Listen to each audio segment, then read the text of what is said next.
So if other people think that maybe it's a a bad thing to do, I don't think that personally the person is thinking whether it's good or it's bad to do it. They just thinking on just ending it. So I really think that is a personal choice to make. And I don't think there's a bad or a wrong or a right in here. I just think that maybe people just should take a really deep thinking about this, because whether you pass through the same experiences, you're not gonna know. So you always judging something that you don't know let, in let me terms put a little of. let me put a little bit pressure on you. And again, I know that your English is even better than mine, but if like these topics you probably don't talk every day, so if you need a little bit help, Exactly. say it in Portuguese and I can help, and I can help you with that. It's fine. Yeah. Let me put a little bit pressure on you. What if you won $100,000 to the Barclays, Santander, whatever bank it gave Hmm. you the loan, right? Is that your life to take? What about like if your kids are going to inherit the debt that you have, and you got a tremendous amount of debt, right? Does Hmm. that blurry the lines from you? Because I understand what Ricky is saying, right? My life is not mine because first, I didn't put myself in this world, and the second, I will leave things probably. Very few people don't have like no loose ends. They have kids to take care of, they have parents to take care of, they have debt, mortgages, obligations, and all that. What if you are a Hmm. person that is in that situation? For example, you are in tremendous amount of pain, but you have three kids to raise, right? Hmm. Is your decision going to be affected by that, or you think that now it doesn't become my life, my choice, my body, my No, no, choice no, type of no. thing? No, I What? think it's definitely a situation and a thought that's gonna come through your mind. If you a responsible person, if you care about the people that you have around you, there's Hmm. no way that even if you are in the deepest hole, if you Hmm. are in the most depressed state of mind, you're always going to think about the damage that you're going to leave behind. But me, I'm talking personally for myself. I don't know how another person is going to feel in terms of this situation. Do you know? Because imagine that um that I already have a depression and then I have a really serious health condition. Hmm. Okay, I'm in terminal state. I'm suffering a lot. I don't know if my thought is gonna be, oh my God, I have debts, I cannot kill myself. Think about the other people. I'm thinking about myself at that point, you know? Hmm. Me personally, I wouldn't do that. I had the opportunity Okay. more than once and I didn't do it because I knew that I would leave this earth and leaving people in a bad situation. So I didn't do it. But no one, like, I'm different. Everyone is different. So I don't know, you know? Okay. So actually, let me pass it to Little Black Book. And again, guys, I'm going to go in and out the suicide conversation and the euthanasia conversation because a lot of the topics are kind of interconnected, right?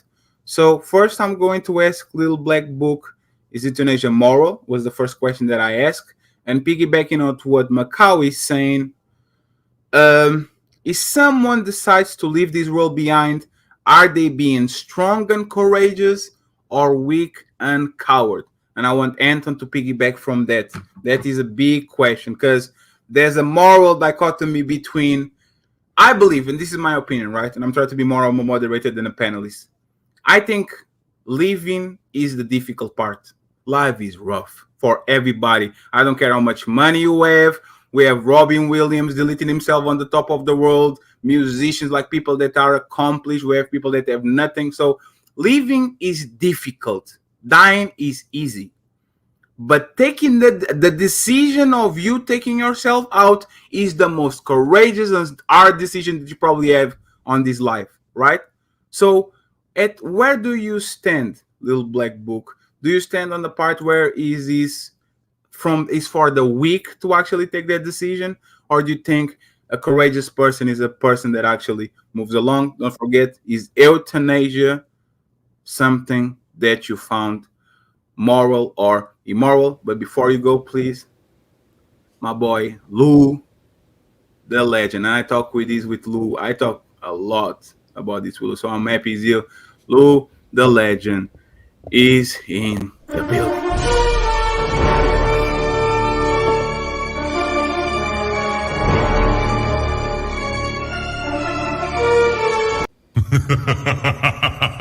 Lou, thank you very What's much up, for being bro? here, What's sir. up, I everybody? What up? What up? appreciate you. Thank you very much. And the lovely Moxie with In the boot, dizzy. my Moxie. Hey, gorgeous. Hello, hello, hello. I'm glad that you can join the show today. Friends, let's keep going. Go ahead, little black book, and tell us what you think. Appreciate it. Thank you, Fadi. I mean, this is quite a loaded question, but let me be very succinct and clear. This is, first of all, it is a moral issue, but morals are often defined by the culture and the time and the season that you're in, except if you have a religious background, contextually, which for myself as a Christian background, this will be a moral predicament, which would fall on the wayside of this would be wrong rather than being right, taking your own life, because you don't actually own your life, right? You didn't bring yourself into the world. You can't also take yourself out of it.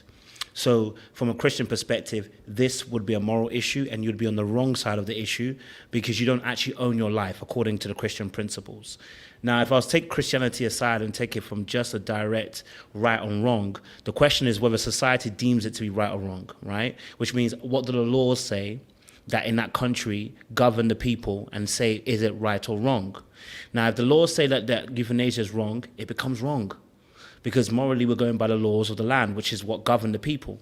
But if it says it's right, then I can't challenge it by the laws of the land. I can only challenge it from a Christian perspective, and say, I don't believe this is right because I believe that our principles are the correct way of living life. Do you get what I'm saying to you? Yeah. I think when you talk about this particular concept of euthanasia and being able to assisted suicide, I think we have to be very, very careful, right? And I say we have to be very, very careful because when someone's in a state of mind of wanting to end their life, we have to look at context of every situation, right? You have to take context in terms of what is a scenario in the situation. Is somebody in a hospice already on their deathbed ready to go? That's a different context to somebody who says, listen, I've got, they've got a whole life ahead of them and they've accrued some debt and they're looking now to jump off a building. It's a completely different context. I think context must be taken into consideration in that aspect. Number two, I personally, I don't like the idea of making that legal, because whenever you start making things legal and making that quote unquote the right thing to do, people tend to take advantage of those things, right? And we have to understand that life is tough. It sucks at points, yeah?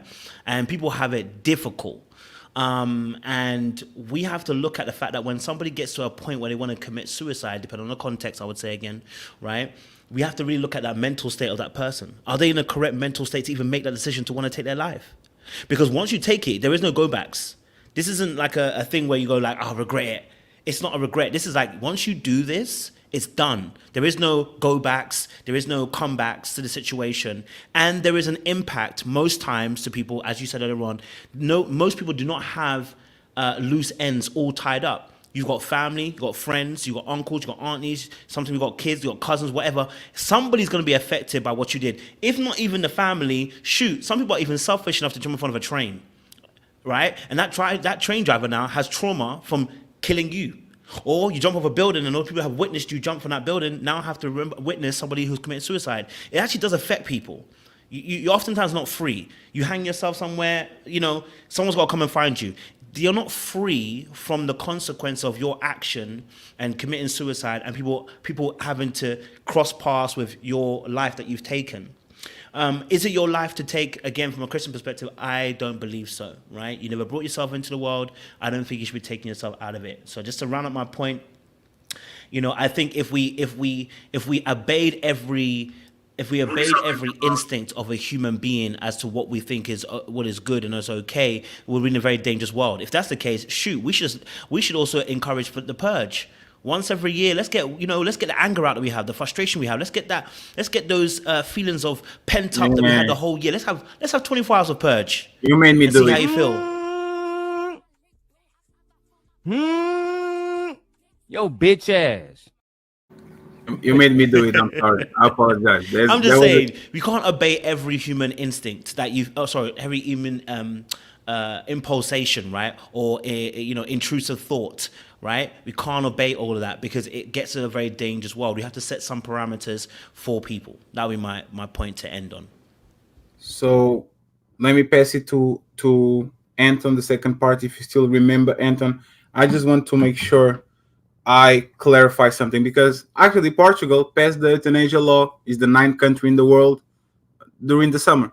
In the middle of the summer, we have officially joined the Netherlands and a couple of countries on the world with the euthanasia law where people can actually end their life. And when, for example, somebody like Jalen, and I'll read the super chats later, Jalen says, take advantage. People that are on intensive care and that did a lot of pain, especially on socialist countries, are tremendously expensive to take care of. And what will happen if this happens is a lot of private clinics, a lot of hospitals are going to incentivize the person to say, hey man, like when they go to your family member says, your dad is brain dead, your bread is this, your dad is that, I think you should pull the plug. And sometimes your dad actually survived because you didn't pull the plug. This is what is the loophole and the problem with allowing these people, because we are money driven for most part, are going to try to cut costs, and the best way of cut cost is opening up a bed for the next person to sit there. So this is the taking advantage of.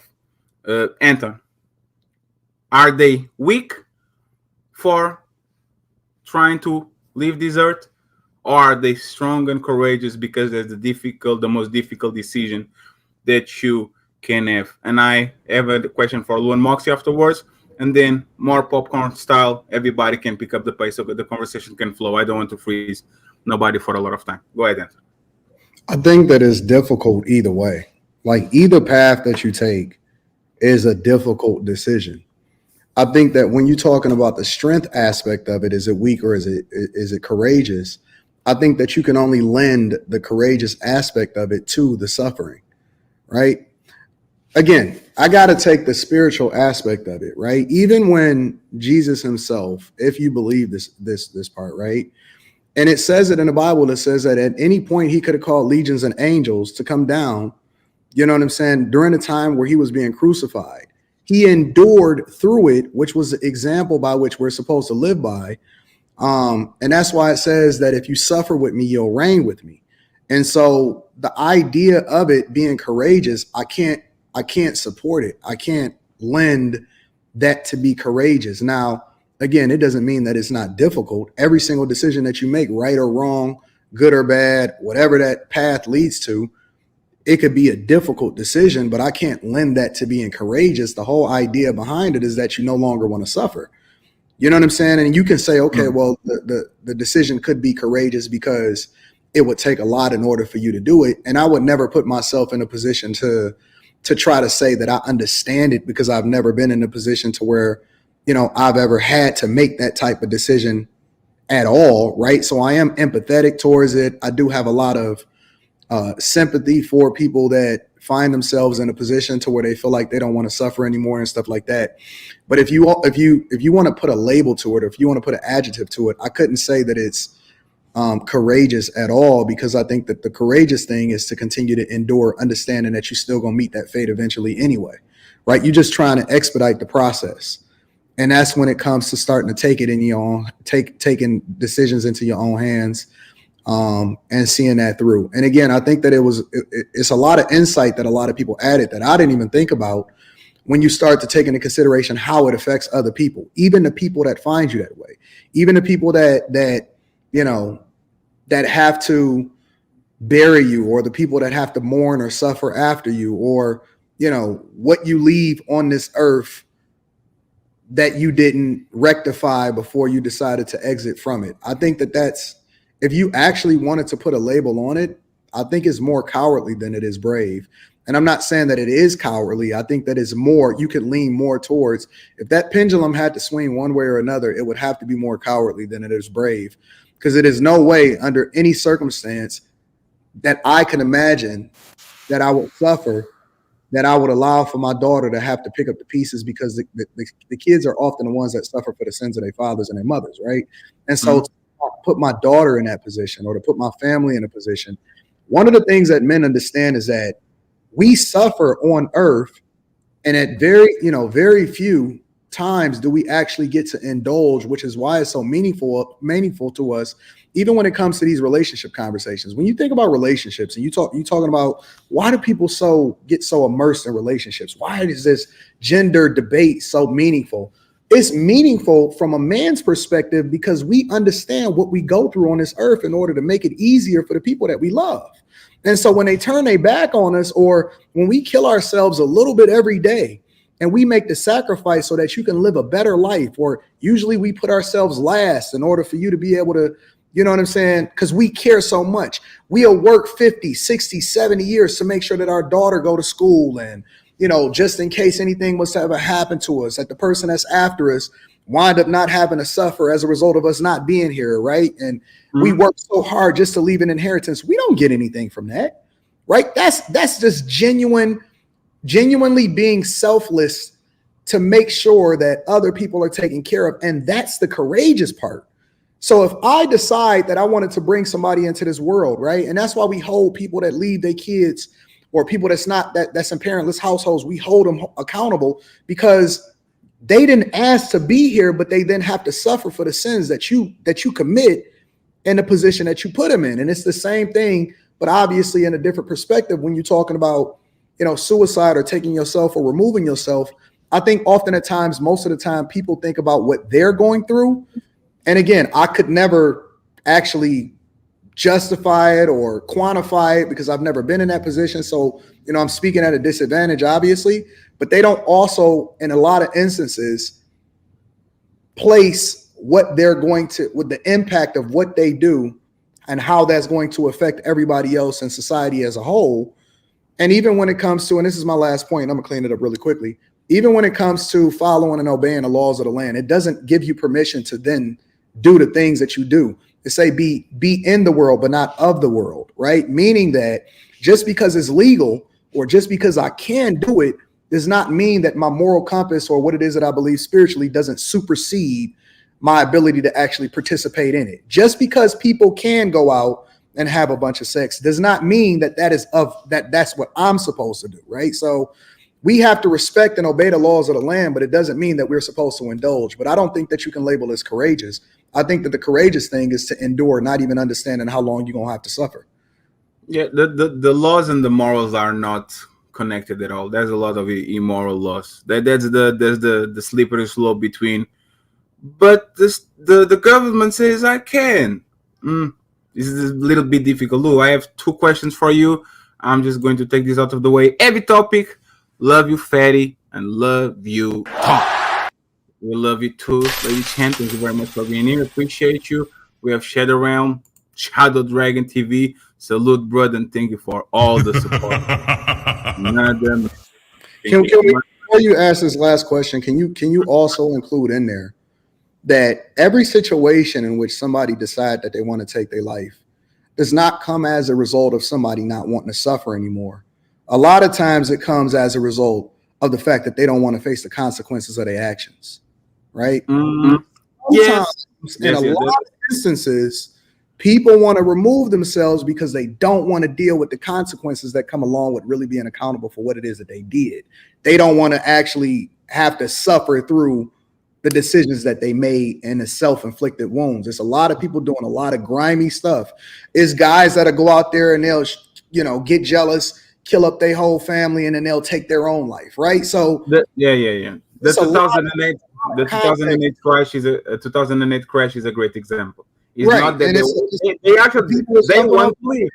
Yeah, Yeah. they want to leave. So Yeah, just taking your life, I think a lot of times we move to the the empathetic version of it because we don't that's a great point. suffer inside of the hospital and stuff like that. And I understand that aspect of it, but it's a lot of people, and that's why I didn't just want to singularly say that it's courageous to remove yourself, because a lot of times it's very cowardly to run away from the thing that you put yourself into.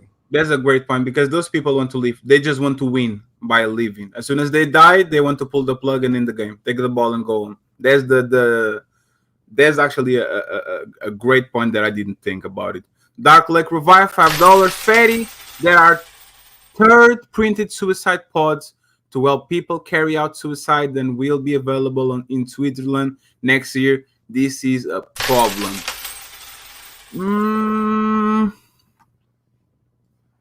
I'm going to leave this pinned so we can revisit later. I think this is on your side. Little Black Book. Salute to everybody in the United Kingdom watching and on Raw B channel. Appreciate you. Stay Gold became a member of the channel. Thank you very much, sir, for supporting the content creators. Stay Gold with $20 says just here to show Raw B some love. Dope convo. Thank you very much, sir. Appreciate the support. And we have this one that I wanted to read. Jamaica. Salute to you, my brother. He says, my best friend since we were 11-year-old deleted himself 6 years ago. I kind of blame myself because I wasn't there to help him with what he was going through. He had a very hard life. Rest in peace to your friend. And I hope, once again, when everybody leaves this planet, what I usually say, if you guys believe they are watching, is make them proud. He left you. You are here. Conduct yourself in a way that he will be proud to look at you and actually see you flourish. So, salute to you, Jamaica, and thank you for the support. I appreciate you. Carl Anderson, Super Sticker. Thank you very much, Carl, for the donation. I appreciate it. On the PayPal side, on the Cash App side, I want to thank Melanin Swag, Edaman Williams, Jordan, and Mrs. Sunray for the Cash Apps. Once again, I'm going to highlight everything. I'm going to read it as soon as I can. After Lou and Moxie, we can open in popcorn style and everybody can get where they fit. Lou, same question. Is difficult? Are you a coward because you are deleting yourself, or you are brave and courageous because it's the most difficult thing on your life? And the second question, remember this, Lou. Second question: why is it that when you decide to kill yourself for other people, you are a hero and you are celebrated? But then you decide, like, for example, I'm giving an example. Macau knows about this. There's a guy in my country called Martin Muniz, right? And he literally died because when the Moors were invaded the capital, there was a door that needed to be open. And the Moors were trying to close the door, and what he did was he put himself in between the wedge of the door, and he literally committed suicide. But by dying himself, he probably saved hundreds, thousands, millions of people of actually incurring to tremendous amount of pain, right?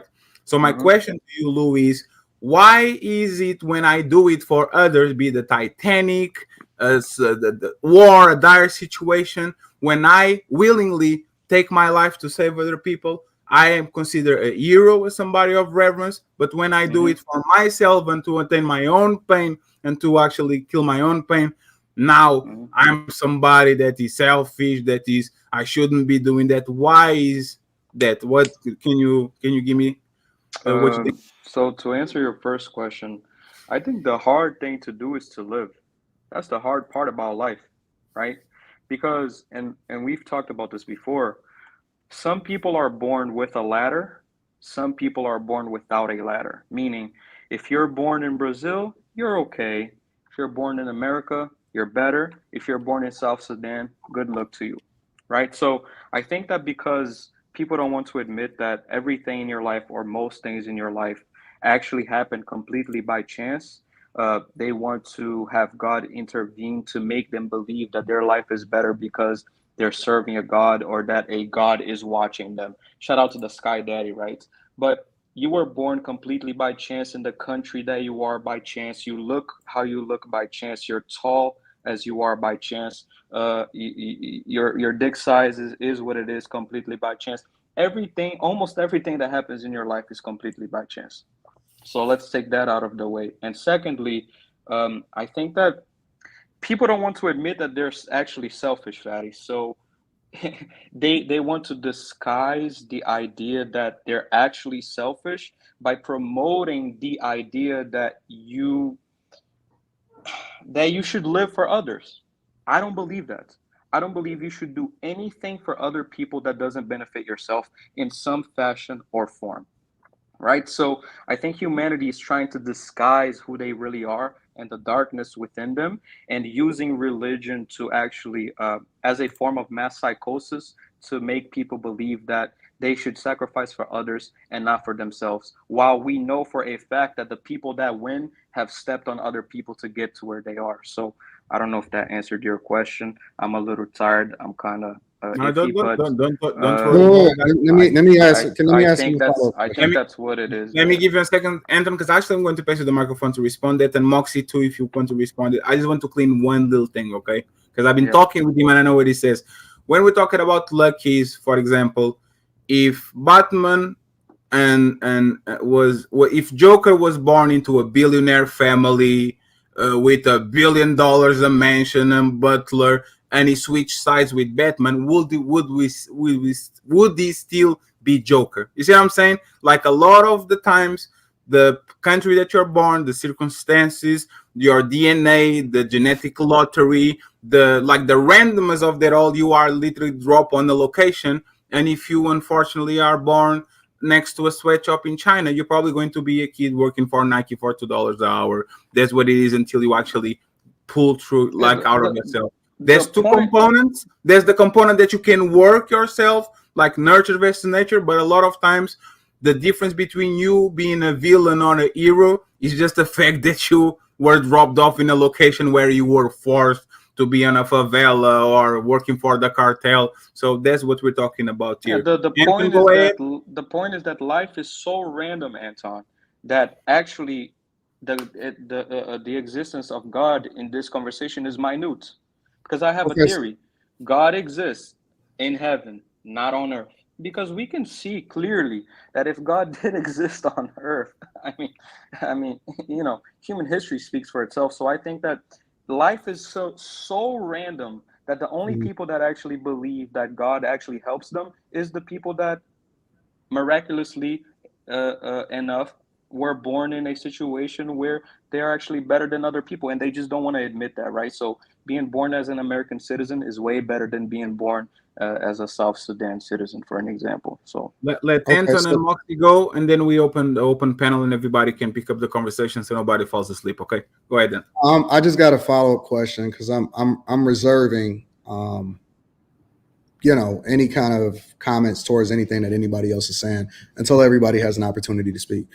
My follow up questions is: do you, considering your perspective, do you think that people have purpose? I suppose purpose would have to be given to you by a higher power in which you believe, and due to the randomness of life, I actually don't believe you have a set purpose or a predestined purpose, if I can use that word. I believe that you were born into this world completely by chance, and you were subsidized by science and a mathematical equation that you can't even understand. Therefore, your purpose is minute. Uh, Billions of people, hundreds of millions of people are born, they work a 9 to 5, and they die. They don't contribute anything. They actually take away a lot of the time. And we can see that today based on the economy. So, yeah, I think that 99.9% of life is completely by chance. Got you. Moxie, do you want to comment anything that happened here, or you want to? I can give you a straight up question. For example, is euthanasia moral? What do you say? Is deleting yourself cowardly or moral? What's the question? Yes, do you think euthanasia, when a person is suffering from illness, from like, do you think that we assisting them with ending them when with English, with us ending their life, do you think that's moral or immoral? Like, do you think it's moral because I'm relieving you from your pain, or do you think it's immoral because I'm taking something that I can give you back? Well, like, what do you think? Yeah, I think that this is such a deep subject, especially with the suicide rates going up Mm-hmm. with teens. Uh, I think obviously helping, an old person that, is dying of cancer, maybe relieve themselves quicker is different than a child being depressed or a teen being depressed.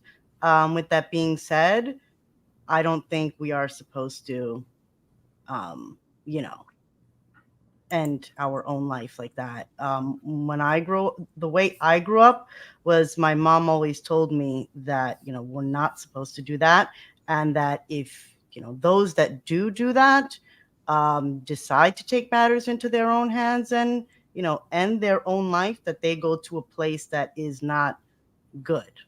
Um, and I was always taught to respect other people's religions.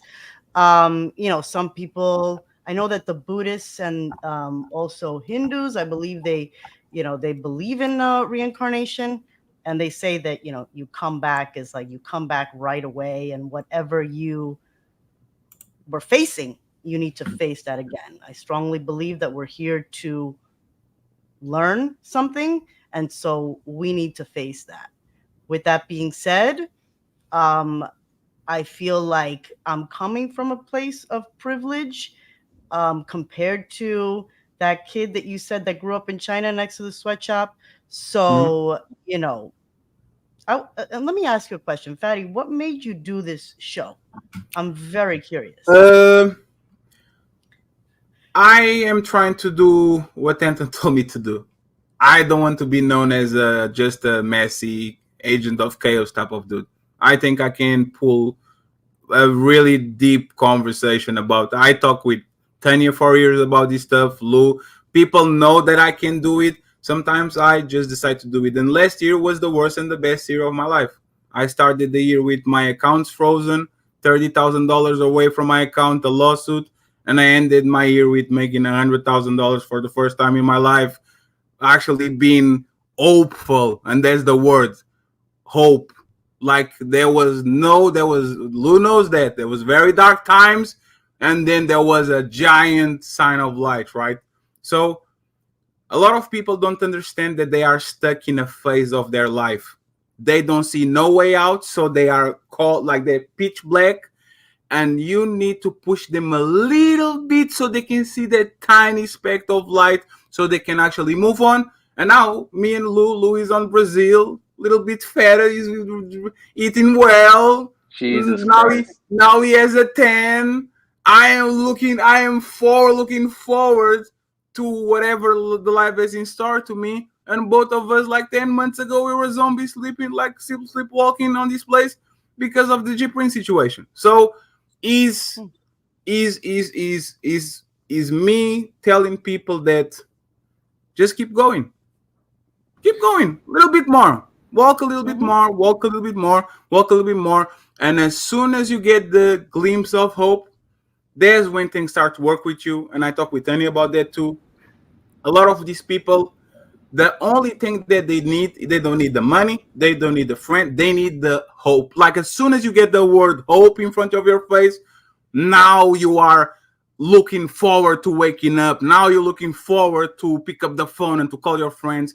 When you are on that bed and you are painfully like, I don't want to wake up, there's when the word hope slipped out of your head. You don't want even to see what is ahead of you. So there's a lot of Yeah. reasons why I did this show, but for most part, it was like Lou said, and it's perfectly. I do this for others, but I do this for me. There's very selfish reasons for why I'm doing this. And every time I take $10 or 10 euros to give to a homeless person, one of those euros is for me. Nine is for that person because I know they need it more than me. But one is because I want to feel good with myself. I want to make sure that I'm trying to help a little bit. So there's a lot of selfish reasons on that, and I am very transparent.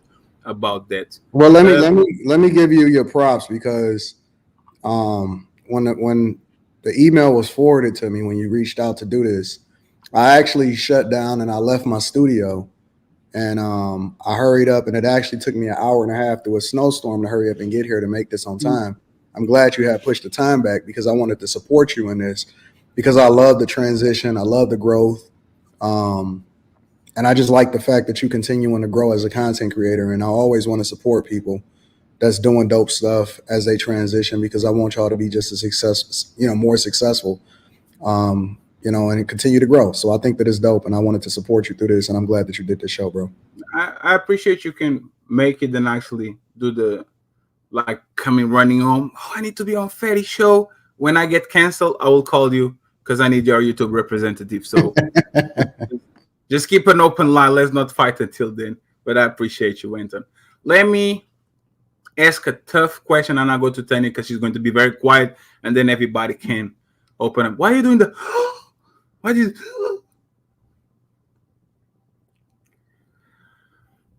On the euthanasia side, why is it immoral for me to consume drugs that probably are going to make me escape from my pain, escape from my suffering, and from my terrible life?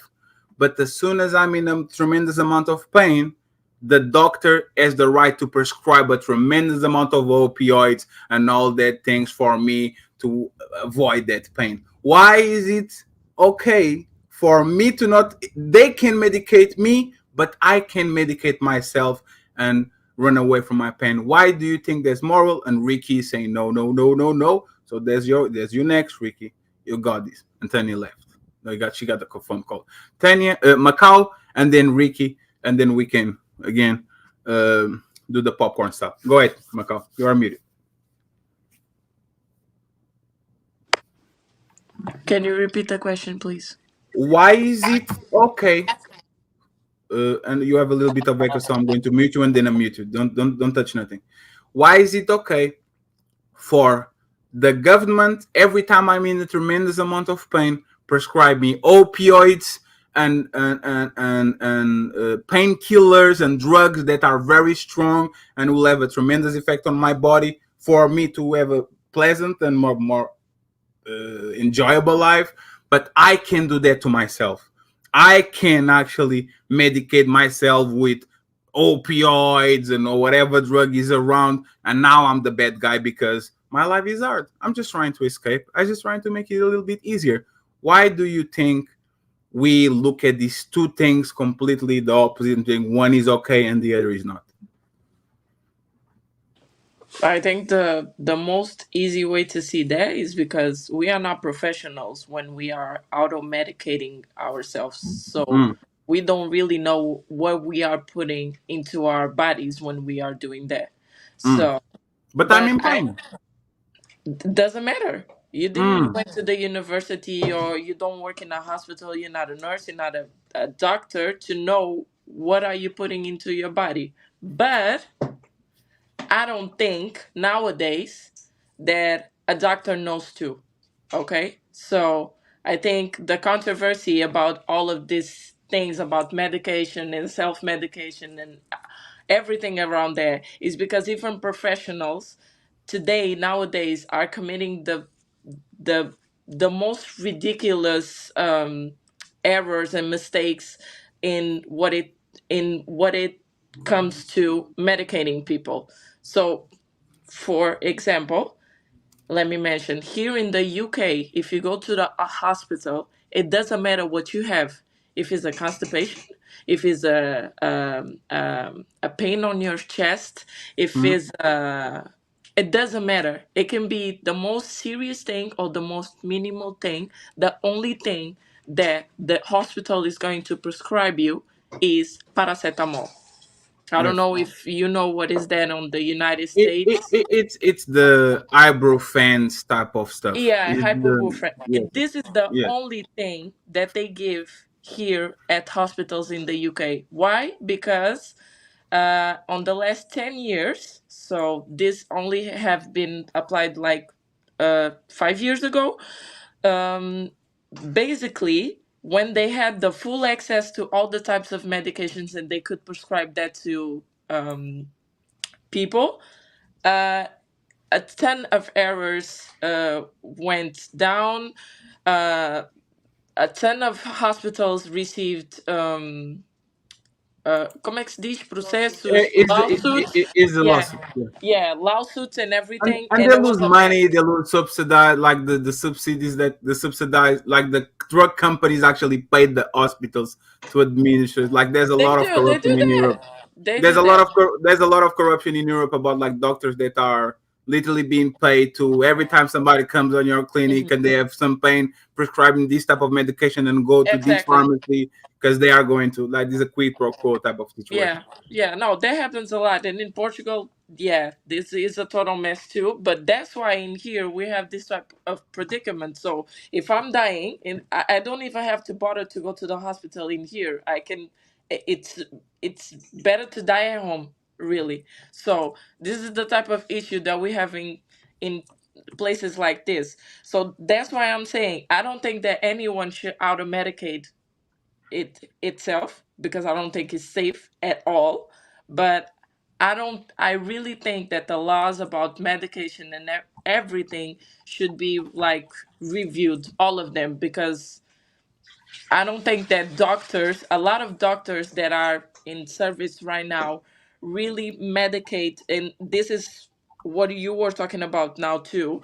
I don't think that a lot of doctors that are in service right now, when medicating a patient, they are thinking about the well being of the patient.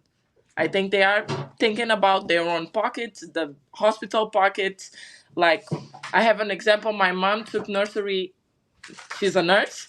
There's a lot of things that she was taught in school that they don't, like they go in school, they go in the university, they become nurses and doctors, and they don't They put don't that use in perspective. They don't review that. They just believe, they just there. believe, okay, the professor is saying me this, the graduate da da da is saying me, is telling me that, and I'm going to believe it. So in the There's no hospital. money. There's no money in the cure. There's no money in curing people. Exactly. So that's why there's a lot of people that saying that that cancer really has a cure, that COVID always had a cure, that a bunch of diseases nowadays have a cure, because it's all government, HIV, thank God. Shout out to everything. Yeah, Sweden. HIV. So really, I think this is all like education. It starts on the education and it ends on the hospitals being so irresponsible in terms of the well-being of the people that go in there to be okay, to be well. So Rick, I really don't think that's a good thing. thank you very much. Macau. Ricky, what do you have to add? Because you probably want to add something. And I have a difficult question for you as soon as you finish, and everybody can go ahead and pick it up after Ricky finish. Go ahead, Ricky. It's the reason why to the question is, again, he who controls the paradigm is God, right? So again, I always say about doctors, right? They're educated guessers. They're just like weathermen, Hmm? right? They're just like weathermen.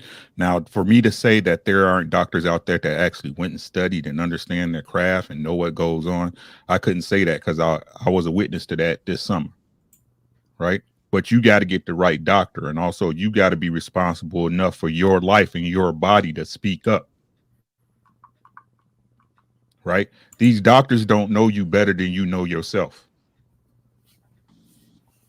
They're going to push whatever, like my daughter, she had heart surgery this summer. She got a transplant. And it's crazy how you can sit up there and look at the conversations and things that these so-called professionals have, right? Even though everything's on paper, everything's in a record, but they don't talk to each other about certain procedures that's been done. A lot of them don't understand what people are allergic to if they don't catch it in a chart, right? You have to be responsible, and that's what people don't understand, right? That's what the populace at large really don't understand, that these systems exist because you're not responsible enough to take care of yourself. You don't want the job, right? Because if you wanted the job, you'd be able to go in there and tell a doctor exactly what's wrong with you. Right? Or if you don't know what's wrong with you, I've never felt this before. I don't know what's going on. Right? But these gatekeepers, and that's the only other word we can use for them, is gatekeepers. Again, they don't want you to be well. Just like he said, there is no money in the cure. How much a polio vaccine costs? Anyone? No idea. Right? So you got to be smart. It's too many different avenues out here where the education and information is available. Don't sit on your tongue with these people. These people, they don't really work for you. So, but that's a whole different conversation, right?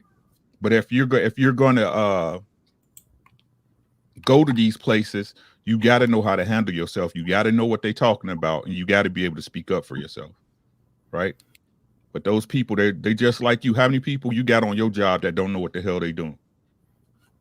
Most of them. Most of people are based on repetition. Like it's repetition. It's not that they are good observers and they are good to reacting or whatever is coming through that door. It's about the fact that they saw that before and they connected to a person that was 3 hours before in their office. Oh, I want to ask you this, Ricky, right? And it's perfect that you talk about, and people don't like this. People don't like the self-diagnosed, or you looking at yourself, say something is wrong here and here. Let me go to the doctor and make him try to help. I'm going to play this video, and I wanted you, Robbie, if you can pick it up, and everybody that wants to insert on the conversation. Lately, has been a current of thought, especially on this manosphere, that doesn't believe in depression. To me, again, I respect people that having that opinion. To me, that's dangerous, right? Because it kind of contradicts the motto of men have feelings too, men go through hard times too, and all of a sudden depression is something that you chose to be depressed, right? I'm going to play this video by Andrew Tate, which is a person that is, I would say, for the man part, he preaches a lot of things that are actually going to push the man to get to a better place. But then I don't understand this type of rhetoric, so I'm going to play it, and then I want you, Robbie, and the rest of the panel to talk about it for a second, because a lot of times people delete themselves. Black Dawn, if you want the link, shoot me an email, please, Black Dawn. I'll send you the link. Please come up. A lot of times people get to the end of the road because somebody didn't stop them in the beginning of the road. They didn't stop in the middle of the road. Man up. Pull yourself by the bootstrap. All the things that we kind of see people going through, and then it's too late. So I'm going to play this. Ricky, Robbie, open panel for everybody. Let me remind the people. This is going to be a little bit crowded later today, guys. So I'm going to read for sure the 10s and ups. I'm going to highlight everything that is on the show on the screen. And as soon as we have a little bit of more of a post, I'll read the smaller ones, the 5s and the 2s. Okay. Thank you to the 322 people watching the show. I truly appreciate you.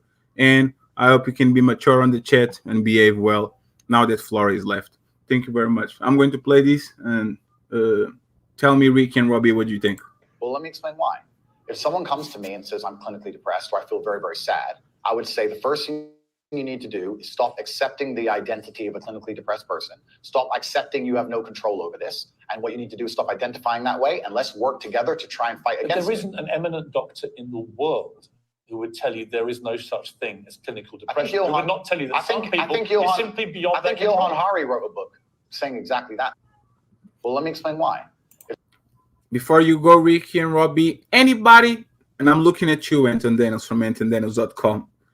Anybody believes that depression is not a thing, is like a social construct that we are pushing to people? I believe it's a social construct. Oh shit. Hey, this is not for people to fight today. I want Anton to talk about it, I want Anton to talk about it.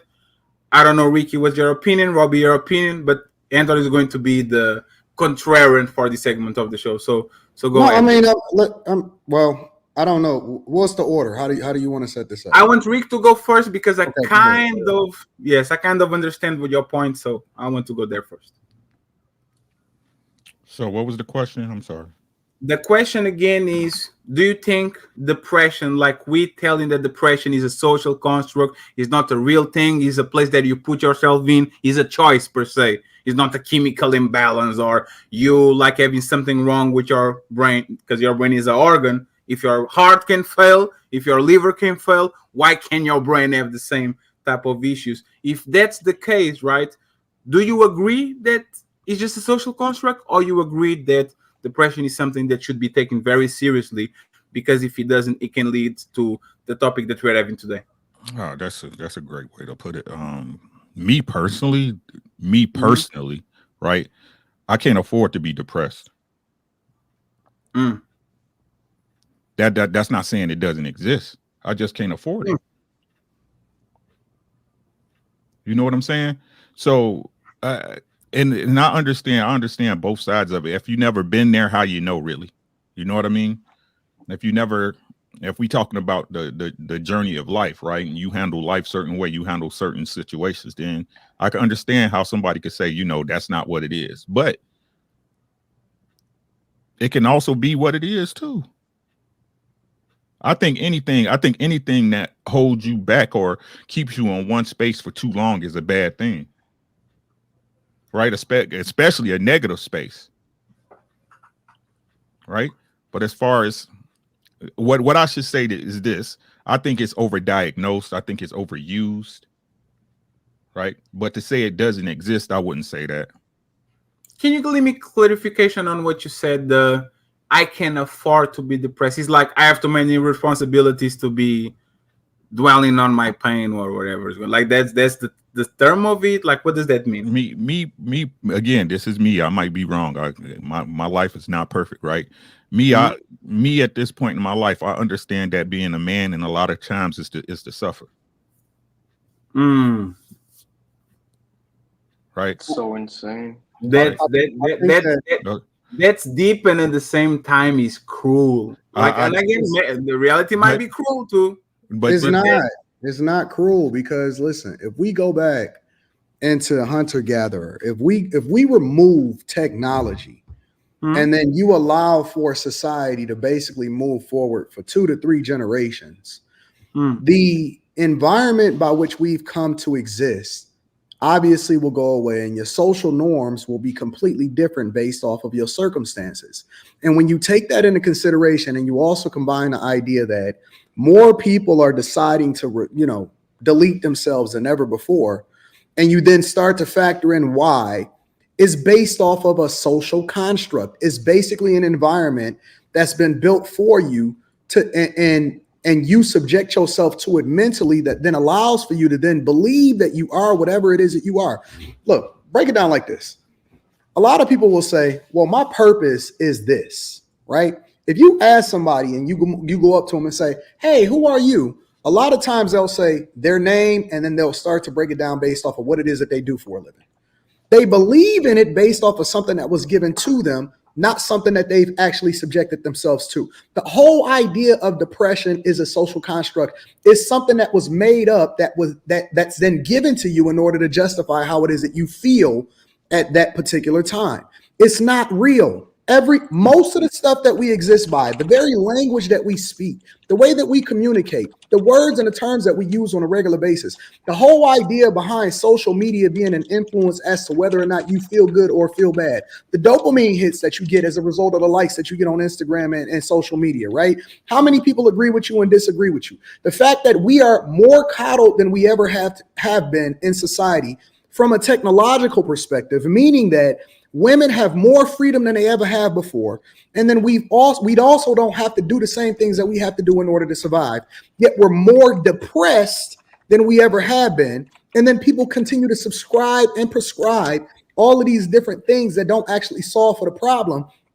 Is the very idea and a definition of a social construct. Is made real based off of a collective agreement, and not necessarily anything that's based off of real life scenarios. It's something that's given to you based off of what you feel, not something based off of what real circumstance is. And if we go into and we say we go bird box, right? Or you go hunter gatherer, or you go back multiple different years, their definition of happiness was based off of their understanding and their circumstance and a limited amount of information, right?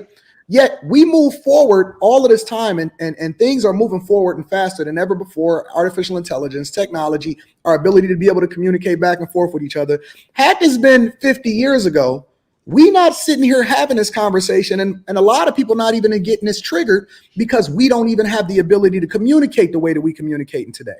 So it's all very much a social construct. As a matter of fact, I would go so far as to say it's even designed for you to feel like you are depressed so that you can then subject yourself and continue to do the very things that you just defined. When you say that, well, solving for a problem, they actually don't want to, and I think it's Macau. She said they're not actually trying to solve for and give you a solution because there's more money in really treating the symptom. It's the same thing, but it's different as far as the feelings, therapy, all of these different things that we continue to subject ourselves to, right? The marketing and the promotion and Instagram itself, and that it allows for you to continuously scroll and then continue to get these dopamine hits so that they can sell more marketing and advertising, and then you can become a social influencer, which is really a man-made position based off of a need or an opportunity for people to continue to monetize it. Is exactly what it is that then is the reason why you then feel depressed, because you can sit there and look at somebody on Instagram and say, oh my God, they took a fake picture. They don't really live the life that they live. And then you get depressed because you look at the circumstance that you in and you compare yourself to it. And so it's literally designed to make you feel a certain type of way based off of a collective social construct that then allows for you to then continue to seek out more validation or therapy or whatever it is that you are.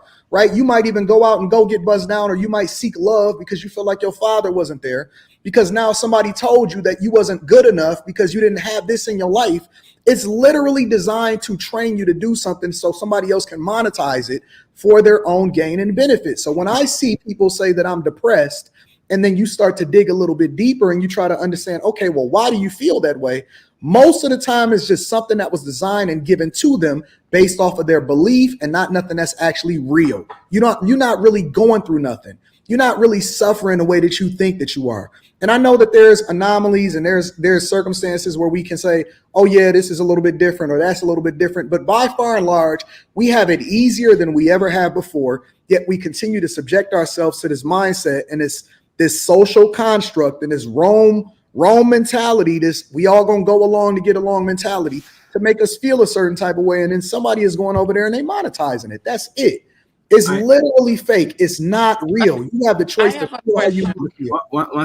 One second, Tanya. Hold on, because I have tremendous pushback. I want Tanya, Little Black Book, and Robbie to pick up the microphone again.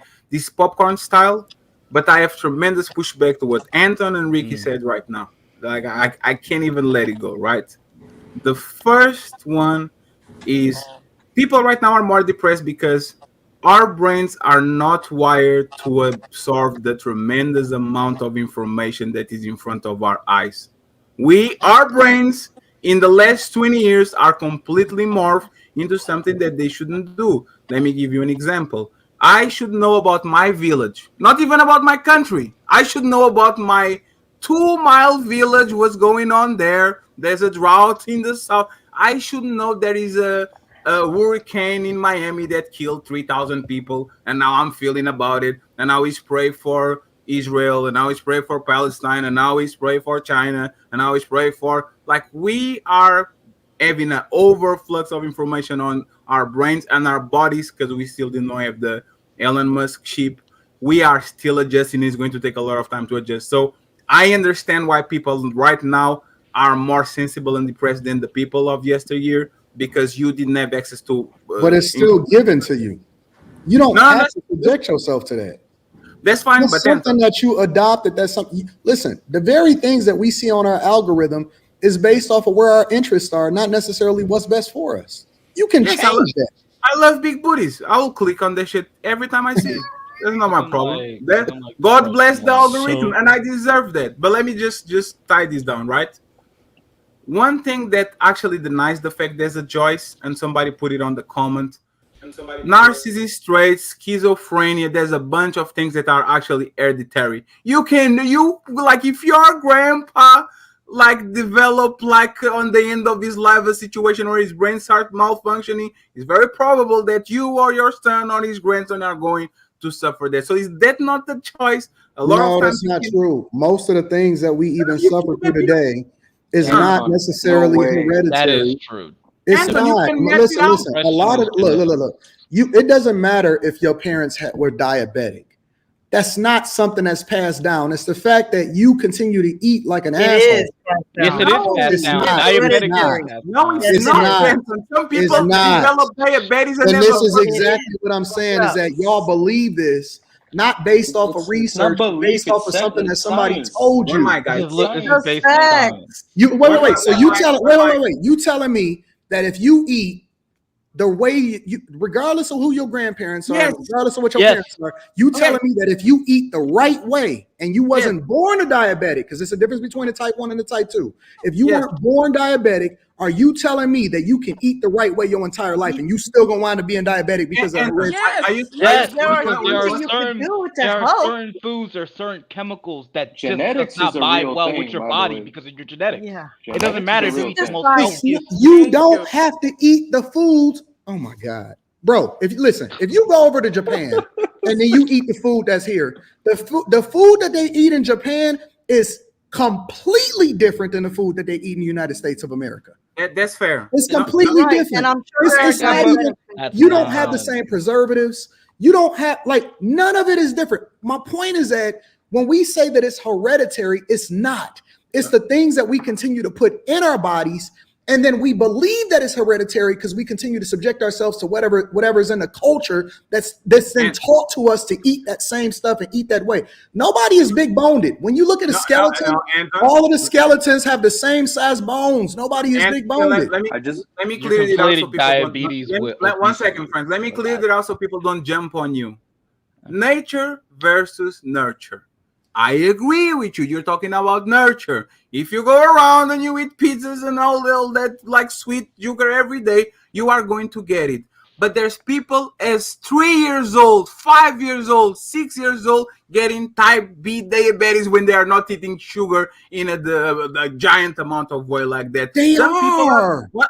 No, Anton. Some people are prone to it. For example, I played basketball when I was 24 years old on a college circuit with the guy that he was the most chiseled, most fit guy, eat everything right, and he had diabetes type 2 since he was 16. And he wasn't like he never was obese, he never had this type of problems. Some Being people are more diabetic prone has than the others. nothing to do with whether you No, chiseled or whether or not no, you it's fine, Anton. physical No, or it's play fine. No, basketball. It has nothing no. to do with it. How about the people that eat bad their whole lives and Friends, never 1 second, get friends. anything? Let's take that I out don't of the understand. diabetes, It has right? nothing to do with whether or not you diabetic or whether or not you physical or Let's you fit. let's take the thing out of the diabetes, right? I just want to say this, and then I'm sorry for monopolizing the microphone. I'll allow everybody to go at their pace. And I want to go to Ricky before because I know I'm going to go to you, and then is this going to blow up? Ricky said that being man is suffering or something of that thing, right? I would tell that being a woman is suffering. Periods, having babies, being physically less stronger and resilient than men. I would actually tell you that if God or whatever the creator put somebody on this world to actually suffer is the woman, not the man. The man has the tools and the resilience to actually withstand, manipulate the environment and do things for himself. The woman, just by her nature, by having period cramps, period pains, by having a kid, by being pregnant, by having postpartum depression, all that, and we do everything in our disposal to make their life easier. So if I think that if we actually look at women, kind of cuddle them, push them through so they can have the best life possible, create the birth control pill, make sure that they don't die on the table and do everything for them to get the optimized life and they go ahead about their life, I think men have the right to do the same.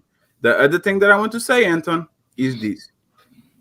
It's impossible for you to think that you like people believe in diseases, right? They believe in pancreatic cancer, they believe in having a stomach disease, an intestine, a liver.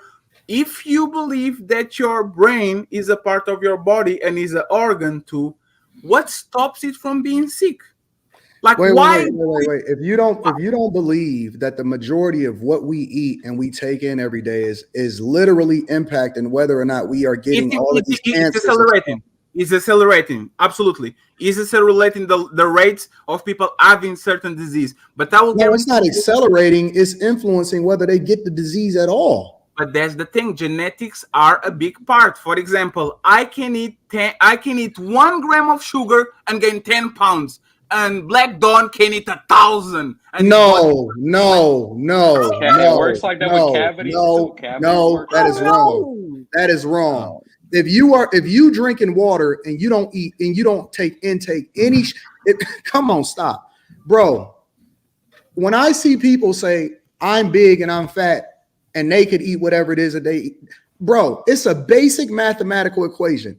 You take in less calories, you take in less than you expend, you will lose weight. There is no secret formula for whether or not you're gonna get fat. It's mathematically impossible Do you for saw you the to eat flash? less than your body expend and for you to still gain Do weight. you saw That's the not flash? true. Wait, Now there No, are the flash. anomalies and there are certain things. We know that women have thyroid issues and all of that other type of stuff, but we talking about the majority, not the minority. You're not gonna sit here and tell me that you can eat 1 gram of sugar and you gonna gain 1,000 pounds and he gonna eat the exact same. Come on, man. I'm not going for that, brother. It's called metabolism. If you have a faster metabolism, your brain is going to break everything that you put inside of you. If you are a slow metabolism, you're going to eat the orange, and that shit is going to go to your love handles. That's usually how it goes. That's the reality. It's That's like, genetics, bro. do you know the amount of skinny people around me that eat like pigs, and they actually don't gain a fucking gram and the amount of like this is This is actually what amazing, bro. food is an accelerator. Whatever you have No, going on listen, is the going to. genetics aspect of it and the DNA and all of that determines, that could determine the shape of you, that could determine your height, but that is not going to determine the controllables. How much you weigh is a choice. That is not something nobody is going to pass on to you fat genes. Your height, Anton. Yes, No, that could be based off of who your parents are. But when we talking about how much you weigh, that has nothing to do with whether or not they passed on some fat genes to you. That's not true. Damn, little Black Book and Tanya can go ahead, and everybody can just do whatever they want. I'm going to grab a glass of water because I'm afraid I die on the middle of the street. Yeah, Anton, are you trolling? I can't tell. Like, Let me just. like a serious. He's not trolling. He's not trolling. He's not All trolling. I'm saying is we have more control over what Whether- happens to us in his lifetime, but it's much easier for us to just blame it on society, to blame it on genetics, to blame it on social media, to blame it on the system, to blame it on anything like that. We are more knowledgeable than we ever have, yet the libraries are empty, and then we continue to lean on the idea that there's something wrong with us when it's easily solvable, and we don't believe it.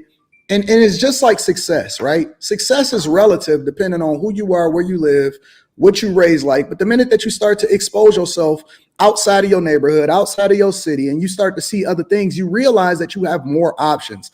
At some point, in my opinion, there are things that you cannot control. I understand that, but it's very, very few. And most of the things that people say that make them depressed, most of it is self-inflicted. Most of these things that we have happening in our lives that's wrong with us are self-inflicted wounds. And we like to blame it on, well, I'm depressed. What are you talking about?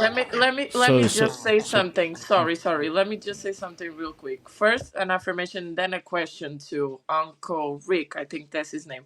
For you, Anton, I agree with most of part that you said about depression because I really think that TikTok and social network really are like almost promoting depression, and now you read about it and you think you are depressive, okay?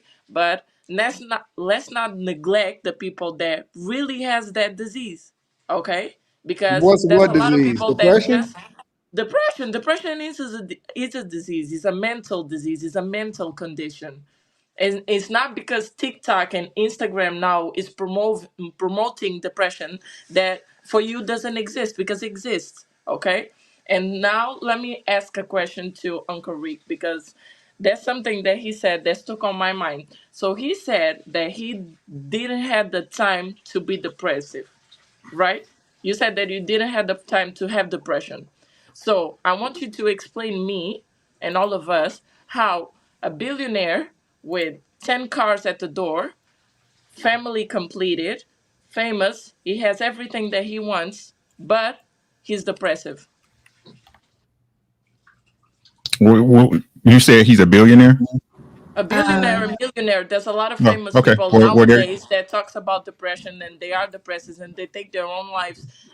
Fatty even gave the example of Fatty. Remind Robin me. Williams. Exactly, Robin Williams, the one that did the Night in a Museum. He's Yeah. a really known actor. Also took his life. They already has. They are famous. They have everything they want. Why are they depressive? Because Excuse they had. me. 1 minute. Thank you for having me. You guys have a good evening. Take care. All right, Robbie. thank you. Bye, Bye. Robbie. Hi, Thank you Robbie. very much, Robbie. Appreciate you. I mean, I hate to use your argument against you, but I got to because he has the space to. He can afford to. Right? How? When I listen to what I'm saying. Listen to what I'm saying. Right? What I'm saying is that me and my role and I have for my family, I cannot afford with the things that I'm responsible for, the things that have went on in my life within the last year and a half. I cannot afford to break or be depressed because I have too many people counting on me. Right? The example you use, the millionaire, the billionaire, person that should not be depressed, a person who supposedly has everything lined up and in the bag. The reason why they are depressed is because he can afford to be.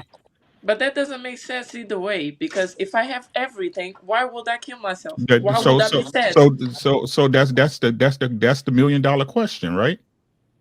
But see, what That's she's what I'm not taking saying. into That's why I'm consideration, saying I what understand. she's not taking into consideration is that she thinks that money solves problems, but money just really I'm not saying that. exaggerates who you already are. No, And no, no. I'm listen, not listen. saying There's that. plenty of these guys that get a lot of money and they doing drugs all day, or they immerse themselves in a bunch of women, right? Or they are around a bunch of unseedy characters, or maybe they got the money the wrong way, right? Maybe they took some shortcuts. It's a lot of other factors that we're not taking into consideration. And just because you got a lot of money doesn't mean that you're free of problems. It just means that you just got a lot of money. You now have more access to get involved in things that you may or may not even be supposed to be involved with in the first place. Aren't you guys proving her point though? Nor does it mean that you made the correct decisions to have your mental state correct either. No, but sometimes it's not a decision, Ricky. So, Ricky, I have $1 billion. My dad dies. You have $1. Your dad dies. We are both going to be fucked up for a while. And some people take I hear you. Yeah. Look at, for Hey, example, Patty, can Kanye West. I ask a question real quick? Kanye West never recovered from his mom dying ever. He's 20 years, 10 years. Like he's still going through it. So but that's not the point. No matter your status, no matter how much money you have, you are right. Chemical imbalance is a chemical imbalance. Can I cut in real quick? Both Nigerians on the middle. Right. Is that what we're talking about then? Yeah. Are we talking about a chemical imbalance, or are we talking about just you in a bad mental space at this time? Do you believe that this is for Ricky and Anton? Do you believe that bipolarism? Do you think that's a mental disorder? I believe it's a medical disorder that can be analyzed. What about you, Anton? I don't know enough about it to actually, be able to speak to it, to be honest with you.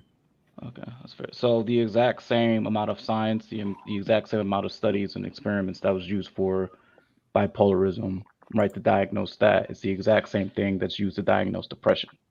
So that's why it's a little bit confusing out here. Some people say, not the people on the panel, but some people say that bipolarism is a total mental disorder that could be diagnosed, treated, all that stuff.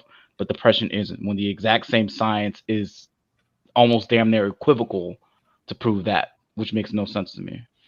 So, right. And I hear what you're saying, but if that's the case, are they analyzed the same? Are the results the same? Black book, go next. You see what I'm saying? Like, again, yeah, it's the exact. Yeah, go ahead. Sorry. My Go ahead. apologies, bro. My apologies. Right I mean, now, right. If we're looking at the chemical imbalances, that's totally different. I hear y'all 100% on that, right? But me, when I hear depression, and how I grade depression is that you're in a mental space that you can't remove yourself out of. You know what I'm saying? And I hear what Fatty and I'm saying too. You know, if your mother, dad, or you say that's a situation. I understand situations happen, and you know you can be in those things for 3 days or 3 years, right? But I'm talking about a place that you're in because of you, right? That's what depression is to me. You can't put a finger on it. Your mama's healthy, everybody healthy, everything's good around you, but your mental state, right? Yeah, but you don't believe it. There's different levels of depression. They are accelerators, right? You are doing a normal life. You lose your job. Now you get into a hole. And now it takes a little bit time for you to come outside of the hole. And sometimes, like, you literally can feel it. Like the feeling that you are not even, like, you sleep 12 hours and your body has no energy. That's on your brain. That's your brain working and saying, you are on a state of chaos. Just chill and hibernate. You are in no condition to go outside and to do your job. And as I mentioned, Fatty, like I said, I can't afford to stay in that space because I have too many people that I'm responsible for. That's fine, but even the people that can afford it fall to it. You see what I'm saying? But again, that's still, again, a social construct by which you then subject yourself to. Is some people, because I'll give you an example. The same person that may get laid off may look at it as a relief if they've lived a lifestyle that didn't force them to have to live check to check, for example, right? They may not have the same pressures because of the choices that they decided to make prior to getting laid off, so they don't have the same pressure and the same situation that they subjected themselves to. But again, a lot of the decisions that led up to them having to, a lot of people will get a promotion. It's a fact that over half of people making $100,000 a year is still living paycheck to paycheck. That's choice, for example, right? So when you say that, if somebody that make over that amount of money, and let's say they've been working at the same place, they've been having tech layoffs at Google and Amazon lately, right? For over a year, they've been having the same tech layoffs, right? Now, if that person align their lifestyle with whatever it is that their salary is, instead of making a decision to be a little bit smarter with their money, when they get laid off, they're going to be affected differently than a person that gets laid off that was smart with their money, right? The depression is going to be based off of your circumstance, a life decision or a set of life decisions that happen prior to you having to be subjected to that circumstance that you in. So it's still, we still trying to ignore the human factor, the choice factor, the self-inflicted wounds that people make, and we only want to narrow it down to saying, oh no, depression is a disease. No, depression in a lot of instances is a choice. It's a set of choices that led to your circumstance that then allowed for you to then find yourself in that same situation. And then in a lot of instances, you influenced by the people that surround you. I got you, Luke. I think you fundamentally don't understand depression as a concept. Yeah, no, I'm using his example against him when he said that people get laid off and so on and so forth. I'm adding additional context to show you that it's not all just based off of a simple equation or a simple description as to what you would then describe depression to be. That's fair, and that's the thing. I saw you, Lou, right? But listen, this is why depression actually is real. I know what you're saying because I was one of those people. I got out of college. I didn't know what I was going to do. I started to feel very down about myself because I didn't know what I was going to do in my future. And then I started to medicate myself with sad movies and with sad animes. And you know what that pushed? That pushed me lower and lower and lower because for whatever reason, you feel a little bit of relief and pleasure into crying, into pain. Like you feel a little bit pleasure, right? So you are actually medicating yourself with sad shit and you put yourself into a place where you are actually depressed. I agree with you on that. But Anton, animals get depressed. You put a lion on a zoo for years, you see that on whales, you see that most mammals, including, for example, your pets, your dogs, they can feel depression. There's no social conditioning on that. They are used, for example, if you get a breed of animal that is used to run, and you put it inside of the house on a tiny space, and it can run, that animal probably is going to become depressed because he's not testing his body. His body is not on a natural conditions for Are you him. telling me that that animal now has the disease of depression? Is Anton? No, I'm asking a question because y'all said that it was a disease. Yes. So that animal now has the depression disease. Is that what you're telling me? No, it's not. His brain is not healthy. No, wait. You can give me the context afterwards. What I'm asking is, does the animal now have the depression disease? I will read it from. No. I will. You're not giving me a yes or no. Anton, I'm not a doctor. You're not going to get me with the fairy tale. No, I'm asking. I'm just asking. Listen. Just like human depression, pet can become depressed because of many factors. Changing hormone can cause pets to become depressed. Anything that upsets your pet's typical routine can also cause them to become depressed. For example, if they are used to seeing someone daily and that person is no longer around. Anton, we see videos of dogs all the time. When one pet owner dies, the dog can't stop crying. The dog stays for days on the place of burial of. Like the dog literally feels that's not my question, because I could dispute that too. My question is, you guys said that how? We'll get there. My question is, because you guys are trying to skip over my initial question, because you guys said that it was a disease. What I'm asking it's not a is, disease, it's a mental illness. Okay, so it's not a disease. You are going on technicalities. I'm not going on technicalities. I want to go one point at a time because I don't want y'all to gaslight me and acting like y'all didn't say what y'all said. Y'all said it was a disease. Is it a disease or not? Who said it was? Okay, so you're telling me nobody said it was a disease? Okay, you said it was a disease. But it is a mental illness. Wait, stop, Daddy, stop trying to say. I know what Anthony's doing. He's petty flogging. He's petty flogging. You're petty flogging to the highest condition, bro. Stop. Is it Macau? Is it a disease or no? It's a mental illness. Is it a disease? For me, it is a disease. I classify it as a disease because it's my English. Anton, no, you're not gonna blame it on your English. You knew exactly what you were saying. He's a Portuguese speaker, just like me. Your mother language is English. My mother language is not English. It's Portuguese. Yes, so I use I can't believe that we gonna. So we all right. So we're gonna let you go on the technicality. So Anton, on a basic level. On a basic level, experiences change your gene expression. If experiences can change your gene expression, then you cannot have an illness before and you can have an illness after due to your circumstances.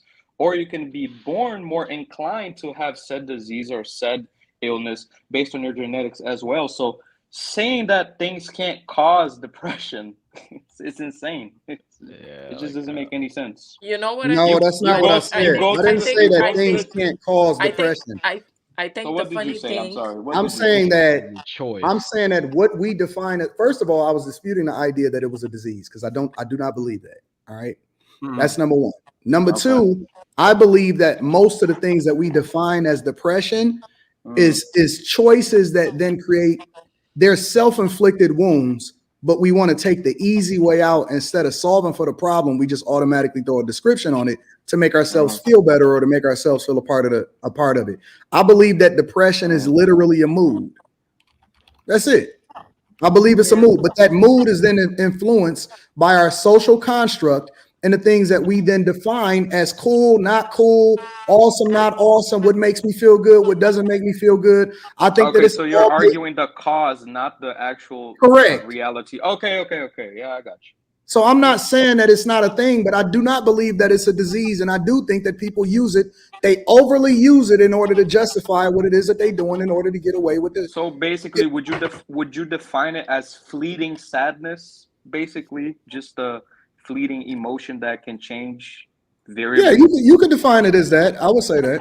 Okay, but that makes you more know sense. what I think is funny? I think what's funny for me personally, and that's what gets me, is that the two person here that really don't believe in depression, so you and Uncle Rick, are the two people that most talked about religion in here.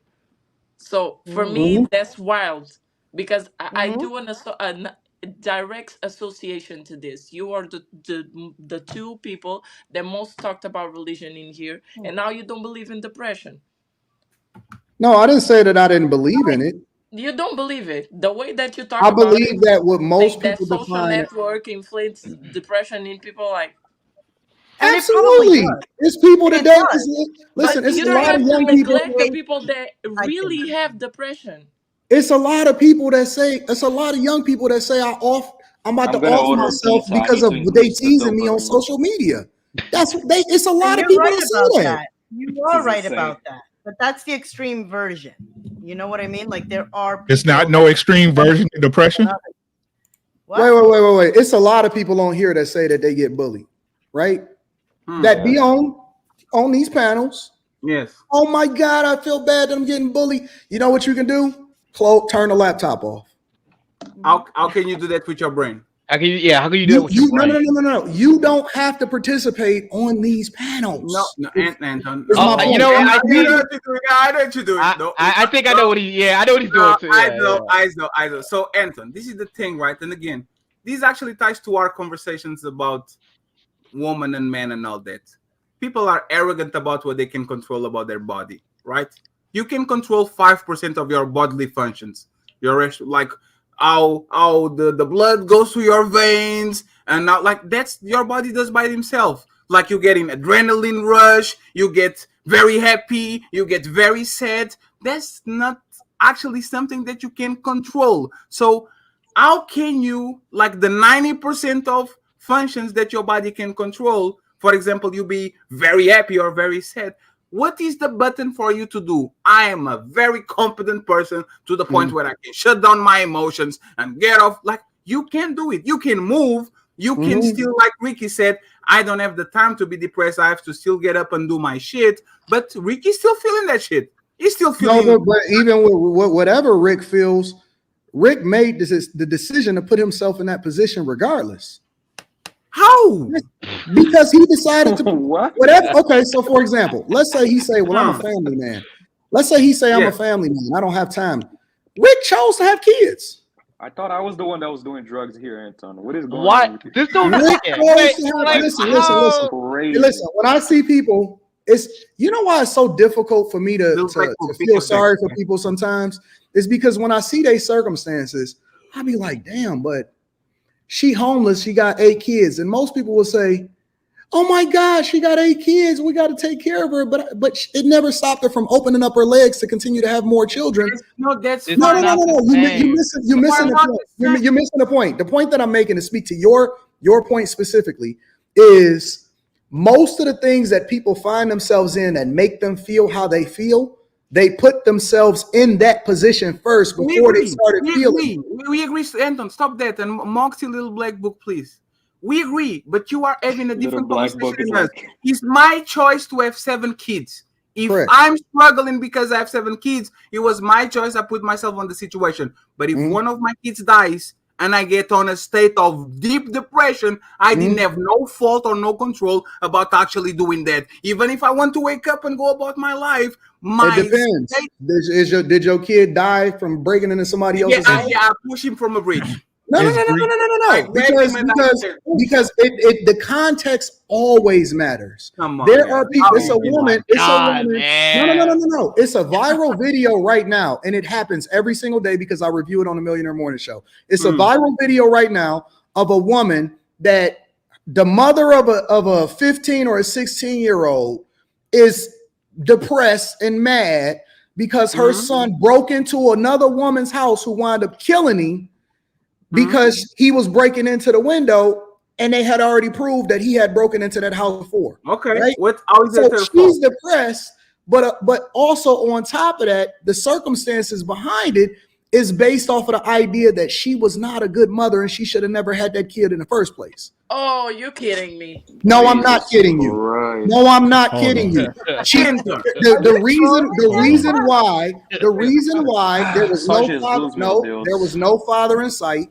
There was no father. He was breaking into her house in the middle of the night.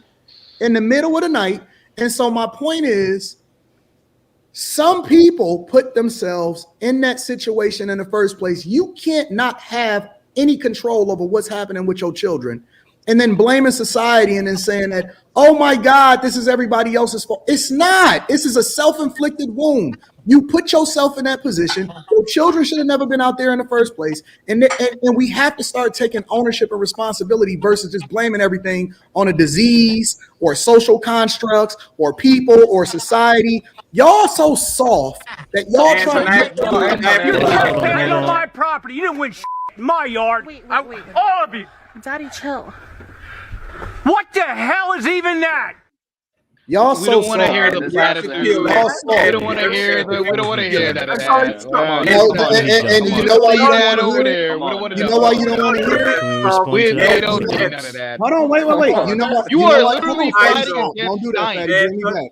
This Hold is it down, You know hold it why down, you hold don't it want down. to hear it? ISO. You know why you don't want to hear it? Because it's much easier to feel depressed in a running the victim Olympics than solve for the real problem. No, I don't want to hear it because this is literal science Come on, done and Anton. studied for Exactly. decades. No, That's no. why I don't want to. Like, I don't But this understand. is Like, this So is go what's ahead. crazy to me, right? So It lacks it- Little empathy. black book still wants it's to not talk about it. empathy. Empathy, that it's not It about is. empathy. No, it's It not. is No, it's What not. are we because, doing look, here? Hold I'm on, not let a me make depressed my point. person. Let me make my point. I'm not even trying to address that, depressed person, right? but No, you what guys I, aren't able to see the it, lens it, through another.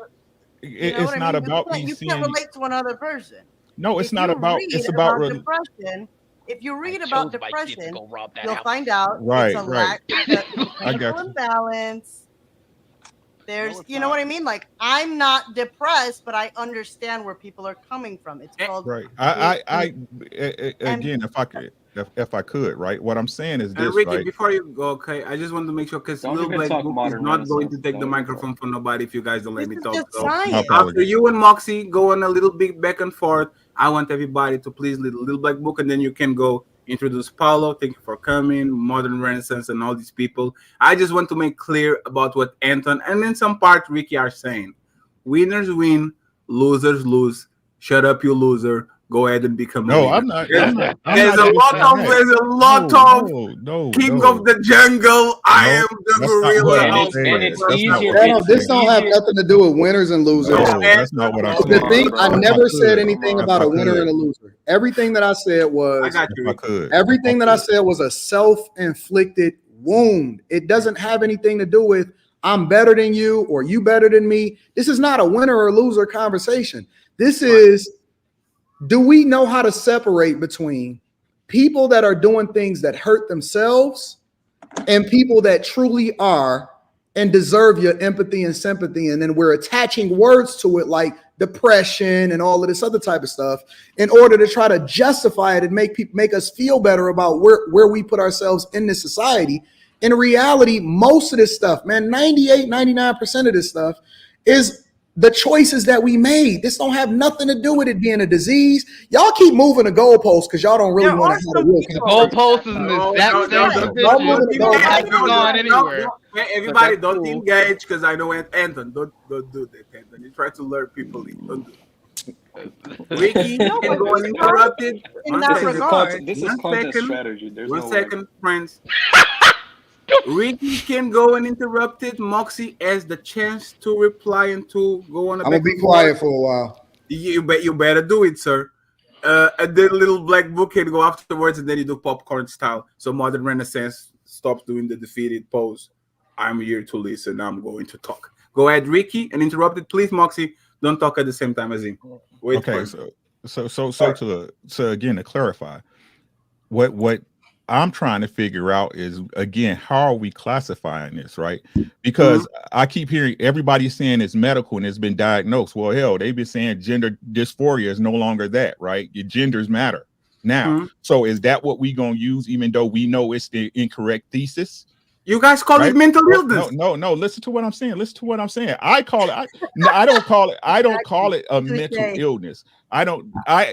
Again, what I'm saying is, in the user's comparison, is what people saying that it's medically, that it's a medical, what's the word I'm looking for? Diagnosis. I don't believe that's a medical diagnosis. I believe you just don't think right. You see what I'm saying? A mental illness. So listen to what I'm saying. If I could finish, because I get off track and then I forget what I'm sorry, saying. Ricky. I'm sorry, Rick. I'm sorry. Right. So, but this is what I'm saying right now. We keep using the example, and Fatty's using the example that shit happens. We all know that. Is grief the same as depression?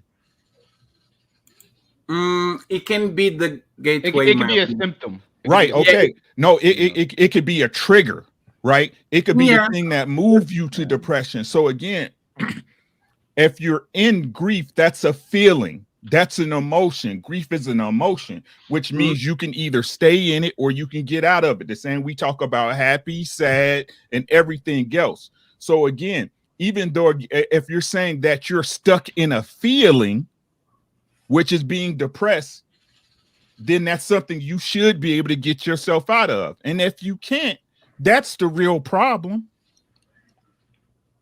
Yes, I agree. It is the real problem. And some people, they cannot just do it. You know what I mean? Like for me, if I'm sad, you know what I mean? I'll get depressed, but it's temporary. You know, I'll shake it out and then I'll go about my day. Some people, they don't have that luxury.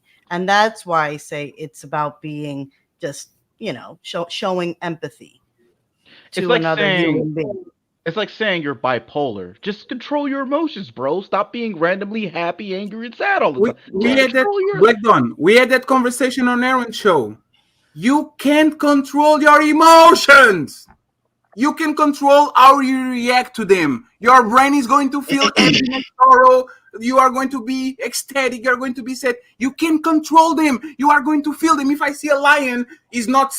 I'm controlling my emotion and I remain still. My body is going to have a chemical reaction. You are in extremely amount of danger. Let me pump adrenaline to your body so you can run the fuck out of there. That means fear. Hey, Fatty, can I ask you a question? Anton jumps in. Can I ask you a question, Fatty? Absolutely. What about people that are used to seeing lions? How come they don't have the same chemical reaction in their brain as people that again? Nature. One second, let me tell you. Nature. Little black book. You pick up the microphone as soon as nature versus nurture. You are going to be put on this world feeling some type of way, and as soon as you get around being on water, because you are born in Hawaii, and now you can sustain your respiration for 7 minutes because you were born whatever, a fisher or whatever you were. That's part of evolution, by the way. Yeah, that's evolution. You are born to adapt. No. The reason that I asked the question is because you said that you can't help or control your emotions. It's not an emotion. What? The fear that you have when you experience something is not an emotion? No, Anton, listen. No, you use an example. Anton, listen to me. Listen to me. I see what you're saying, right? Let me actually acknowledge your point. My point wasn't specific enough. Let me clarify it, right? First time I went to my parents' house in Cape Verde in Africa, right? I was a little kid from Europe. Oh my God, I have running water and all that shit. And one time, like the first time I went there, I was 8 years old. I was taking a shower and I was like, oh shit, like behind the thing, there's like wires.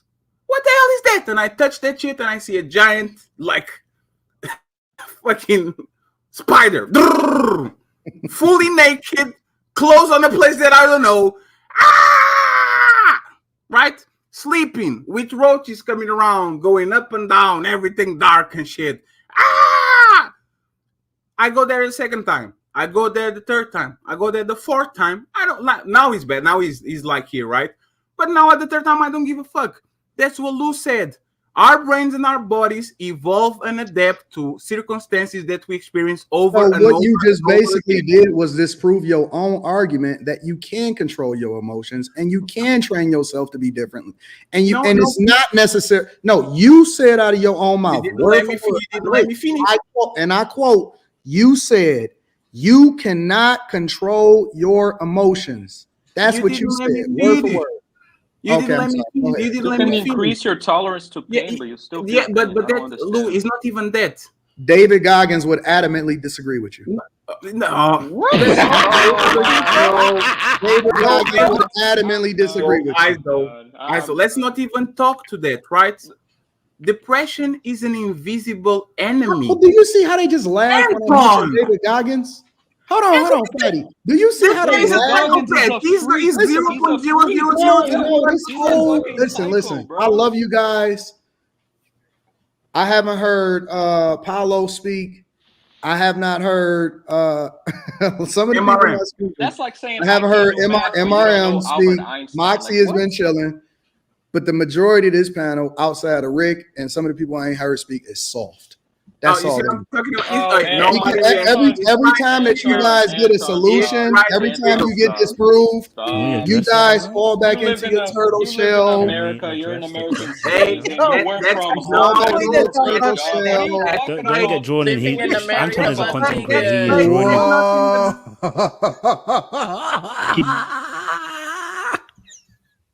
Yo, you cannot make this up. No, don't get drawn in by Anton, please.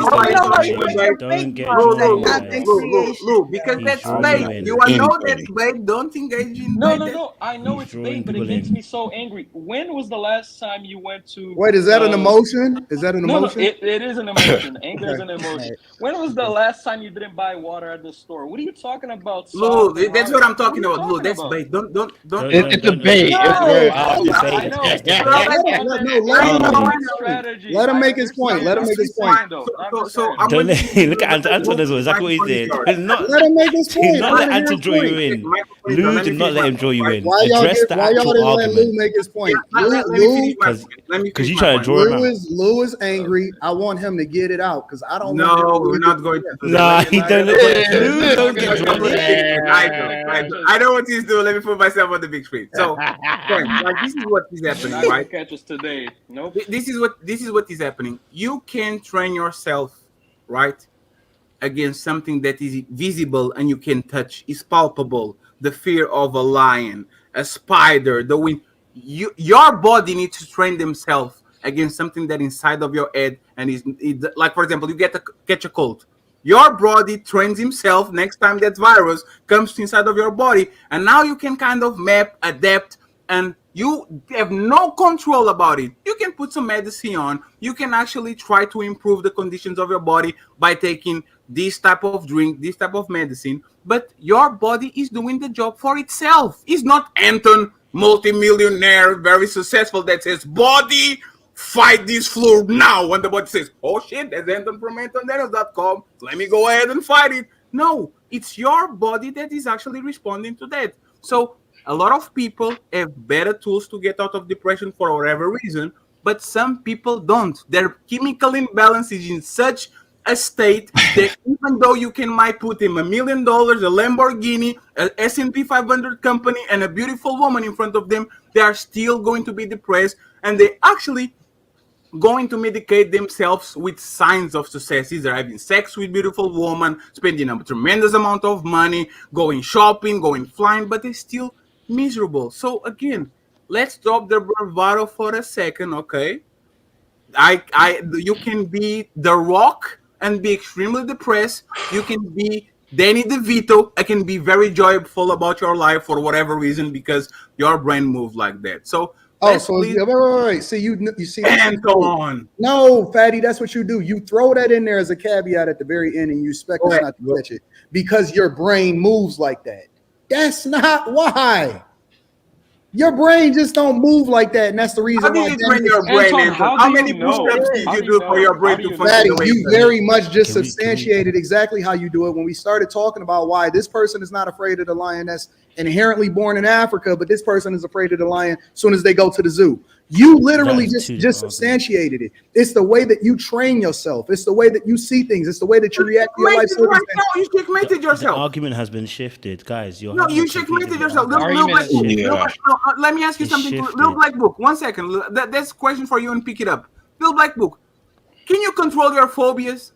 People that have a phobia of whatever, as soon as they see they shut down, they get in panic, all that shit. If you really are saying a it's very diagnosed phobia, it's difficult completely for you. different from someone having a Have empathy. phobia. As in, Exactly. like, No, you're Anton right. and you would be both be right in some sense of the word, right? Because culturally, depending on where you come from, certain things are not going to be a phobia. You won't respond in the exact same way. Now that, Wait, but that's a depending on completely what? different argument. I don't want to go down Depending on that way what? because it's a waste of an argument. Because it's a waste of an argument. The Okay. argument is really and truly is that depression. There is two aspects of what you're talking about. What Anton is discussing is some truth to it. When you're talking about contextual or situational depression, which is born out of a situation where someone could be in a depressive state or a mood for a while temporarily, this is what Anton is discussing. If that's what he's discussing, I'm not going to argue with him, because in reality, there's a lot of people who are in that state where there is something external that is affecting their mood. And if they remove that external thing, their mood will shift. That's a different argument. The beginning of the argument was, does depression actually exist? Anton said no. And I'm saying I disagree, because medically there are people that are chemically imbalanced. And that depression, you can't just say change your external factors and that person will change. That's the argument. Any other argument is a waste of our time, because we're going down the lane. There is an argument. Hold on. Because hold on. I'm not going to derail it. Because when you started, hold on, Anton. When you started, that was your original point you made. That's where I'm arguing with. I don't want to argue any other point about whether it's contextual or whether people get into a mood or whatever, because we agree. There are people who are going to have those situations which can be shifted by external factors.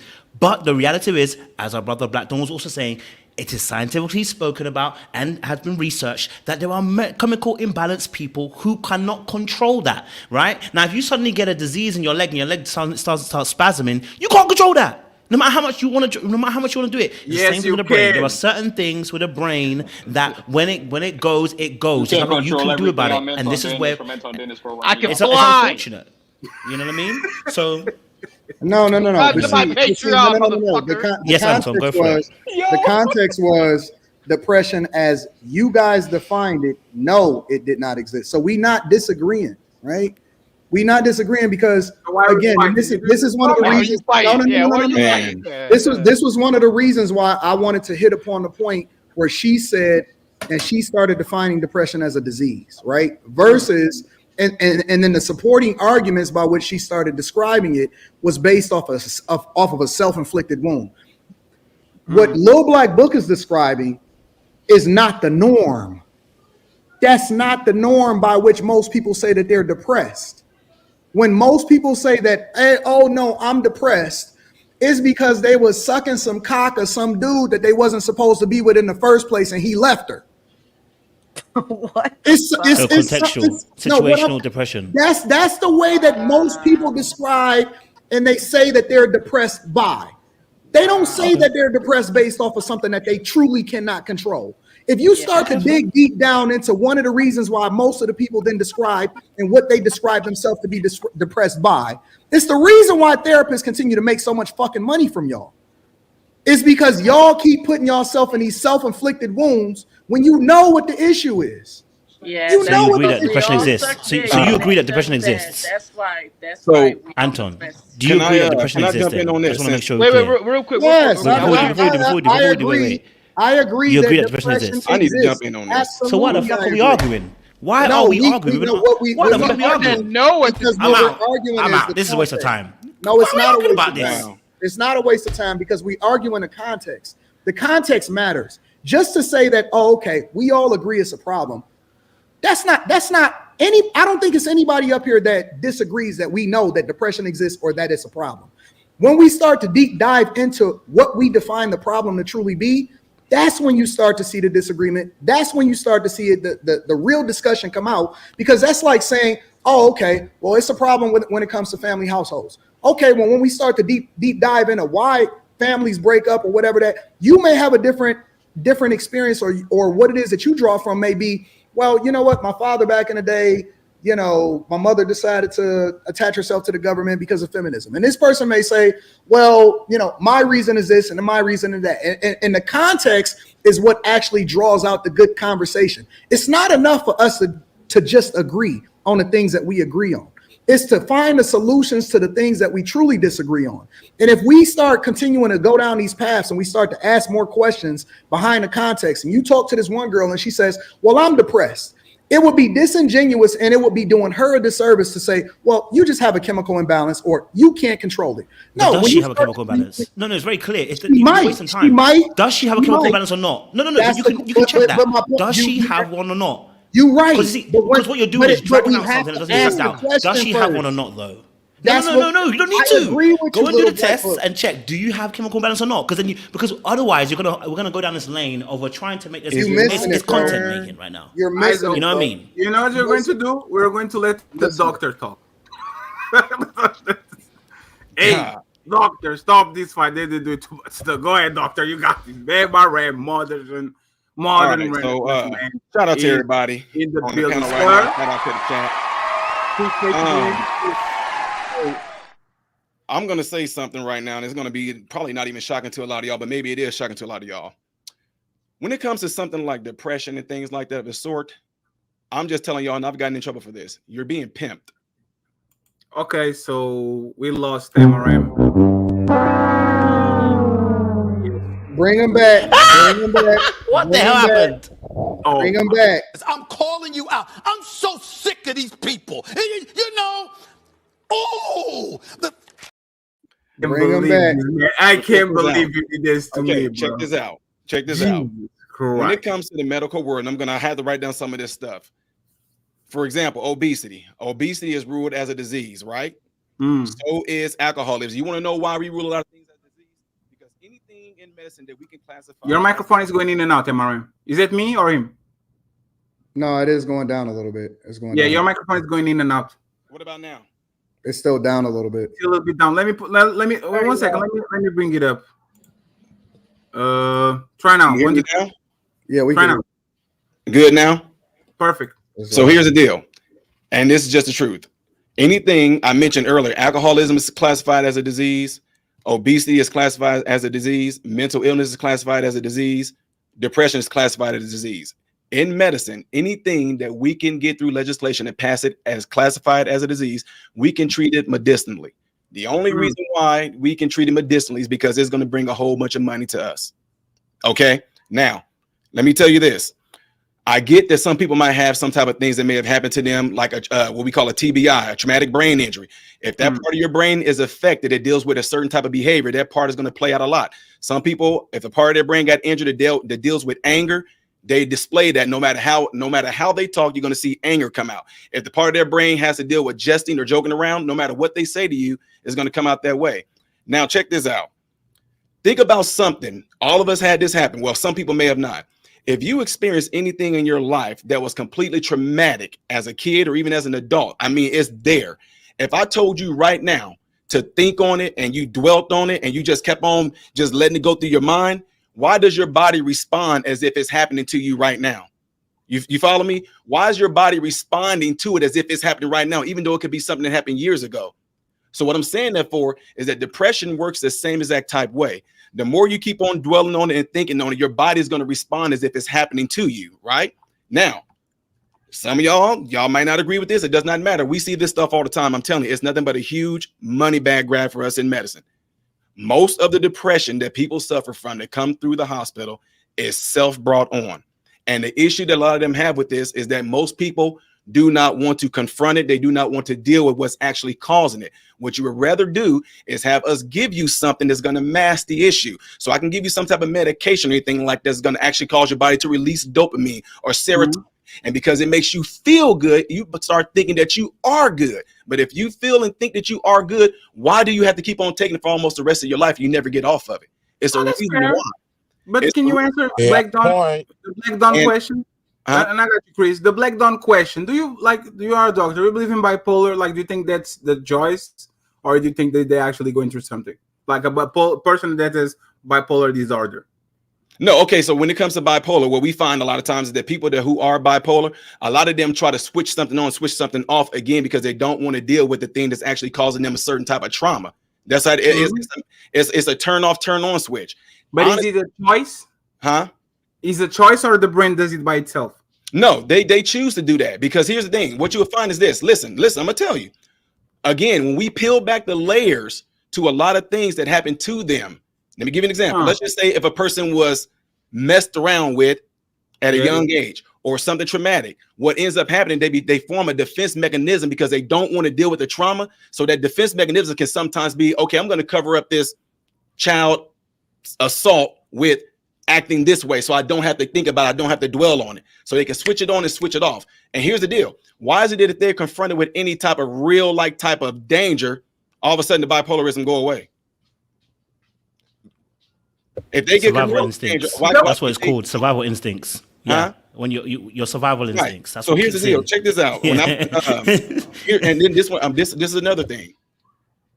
Whenever you have something like depression, here's the deal. We like to deal with things that make us happy. We like to deal with things that bring us joy. We like those things. But when it comes to even like a death of a loved one so close to us, a lot of us don't want to face that. We don't want to let that get to us. Why is that? Why do we try to run from the things that we actually were built to deal with? What medication did our ancestors have? What medication did any of our forefathers? Medication. What are you talking about? My point is, what medication did they have for depression? What medication did they have? Well, we classify things as depression. How did they deal with what we call depression? How did they deal with it, sir? Well, we classified depression at that point in time as well. You can't drop that point and say you weren't. Were you classifying depression at that point in time? Were you classifying depression at that point in time as well? Yeah. That time that you're talking about, were they classifying depression at that time as well? Were they identifying what depression was at that time as well? When you were doing there this an actual time? medical diagnosis put in any DSM books anywhere? Was that an actual thing? Sir. Like, think about what you're saying. So check this out.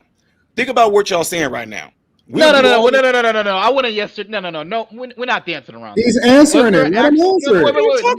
Let me clarify. Was there an actual diagnosis back then in the times that you were talking about for mental depression? That's like you asking me. Wait. That's like you asking me if there's a such thing as diverticulosis back then in the slave days. How? Yes, but they couldn't. No, because you brought it up. That's the point. That's the point. You brought it up. Did I not do this? You do know that there's a diagnosis for gender dysphoria, right? That's not the point. Yeah, we're not talking about that. We're not talking about Do you get the argument that we're making, Anton? No, let's take it that face value. There's a diagnosis for gender dysphoria. Yes. And just because there's a diagnosis for it does not mean that we can justify the logic behind it. That does not make sense. That's the point. I got one question. I got one question. Make the argument we're making. Stay on the argument we made. You're trying to disprove what it is that he's saying by then saying, well, technically there was no diagnosis for it in order for us to argue against it. That's a disingenuous argument. No, additional argument would have been the first because I can use when he said go back in them times. No. I'm not gonna let you have that, Anton. When he said go back to those times and did it inverted commas, go back to those times, we didn't have depression. Almost like he's saying that we didn't have depression then. I'm saying to you, well, you weren't identifying depression then, were you? We weren't identifying what depression was. You can't go back in time and do this and say those times then. That's what will happen. So y'all are missing the point. You literally are missing exactly what. We're not missing the point. We're holding you to the point. That's the whole point. Listen, just because you can diagnose something as such does not mean that it justifies the argument. That's by what you're saying that it doesn't disprove what he's saying. Not at all. That's not what he said. How did he deal with it back then with depression? Correct. And you cannot answer a question with a question. You can't deal with it if they weren't even aware of it. Because it's not really a thing is the whole point. No. Hold on, Fatty. You can't say that.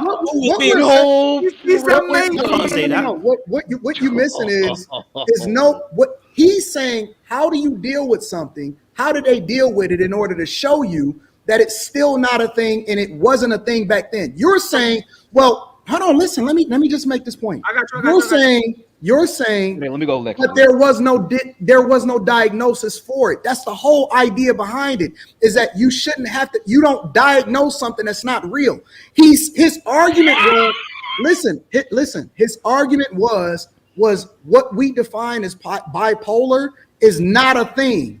Sometimes it's a childhood trauma that you refuse to deal with, but because because there's and you missed the whole conversation that he had in the first place. He said that there was a monetary element that's involved with the diagnosis of a lot of these things that we continue to justify why people are going through. Because there's money involved, that's the whole idea behind the Again, we don't That's disagree. the whole We idea don't behind disagree. the This is the point. diagnosis. This is why I said he misses the point. We're not disagreeing with you on that point. The reason why there's a gender dysphoria diagnosis is because there's That's a not why. financial That is not element why. involved. So you No. That's not what it is. There are some diagnoses that may be taken too far, or someone may use it as a monetary gain. Yes, but does it exist? Pause. Hold on. Let me clear it up because there's so many, so I need to clear this out. Yes, there's an industry that is pushing agendas where people are over medicated and all that. You guys are right. But there's something called science. Example, we, for the most time in our history, thought that the center was the middle, that it was the center of the universe, right? Just because we didn't know that actually the sun wasn't the center of our solar system, that didn't mean that we weren't running around the sun.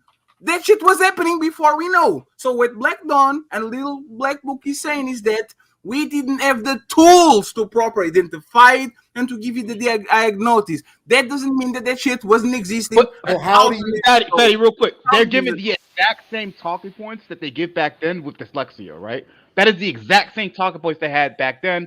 Oh, they just didn't know how to deal with it. No, what we're saying is that you can't use that to disprove his argument because then you'll literally the exact same talking points they had. You'll pick and choose what you want to use science for because they use the same scientific methods in order to justify the diagnosis behind gender dysphoria, but you'll disregard that and say, well, no, there's some extreme versions of it. If you're going to be consistent as far as I don't disregard that.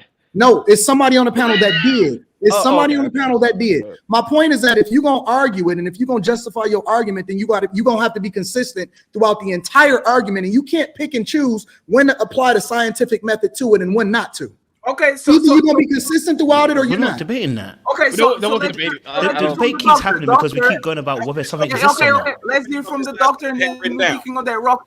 Doctor, please, without straw mans. Is depression a choice? Yes or no? Yes. It depends on. That's why we have an argument. Listen, I said, now look, I answered you directly, right? Now, do you want to know the why? He don't want to hear you. That's why he interrupts you. No. He caught me there. I will have to give you the space to elaborate. Tell me no, and please don't pull a straw man and says because there are 7 people that are selling depression to monetize themselves and let's go on. Before he goes, I do have to go. I enjoyed y'all. Thank y'all for having me. It was a great conversation, debate, argument. It's all in fun. Anton's leaving you, MRM. He's leaving you to drive, bro. When we first started this, I did let Fatty know that I was going to stay on as long as I possibly could. Yes, he did that. Anton, you are a true fucking villain, bro. You are the biggest villain. Again, I don't think that. Shout out to the 478 people. I will say this. People don't understand if Anton is the true Thanos of this space. No, I'm not. As soon as we get rid of him, there's nobody to fight. There's no the Avengers go, everybody goes each other, like everybody spreads around. We become farmers. We become I'm a Uber driver. So Anton, once again, thank you for everything that you did to this space. And I hope that somewhere in 2024, you come back as a true villain so we can punch you again in the neck. Okay? No, listen, I'm if y'all reach out to me and y'all have discussions, I think that's when y'all don't go at each other and y'all just keep it, light, and it's not a personal, then I don't mind. If I have the capacity, I'm always going to show up and I'm always going to support. So I just love what it is that y'all creating. I love what y'all doing. I'm always going to support content creators and people that's doing dope stuff. And I appreciate y'all. So I got to go. I got to shoot out. If anybody want me or anybody, feel like it's a discussion for me to participate in, feel free to email me. I'll try my best to always support and show love to any kind. I don't care if you got 2 subscribers. I don't care if you got 200,000 subscribers. I'm always going to show love to the content creators, especially with the people that I'm familiar with and I rock with. So I love y'all. I appreciate y'all. Thank you. Appreciate you for coming, Anton, and tell Rita like everything is going to be okay. Okay. All right. Thanks, y'all. Okay. Appreciate it. Good to you.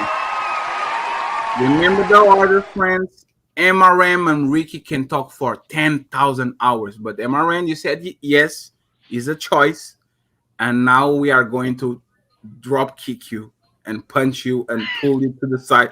You are going to defense. I know how to block, and you have to survive by yourself now that Anton is gone. So, easy. Sir, Easy. oh, sir, I'll let him go. Go ahead, MRM, and then we have Ricky afterwards. Ricky, you grab the microphone after MRM goes there. Go ahead, MRM. Okay, so the question is a choice, and this is why. Now, look, I said yes, but at the same time, I gave my, I told you guys earlier how some of it can be brought on by people that might have had like a stroke in a certain part of the brain or TBI, things of that sort. But when you talk about things that's been brought on as far as like what we want to call trauma or anything like that, the reason is because I said earlier, if you thought about something and you dwelled on it, your body and yourself will begin to respond as if it's happening to you. And then and especially when it comes to thoughts like that, like as far as being in a state of depression, is because they stay in a state of dwelling on the issue that's causing them to be depressed without actually addressing and trying to get rid of it. So what happened is that when you think on things like this all the time, your body literally has a response to it. It would begin to produce cortisol, which is an inflammatory to your whole body. Versus if you think on things that are the opposite, and better yet, one of the best things we're seeing right now for the number one things to get rid of depression is exercise, because exercise do a few things. It creates new brain neurons, and it also releases serotonin as well, and some dopamine to help deal with that on a natural level. But if you get with people and you talk to them on a one-on-one level and you begin to peel away the layers and get to the nucleus, what's causing it, once they address it, they come out of it. It didn't take you no pill or no medicine to get you depressed, but you think that the pill and the medicine is going to get you out. And tell me this, if it is indeed not brought on by your own thoughts, why is it the medication that we give you tells you there's going to increase your suicide? But you cool with taking that, even though we're telling you, hey, this medication we're giving you to help you with your anxiety or your depression, it has a chance of increasing your suicide, and you thinking to yourself, oh, okay, I'm going to take that anyway because at least it's going to help. Now, what sense is that? Probably because the lawyers does it do that? probably read it advise for them to modern renaissance. How does it do that? How does the drug that someone takes make them do that? It changes your chemical levels, right? It changes your chemical levels. Thank you. Alter the mind chemistry. Thank you. Thank you very much. That's a point I'm trying to prove. I hate the argument we're making because it's dumb. Because we know that depression, it's like we're trying to intentionally cause carnage on the internet. There's no need. Is depression a choice? No, it's not. Yes, it is. If we're talking about a medical, no. What you're talking about is what we discussed already, which is why I hate we're having a circular argument. We've already agreed that part of depression that we have. Let me add on to this conversation. It's wild. No. What kind of doctor are you? We know that depression is not a choice. Any script? He's a doctor? As a disorder. Orthopedic. Hey, when you're ready, Fatty. Situational, I agree with. One renaissance, I agree with. Situational. I got you. Remember, did Ricky ask the question? Of course not. So Ricky's going to ask the question. Moxie, put your gloves on. I see what you're doing there, and then follow Pastor. Go ahead and have the conversation. I just want to welcome to the show Coach K. In the booties. Coach K. How are you doing? Coach K is in the boot Diesel Black Dawn. Stop blushing. Go ahead, Ricky. You got it. He's white. The question I had was, I understand everybody's take on it, right? The way I look at it is the way I look at it. And I understand y'all using the argument, but do you guys of the medical imbalance, but in this society that we live in, right? The one we're discussing, do you guys believe that the majority of depression cases are due to an imbalance, or are most of them just into something that they're into at that time? No, Rick, based off the patients that we get, when people talk about this, what gets me about this. When people start to say chemical imbalance, I'm trying to tell y'all, you have to understand something. Show me something where we went into somebody's brain and we withdrew some dang on stuff out of their hypothalamus or their pituitary gland. Show me where we did that for y'all to say it's been proven that there's chemical imbalances. Where do we get? What chemicals did we draw from their brain? I'll wait. Thank you. Can you repeat I that don't know. again? The same chemicals that you said that when we take drugs, it makes our chemical change in our brain and we want to commit suicide. you- I don't know. Did you go into the brain What? and did you go into the brain and take the Hold on, chemicals hold on. out to find that out? Did you go into the brain? Listen.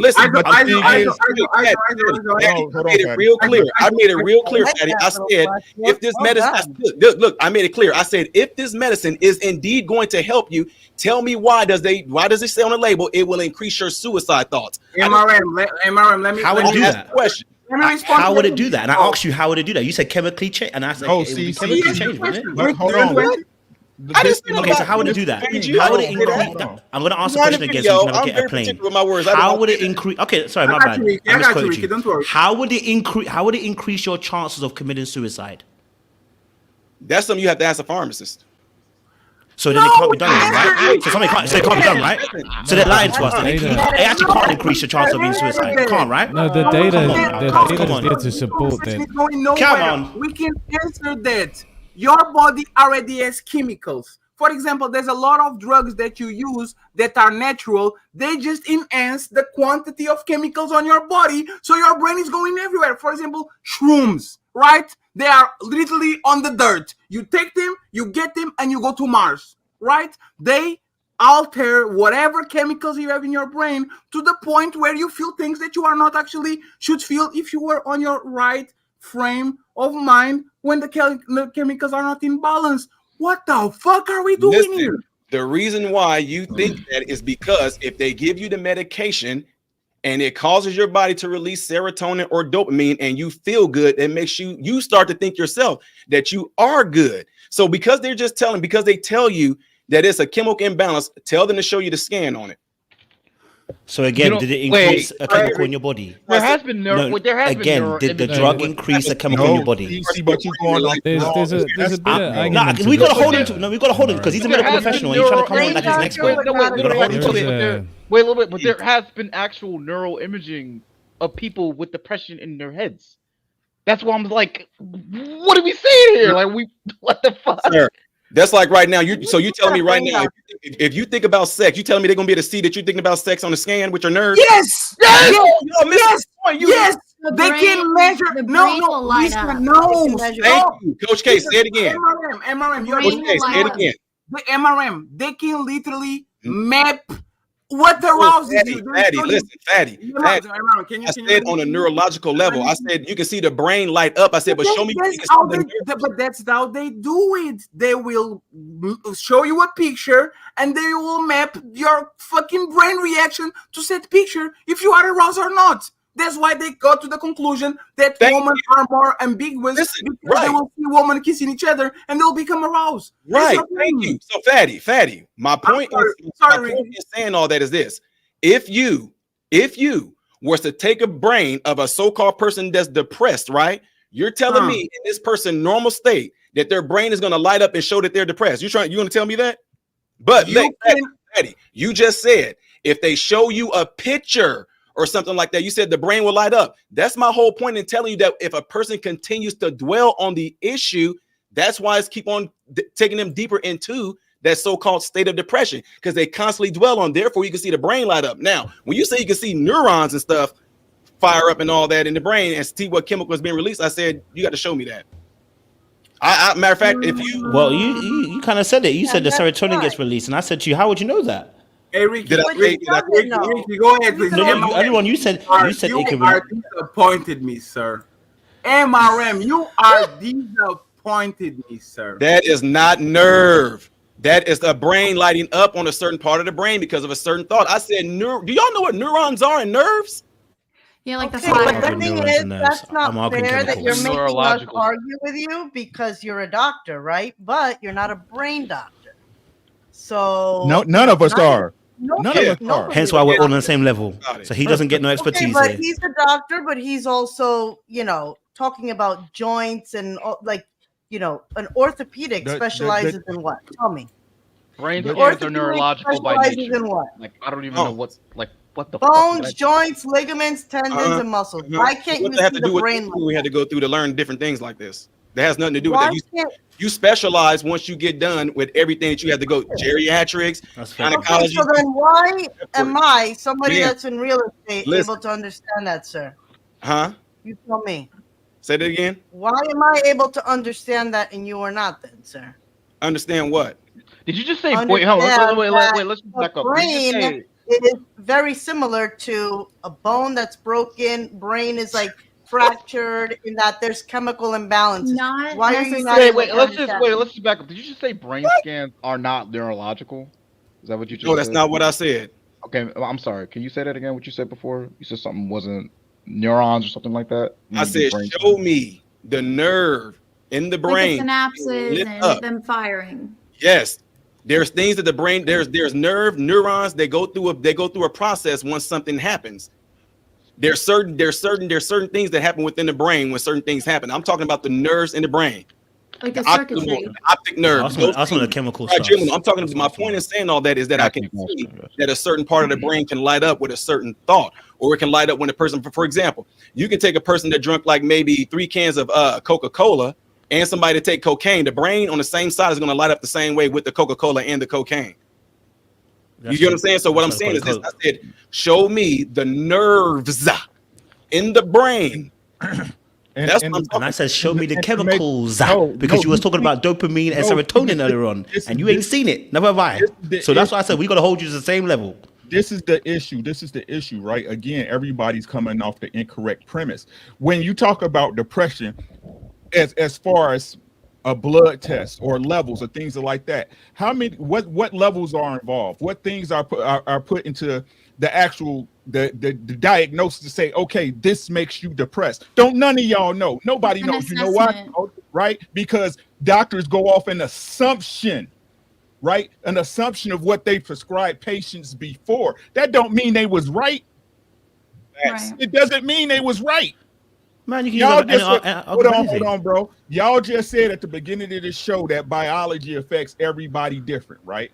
That because a person might be because their parents might be diabetics, they may be diabetic, they may not be, right? So again, everybody is getting diagnosed off the assumption of what symptoms are being told. That means you can make up whatever you want. And if the doctor says, you know what, you're depressed, you're going to be depressed. Instead of taking those thoughts and processing them in your head and actually going into the event for what it exactly is, because earlier couldn't nobody tell me Fatty could, but y'all was using grief as the same thing as depression. Is grief depression, or is depression grief? Which one is it? The point is, again, none of us have an understanding of what the fuck is going on.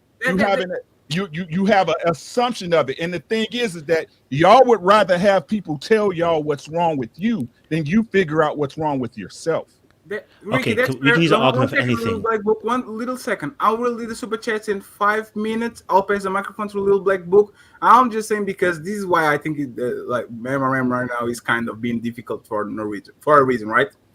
When people are depressed, you doctors say, you know what you should do? Go to the gym. You know why?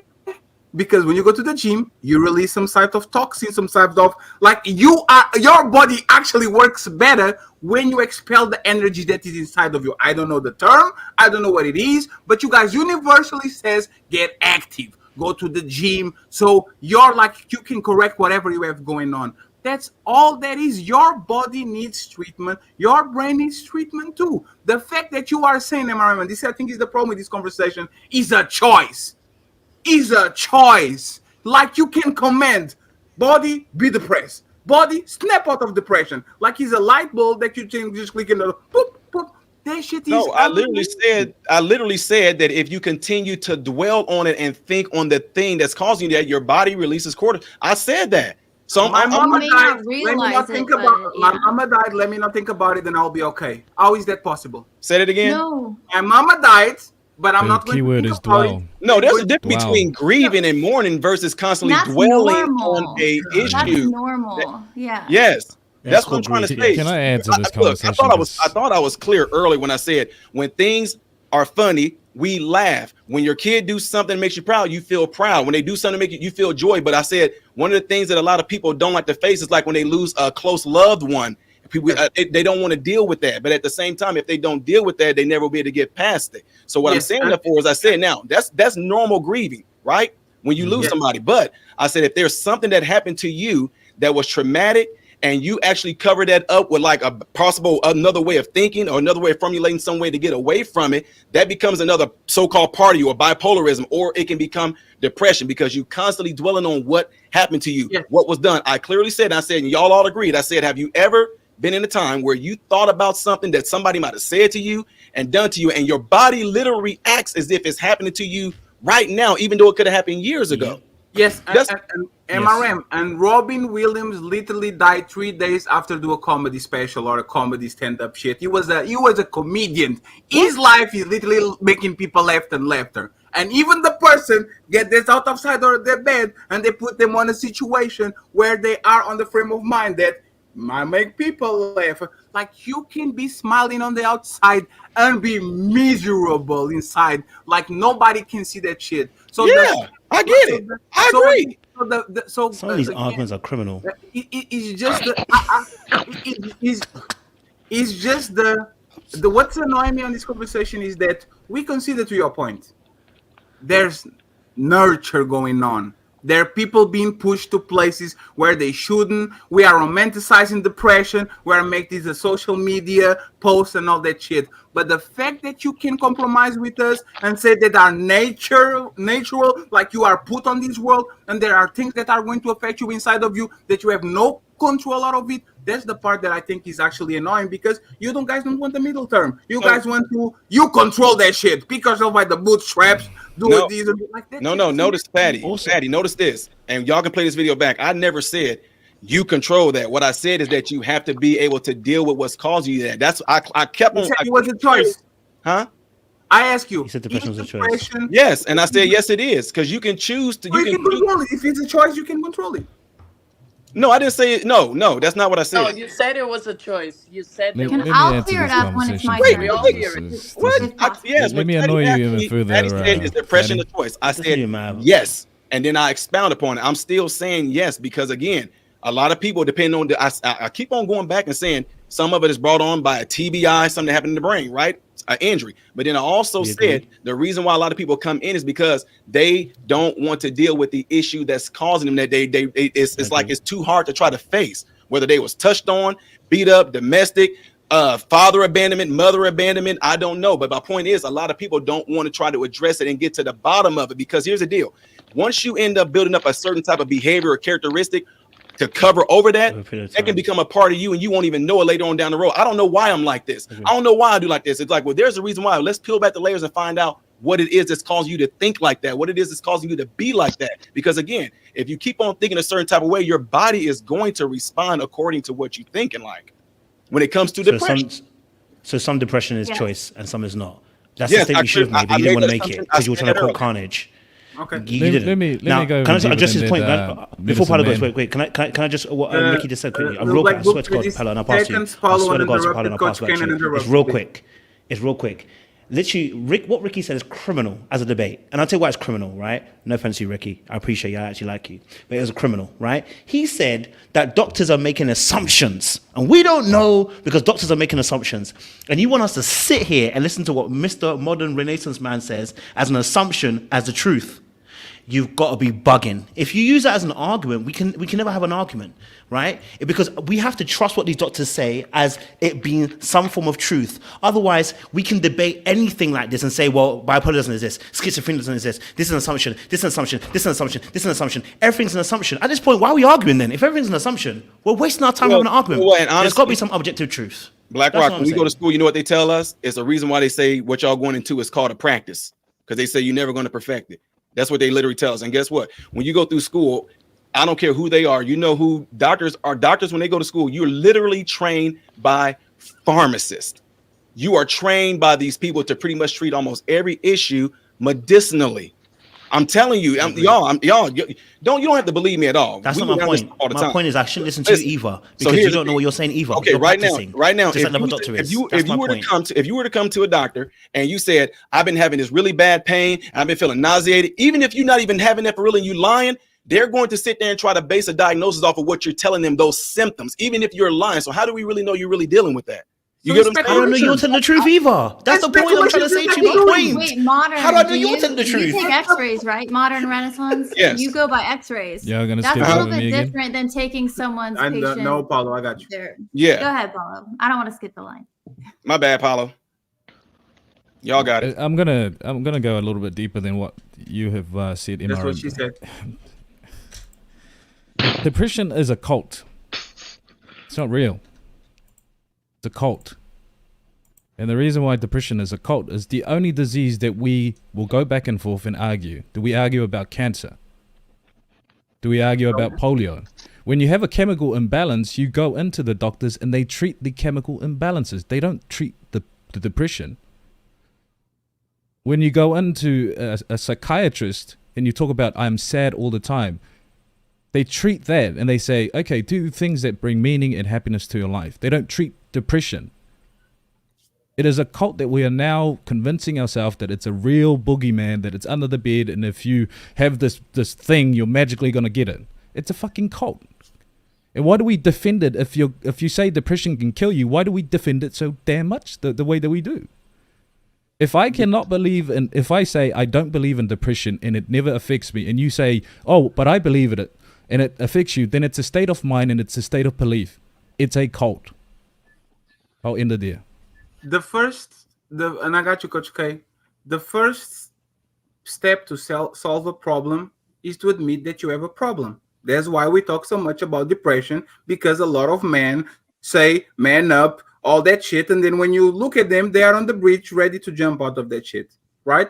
We talk about it because, once again, and that's why, because the line is on the back and all that, I already got emails from people saying, Fatty, I was doing such and such and such, but the fact that you do a show, they talk shit about your show, is making my life easier.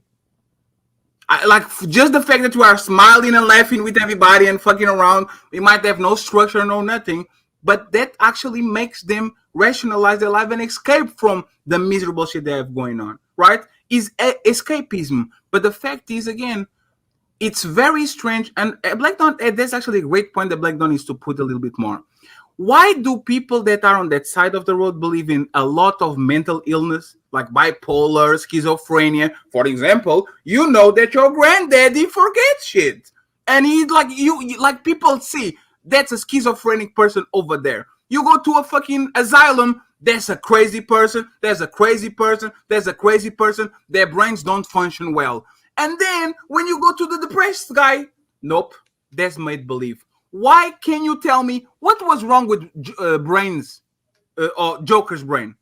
Can you prove that he was mentally ill and he was going on Gotham, blowing up people or he was doing it because he was sane and he was just evil? We assume crazy shit on people all the time. So if you can point the crazy dude that is your neighbor and that for some reason, every time you go to sleep, he starts singing and cursing and all that shit, why can we do the same to a person that is on a state of depression? Why? Coach K, let Paulo Professor respond this little quick, and then Coach K, you can hop in. Go ahead. Okay, so I work in construction for the last 10 years, and a big part of my strategy towards management is dealing with the individual that it's in front of me. You know how many times out of those 10 years I've said to many men, both young and old, said, okay, try this with me. If you think that depression is real, go for the next week saying it's not. And do everything in your power to figure out what is actually wrong with you, what's causing you to have this great despair in your life. Forget about depression, just go right to the source. And guess how many come back and said, oh shit, nothing is actually wrong. I have to deal with my finances, I have to deal with my wife, I have to deal with my kids, there are many things affecting me. Then what is depression then? You can use it to qualify a state of mind, but it's a belief system. The moment you take away depression and go, what is the source of my despair? Is it because I've broken up with someone? Is it because whatever it is, you start going down the Well, I was going to say real quick, because I want to move the conversation along a little bit, right? Because I feel like we just keep bouncing back to this. We're not talking about a constant, just in a regular state of sadness. That's not what we're talking about. We're talking about actual debilitating depression. These two things that you're describing are worlds apart. right? So let's just I say, oh, my understand. girlfriend. Let me just preface this. Let me just preface this. Okay, I have go sat in the last 10 years over countless funerals of people committing suicide. So I understand that. Okay. Carry on. Yeah, but what I'm saying is, it's like, just keep the example a little bit low level. Like, if I break up with my girlfriend, right, and I feel sad about it, and I'm just like always on my mind or something like that, it's a whole world degree of difference away by saying I broke up with my girlfriend. I'm actually clinically depressed, where I'm not even eating the way I should. I'm sleeping 12 hours, but I can't even wake up. Like, I still wake up, but I still don't have the energy to do anything. These two things are completely separate, right? Do you not understand? Do you get what we're trying to, like, we're dishing out here? Yeah, Does that make sense? I understand that. Yeah. But I also understand placebo effects and how strong and powerful that can be. That's fair assessment. Right? Yeah, that's There's a fair assessment. Right? And that's where I'm trying to make the argument, is that I consider it as a cult because it's a placebo. People believe, therefore they are, as MRM has stated before, their body is trying to feed the belief system of what it is. I am sad and I'm crippled by this depression. Therefore, the body is trying to feed whatever the state of mind is. If I don't believe in it, my body's not going to feed me whatever the hormones, the imbalances, or whatever the hell it is.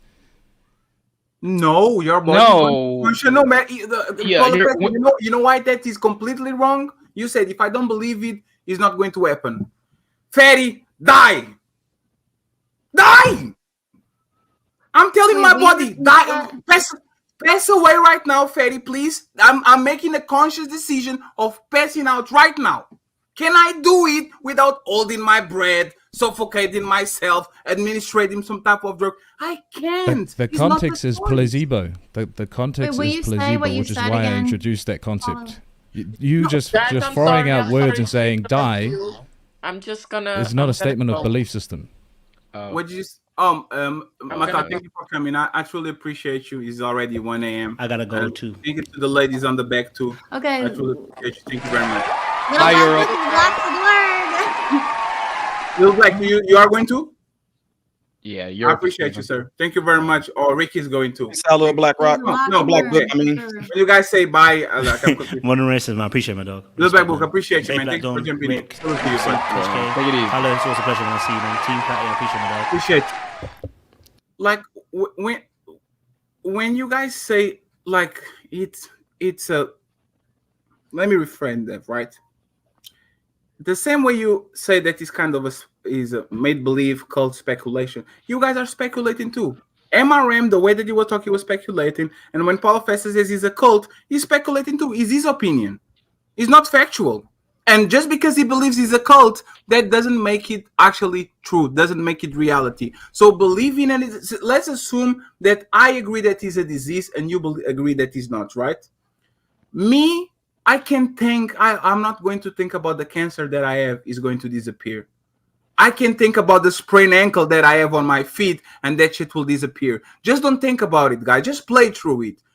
If my brain is actually sick, me not thinking about it is not going to do shit. I have to fix it the same way I have to fix a sprained ankle, the same way I have whatever. But listen. You're making my point. No, listen. I have a choice to seek help. I don't have a choice of putting myself on a position where I literally sprained my ankle without doing nothing to choose that shit. That shit happened to me. It's not me choosing to sprain an ankle. I sprained an ankle. It's There's different from what we're trying to discuss here is depression. What? No, what's a cure of depression? What cures depression by a large? What's the most effective way of curing depression and that's been found? The new stuff that's coming out right now as of 2021 has been linked to exercise. It is more effective than medication. Absolutely. Exercise is more effective. And why exercise? But really, it's your explanatory style. What happens when you go exercise? Why exercise? You balance the way the brain produces hormones. But that's hormone imbalance. That's not depression. No. The point is hormone imbalance is real. And hormone imbalance is very similar. Yes. Okay, can I add? To say that chemical imbalance is depression is. Do you believe in the idea? Do you believe in postpartum depression? Damn.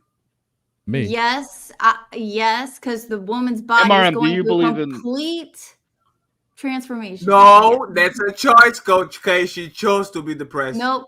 Nope. Listen, okay, so Well, what I Coach haven't K gone just yet, but okay, so Coach K just got done getting ready saying what the body, what the woman, Stop being a she was just crybaby. getting ready to say what the woman bodies go through whenever they go through postpartum depression, right? Which is a thing that happens that causes them to feel that way. Did I not say physiological thing. yourself, something happens to you that causes you to go into it? It's the same thing. No, it's a choice. The women don't just sit there and go, I have a baby. Oh my God, postpartum depression. No, a huge thing on a physiological level happens to them. Physiological. Can I go? Because I kind of want to bridge the gap a little bit about this choice thing. So there is the brain and there is the mind.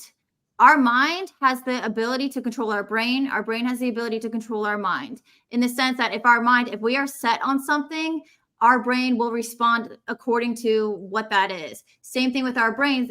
If what we're feeling as the hormones, for example, and then our mind is going to react as such. So if you don't believe me, you can look it up. So for example, if someone is feeling depressed, and I'm looking all of this up. So like a normal depression, which is extremely common, it's like the common cold of mental illness. That's normal. But if it is not taken care of, and it what's the word I'm looking for? I don't know what the word is, but if it maintains, to that extent, and it gets worse, that's when you're looking at, I believe it's called unipolar depression, or, the opposite of bipolar. And that's what some people would be classified as, not the feeling of depressed, but the mental illness depression. However, the choice that I think Paulo and Modern Renaissance are talking about, and I don't think people realize that they have a choice. They do, but they're not really exercising that choice, is that the way that you perceive things is going to affect how you feel. And if you don't believe me, look it up. That's cognitive behavioral therapy, basically. So, how can two people experience the same thing and feel differently? Well, it's because of what you're thinking about it. And then obviously once you're in that state of temporary depression and things don't get better, or you are, you're ruminating, or you're in just that constant state of despair, you're not getting outside, you're not doing anything, you're going to feel worse. And then your body is going to react according to. So majority of the illnesses we have are psychosomatic, which means because of the brain, or the mind rather. The brain / mind is very powerful. No, go ahead, Buckton. Well, can I stick with your common cold example, right? She says the common cold of mental disorders, right?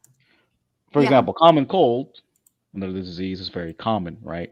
Even if I go outside in the winter and I'm wearing all the best equipment I possibly can, right? I got my scarf, I got my beanie, I got my big hoodie, whatever, all that stuff, mittens, whatever the fuck, I can still catch the common cold, right? Correct. From going outside, no. It's a virus, right? You don't catch a cold from going outside and just being in the cold. You can be out there wet and 30-degree weather. You will not catch a cold. That's not how that happens. Someone, right? So you got to come with a different approach. I'm sorry. But so that's the thing, right? But let's go with it, I guess. Okay, we'll roll with it. You had a follow-up question, Blackdown? Well, no, I was just saying, because if that's the case, right, even with all those factors being set in mind, why can't you just be like, I can't control if you catch depression? Like, why is that more acceptable with that same premise? Of why is this premise not acceptable? No matter what people can do, you can still get depression. Like, I agree with you. Like, you have to treat it, and so it doesn't, fester and progress higher. Yeah, go ahead. What I think is what is annoying is about, not annoying, but the commonly held belief is that, okay, I have depression, can't do anything. And that's not true. Now, there is, you get the common cold, let's say someone around you, and you catch it, and then in this case, if we're saying, with depression, and again, I'm using this definition here, people can look it up, it's learned optimism by Martin Seligman, who, if he's not credible, I don't know who is, but, when they have this common cold, it's what they do about it afterwards. Now, it could be because something's going on. Let's say they have, you know, some work is really stressful, or they have someone in their family who's ill. And I think too, people forget that when things happen in our lives, we do want to feel bad sometimes. And when we mask those feelings and suppress them, that's when we get into trouble, and they just fester and they sit there. Yet we need that contrast to know when things are good and things are bad. But if you think that, you know, I'm feeling, you know, a lot of feelings, so that means I need to go to a doctor and get a diagnosis, I think that's problematic, because then you're put on SSRIs and it's not good. But So you I can just still think develop. people, Yeah, I'm sorry, but uh, you We can still literally had develop people. it. You can We still literally had develop people it come to the involuntarily, ortho though, clinic, right? and they actually would come back there. They come to the ortho clinic, right? Like one of my patients, for example, she came back and she was just like, "Hey, so I guess I found out that I'm depressed." And I was like, "What do you mean?" She's like, "Well, I filled out a form up there at the front, and I didn't know we even had new forms out there. I asked them 10 different questions, and out of those 10 questions, if they said yes to like 6 of them, they pretty much said, if you answer yes to 6 of these, that means you're depressed." So when she came back there and she said it to me, I was like, do you feel depressed? She was like, "I don't know, but I said yes to a few of those things that they said that I am. So now they want me to go and see."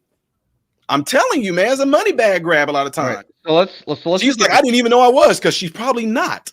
So let's just get the straw mans out of the way, right? Because we just keep going back to things that no one's saying, right? We agree with you that depression a lot of the times is overdiagnosed. There's some people who say they're depressed, but they're not actually depressed, right? No one's going to disagree with you on that, right? What I'm saying, what we're saying is that depression, like real depression, real mental illness, is involuntary. Saying that you could just control it, like how it happens, the process of you getting depressed. Well, I also agree with you, right? If you just let that depression sit there and fester, it can grow to something more severe. But depression is real, right? and again, I'm saying Sadness it's is real. you didn't cause the depression, but your unregulated thinking in the way that you are perceiving what's going on around you and handling it as such is, and again, I'm saying a lot of people don't realize this. So I'm not saying they're choosing this intentionally. Unintentionally, they are kind of creating this because of not the way that they're thinking about things. And unfortunately, we're just not told this, that we can actually control our thinking. Does that make sense? Yeah, I get like it. I'm not saying they chose like, I'm gonna feel depressed, but in a sense, if you're not stretching, Modern, you can definitely correct me, but if you're not stretching and taking care of your body and going to do a sprint or go do like heavy squats, you're gonna hurt yourself. Wait, Did you really?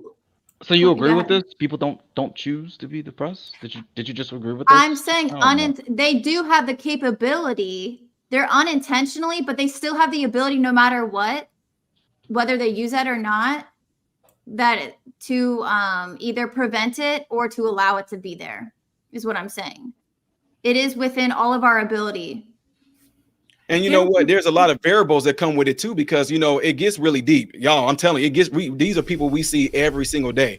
Then it gets to a point to where if you so-called are, you know, what they saying depressed, it brings you the sort of a type of attention that you never would have gotten had you not been depressed. So now, because people are, "Oh, honey, I'm calling you, I'm checking on you." A lot of people would rather stay in that state because it's bringing them more attention by being like that than it would be if they was out of it. Because now nobody's calling, nobody's checking, nobody's saying how I'm doing. I don't have to go to these places where these social areas are to where I can be around all these people. So some people do that, but most people don't. And let me tell you why. I literally says some people, Fatty. No, but that's the thing. I'm not classifying this as everybody. I got you. I just want to make sure that we can. Let's take depression out of this, right? Can a person choose to be happy, living in a bliss for the rest of their lives? Can they choose that? Is it possible for me to put myself on the mind frame? Let's leave the Thailand monks, because I don't know how they do that shit. I know, I have no idea. For a regular person, right? For a regular person that has a normal job, a normal house, a normal car, a normal life, can you train yourself to be in a state of mind where you're always happy and always on a bliss, no matter what happens to you? Yes. Hang on. Yes, but the thing is, again, remember, we need that contrast, because how do we know what happy is if we don't have sadness? We want to feel sad when, you know, it's raining for some dumb shit, or if our spouse is, you know, sick. Like, we want to feel negative feelings, but you do have the ability to control how you feel based on your thinking. So and that's 100% facts. How do we know? How can you measure that? That's going to be subjective. Give me my a beliefs. feeling. Give me a situation. You guys I'll tell you how you measure it. I'll tell you how you measure it. The Uno reverse. What you do, look at you. You are doing that shit on purpose, and I can measure if you're actually on that state of mind. But now, all of a sudden, you feel it. Can be happy and on a state of bliss. How do you measure that then? How can you prove feel it? Each person feels it. They can feel it for themselves. But there's the thing, is self-reported. Yeah. The person is telling you, I'm the best. What's that argument? So once You guys just said it's not reliable. You guys said it wasn't. MRM said it was. I'm sorry. MRM said. If you don't believe the self-reporting on the person that is saying that he's depressed and can get up and oh my God, why do you believe the person that says I'm happy in a state of bliss forever, is eternal? I never felt pain. I never how can you say that? I don't think they're saying that, but we're either MRM way. literally said that. The person is responsible if they're feeling happy about something. It's about what they're thinking. Now, of course, externals do play a role, but let me ask you: if something can happen to Black Dawn and Fatty, why do you both not have the same emotion when it happens? Because we are different by nature, and we have different triggers depending on different situations. Which really is your different thinking. Fatty's already given you the answer. Just as much as a person can believe in depression is the same as a monk going into deep into the forest and practicing not to be affected by things of society. So it's a cult, it's a belief system rather than it's a disease. It's not a disease. I can acknowledge that people believe they're depressed, and it'll take me little to know if it'll take me quite an enormous amount of conversation with you to convince you otherwise, because you believe it so, like placebo. But it's not a disease. You'll find the evidence for it. Depression is not a disease. It's a state of emotion. I am in despair, and it's causing me to break down. Man, I'm telling you, that's right. And look right now. Look what we have going on right now. Look what's going on right now with the trans movement and everything. I'm telling y'all, it's a reason why we are classifying almost all of that stuff as a medical issue, because we're going to be able to treat it medicinally. Like right now, they're allowing kids. Y'all all know this. I'm not going to go deep into it, but for you to allow a child to make the decision to chop off their parts and everything like that, you want to know why? Because we know that we're going to have a lifelong crackhead on medicine. Lifelong. It has nothing to do with fixing the issue. It has everything to do with treating them medicinally.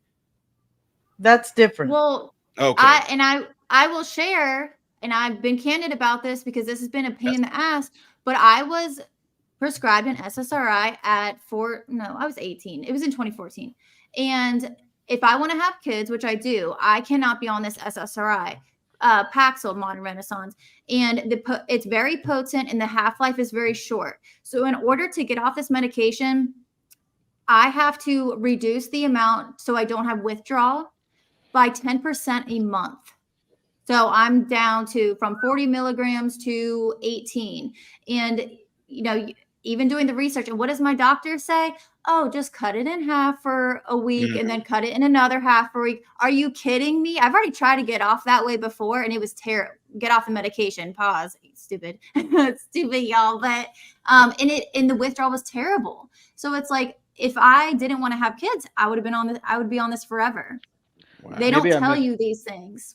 What's the cause of depression? I want to at least get an alignment on that from those who defend it. What is the cause of depression? There's a permanent state of sadness. Is the loss of hope. You can never trigger internal or external, either a chemical imbalance or something that happens in your life outside that actually triggers something inside of you, and you get on that state.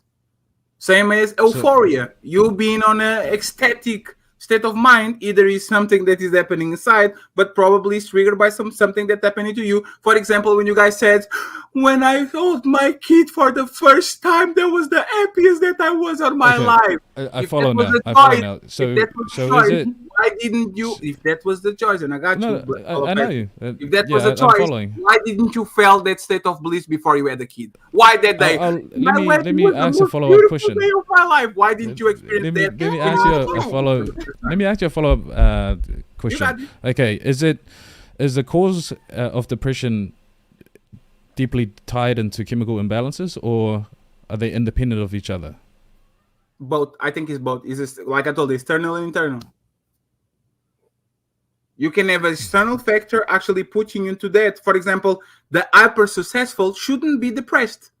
Robin Williams shouldn't be depressed. Like, if you guys actually like, oh, you have to build yourself, be successful. Like, he shouldn't be depressed at all. But his divorce, I don't know how many years ago, triggered him into being on a state that, even though he was doing comedy for millions, thousands of people, every time he closed the door, he got on the dark moment again. So, again, how is he choosing to do that? One of the things, though, Fatty. Okay, I'll let me follow this up, MRM, because this follows a very linear. Thing is, we'll find out, and you can read upon a few articles with this, is that a lot of people that, in like Robin's case, a lot of people, because he brought laughter and joy to a lot of people, everybody assumed that he was good.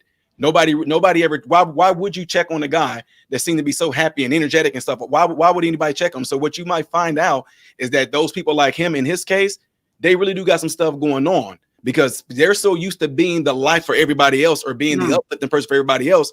Nobody on them because they assume that they are good. So Anton was wrong, right?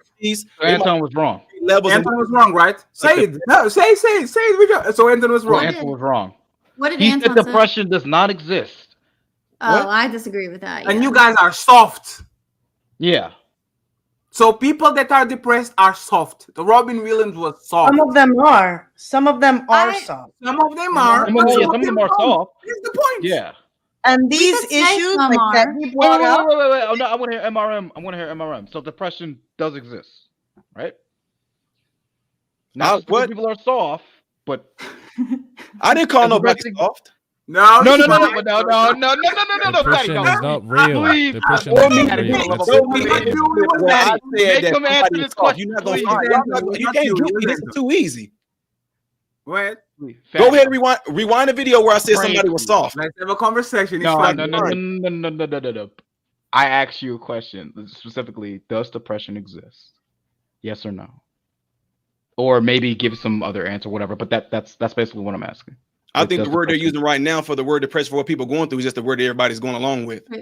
The state. Let's say the state. Can we now? I'm going to do the mental state. To go back. Because Fatty, do you remember what you asked me? What did you ask me, Fatty? And I said yes. So depression is real. No, that's not what you asked me. No, that's fine. That's fine, friends. That's fine. Forget everything we said before this. We are all dumb and young. Now we are mature adults. 3 hours later, Black Dawn asks you something that is: does gravity exist? Yes. Does the sun exist? Yes. Fatty, what's your favorite color? Is blue, right? He asks you something that is very easy to put him to. Do you believe that depression exists? You can say yes. Calling what people are going through is the word depression. Yes. So depression exists. Yes, for what we're saying and what people are dealing with, depression. If that's what they're calling it, that's what we're calling it, is depression. Yes.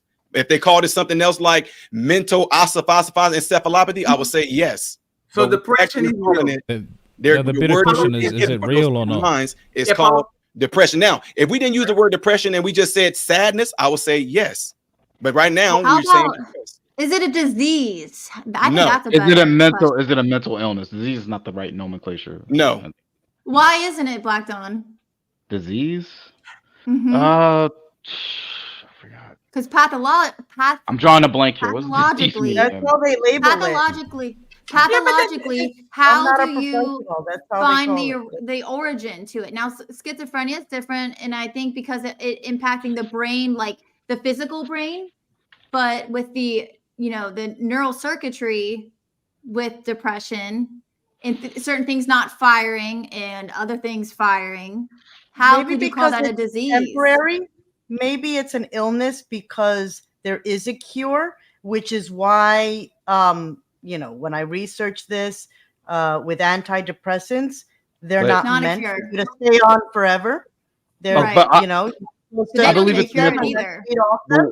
We believe it's a That's mental why? illness, I don't though. know. That's what we're going with. Right? We're not picking disease. I'm sorry? We're going with mental illness.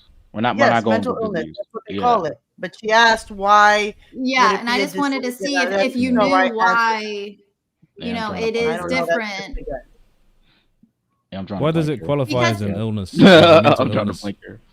Maybe because it's temporary, which is why they have people on antidepressants temporarily. It's not Then- something that you're okay. supposed to be taking So then forever. should we consider the spectrum of our emotion an illness then? A mental illness? Yes. Because they're all temporary. We feel certain emotions certain time. I think that some people See how that falls really quickly? experience it. Yeah, I'm not defending depression. Okay, some people, they use it as a crutch, and that's the problem. Is that we're in a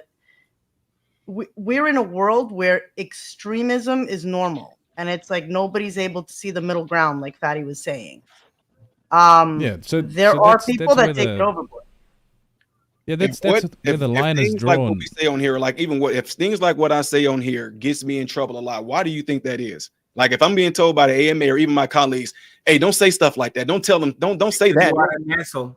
Tell me, no, they're not saying things like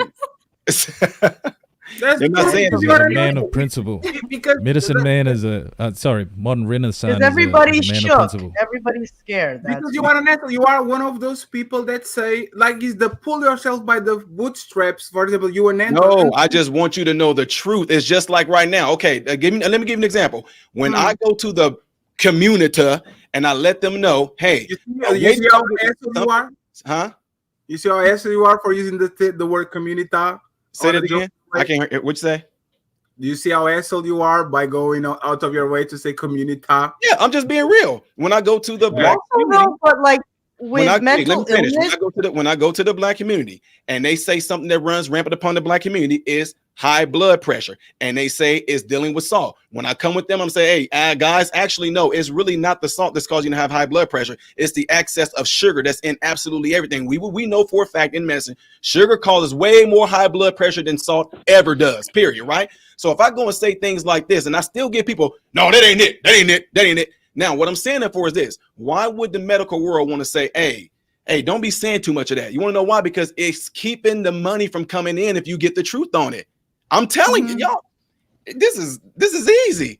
The reason why in the beginning that people were saying that salt caused high blood sugar, because the salt at that time was made up in three parts. It was a sodium, and it was glass, and it was sand. And when it got into your body and your body broke it down, the glass traveled through your blood system, your blood vessels, and it caused little microscopic scrapings on your blood vessels. When that happened, your body will repair that by sending a ton of cholesterol there. When cholesterol built up there, the blood couldn't push through, which caused high blood pressure. Now that they knew that, they end up switching the way the salt is made, right? And in doing so, they still never told people that high blood pressure is coming from that. It's coming from sugar, but they don't want to tell them that. They want them to keep on thinking that it's coming from the salt, and it's not. I'm telling you. How many people do you? I would like to ask the doctor a quick question. One second, just to make sure that we have a lineup, okay? Thank you to the 337 people watching, including the people on the little black book. I think there's 30 people there. So salute to you. It's going to be the scheduled show. Moxie and Black Dawn are going to have to say what they have to say. I'm going to go through the super chats. I have 6 questions to go. And one of them is, does euthanasia go against God's will? Does euthanasia negate the intrinsic value of life? Are they selfish? Like on the suicide note, are they selfish for letting their family members leave? Or are they selfless because their families can now move on? A person who knows, like, I have a couple of questions about like you ending your life either by you being on terrible pain and have to be euthanized, or just suicide itself. And I will ask him after I read the super chats. We wrapped it up and we're good to go. The link is pinned in the top of the chat. And if you are going through something, and you need help, send us an email. Send Black Dawn an email. Black Dawn has all the patience in the world to save you. Please don't. Send us an email, and if we can help you, the 988 Lifeline provides 24/7 free and confidential support for people in distress. So, life is hard. You are going through a tough time. Have hope. Keep going. Keep pushing. And stray from the darkness. Reach the light. Wait. Hold on. And that's great, Did you say Fanny. And can we hold on to that after? I'm sorry for disrupting you, but that No, was it's fine. perfect because I'm going to address it very soon. Okay. Put a pin on it. Follow, please. I'll give you the microphone immediately after the super chats. Go ahead, Moxie, Black Dawn, and then we go from there. So I have a quick question for the doctor. By the way, what can I call you? I don't want to just call you the doctor. What's your MRM? MRM? You're muted, Hi, by the Ty. way. MRM. You can call him just man. Or Ty, right? That's what his name. Let's call him man.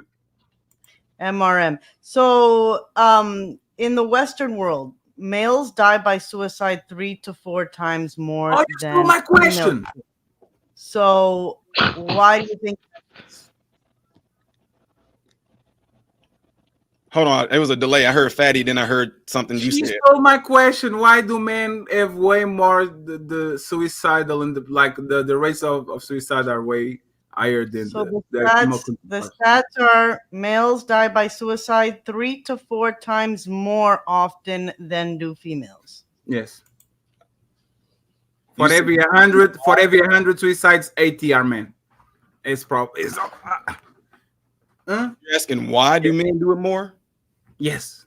That's something I really haven't gotten into to answer that.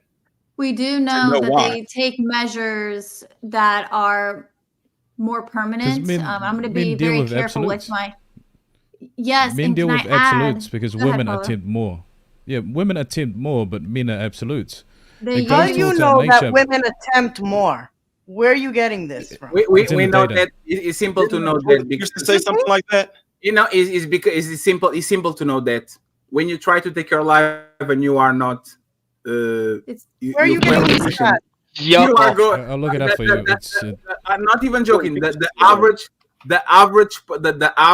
like when it comes to woman, when they finally did it 17 times.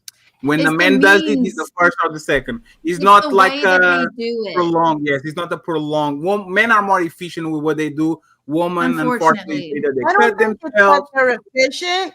I think maybe you don't know what's behind it. If you call downing some pills or whatever, Yes. like, or blowing your brains out, I don't think it's about being efficient. I think maybe those women are like crying for help too. No, you know what I but mean? men take more. Fatty, I don't know if you can pull it up, but Jordan Peterson explained that pretty well. Yes, men It's take in, more it's in the definitive WHO. That's usually It's in what the it is. WHO website. If you want to look it up and compare the statistics, women attempt more, whereas men take measures that are absolute. That's the difference. Okay, And and we look why at- are they taking Within measures that are Moxie, I can say this though, within the clinic though, I would say that most men probably let me just tell you this. In the clinic, we have more women that come in, and when you look at their files, more women are on antidepressants than men are. But I'm thinking that I don't know. I really don't. I really haven't even looked I that deep have something into for it. that. So women are twice as likely to suffer depression as men are because on average, they think about problems in ways that amplify depression. Men tend to act rather than reflect, but women tend to contemplate their depression, mulling it over and trying to analyze it and determine its source. So when you act, usually it gets you out of that. They'll go hang with their buddies or go, shoot hoops or whatever the heck. But when you're mulling it over, you're going to feel worse. Yeah, and that's what I'm speaking to. Depression is not, suicide is not a unique, out of the blue thing that's causing men to do it. It goes to our nature. We act rather than mull and dwell on most things. That's the reason why we die at a higher rate based on suicide. That's all it is. When we consider all these facts, I shouldn't say facts, when we consider all these things that are by nature of men, that's your explanation. We act rather than dwell. Mm-hmm. I And think things it's like sadness can because cause they're us to not act. processing their emotions as best as they could. No, they're over processing their emotions. That's what causes and leads most people to make rash decision. Is that they over process their emotions.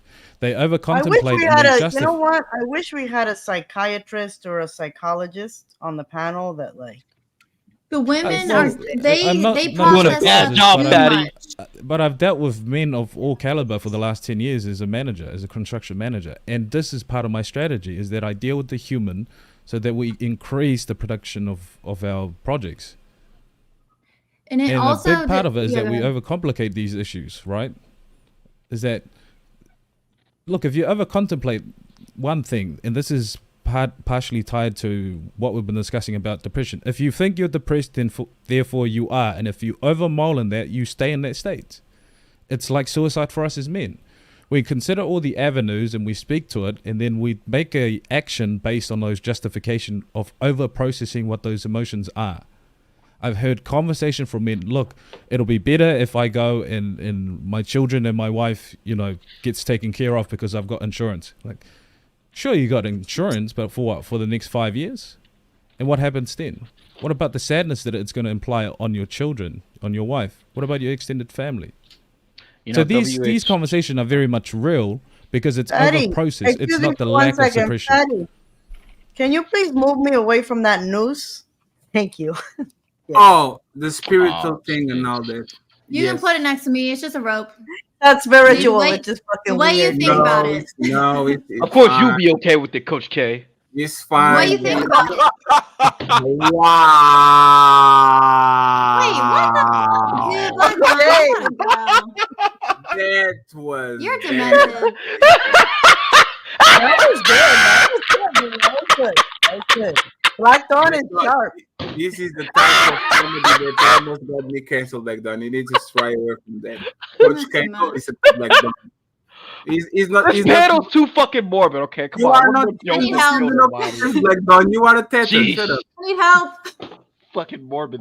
Let me read the super chat real quick, and we move on with the show, and do what we do. And we have. You can. Am I just change yourself? Black Dawn, Black Dawn. Yeah, I was. By the way, I invited a lot of black women, guys. So don't accuse me of favoritism. Jessica in the booties. Hi, Jessica. So when people say fatty is a is a colorist and all that, you already know what happened, and this is what it is. They accepted the invite. Other people's didn't. I tried. Robbie and Macau was here before. Now we have an European congregation here. Salute to everybody watching the show. I appreciate it. I will read the super chats I'm reading now. This is something that I'm not going to address directly, but thank you very much for the super chat. I already read it. Thank you very much. I appreciate it. We have Carl Anderson with $10 just support. Salute to you. Thank you very much, sir.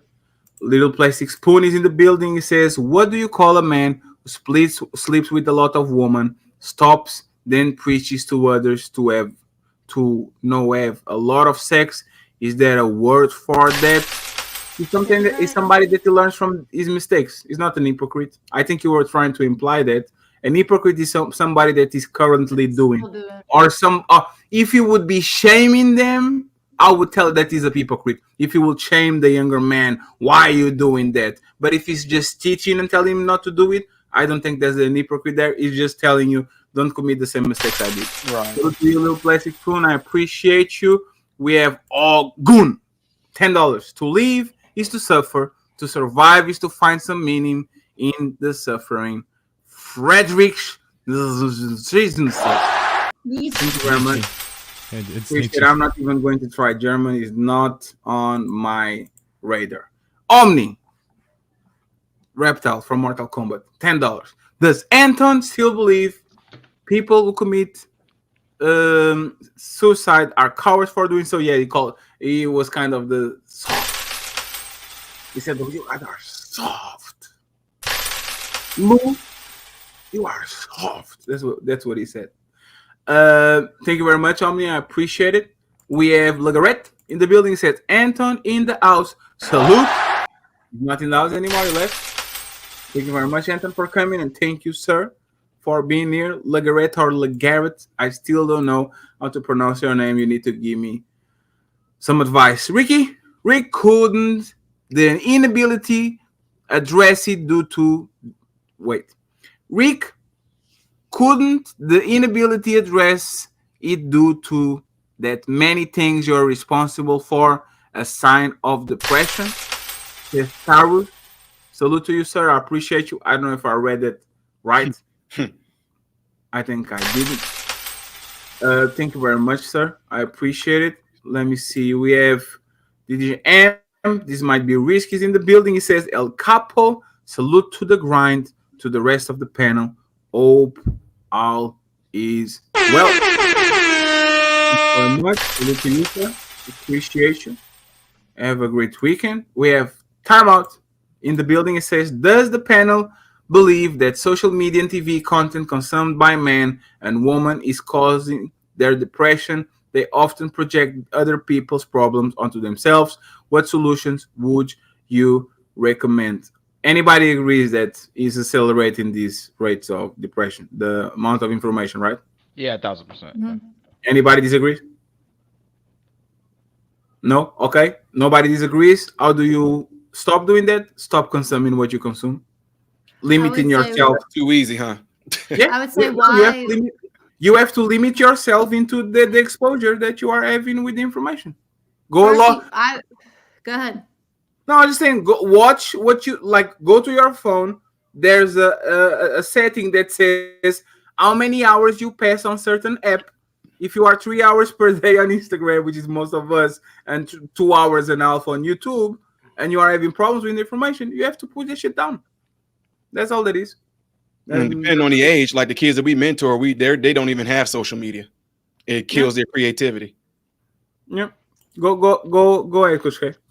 I was going to say really quick, I would say what are you looking for when you're getting on social media? A lot of times we're doing it just automatically. We're on autopilot. We just pick up our phone, just thoughtless, brainless.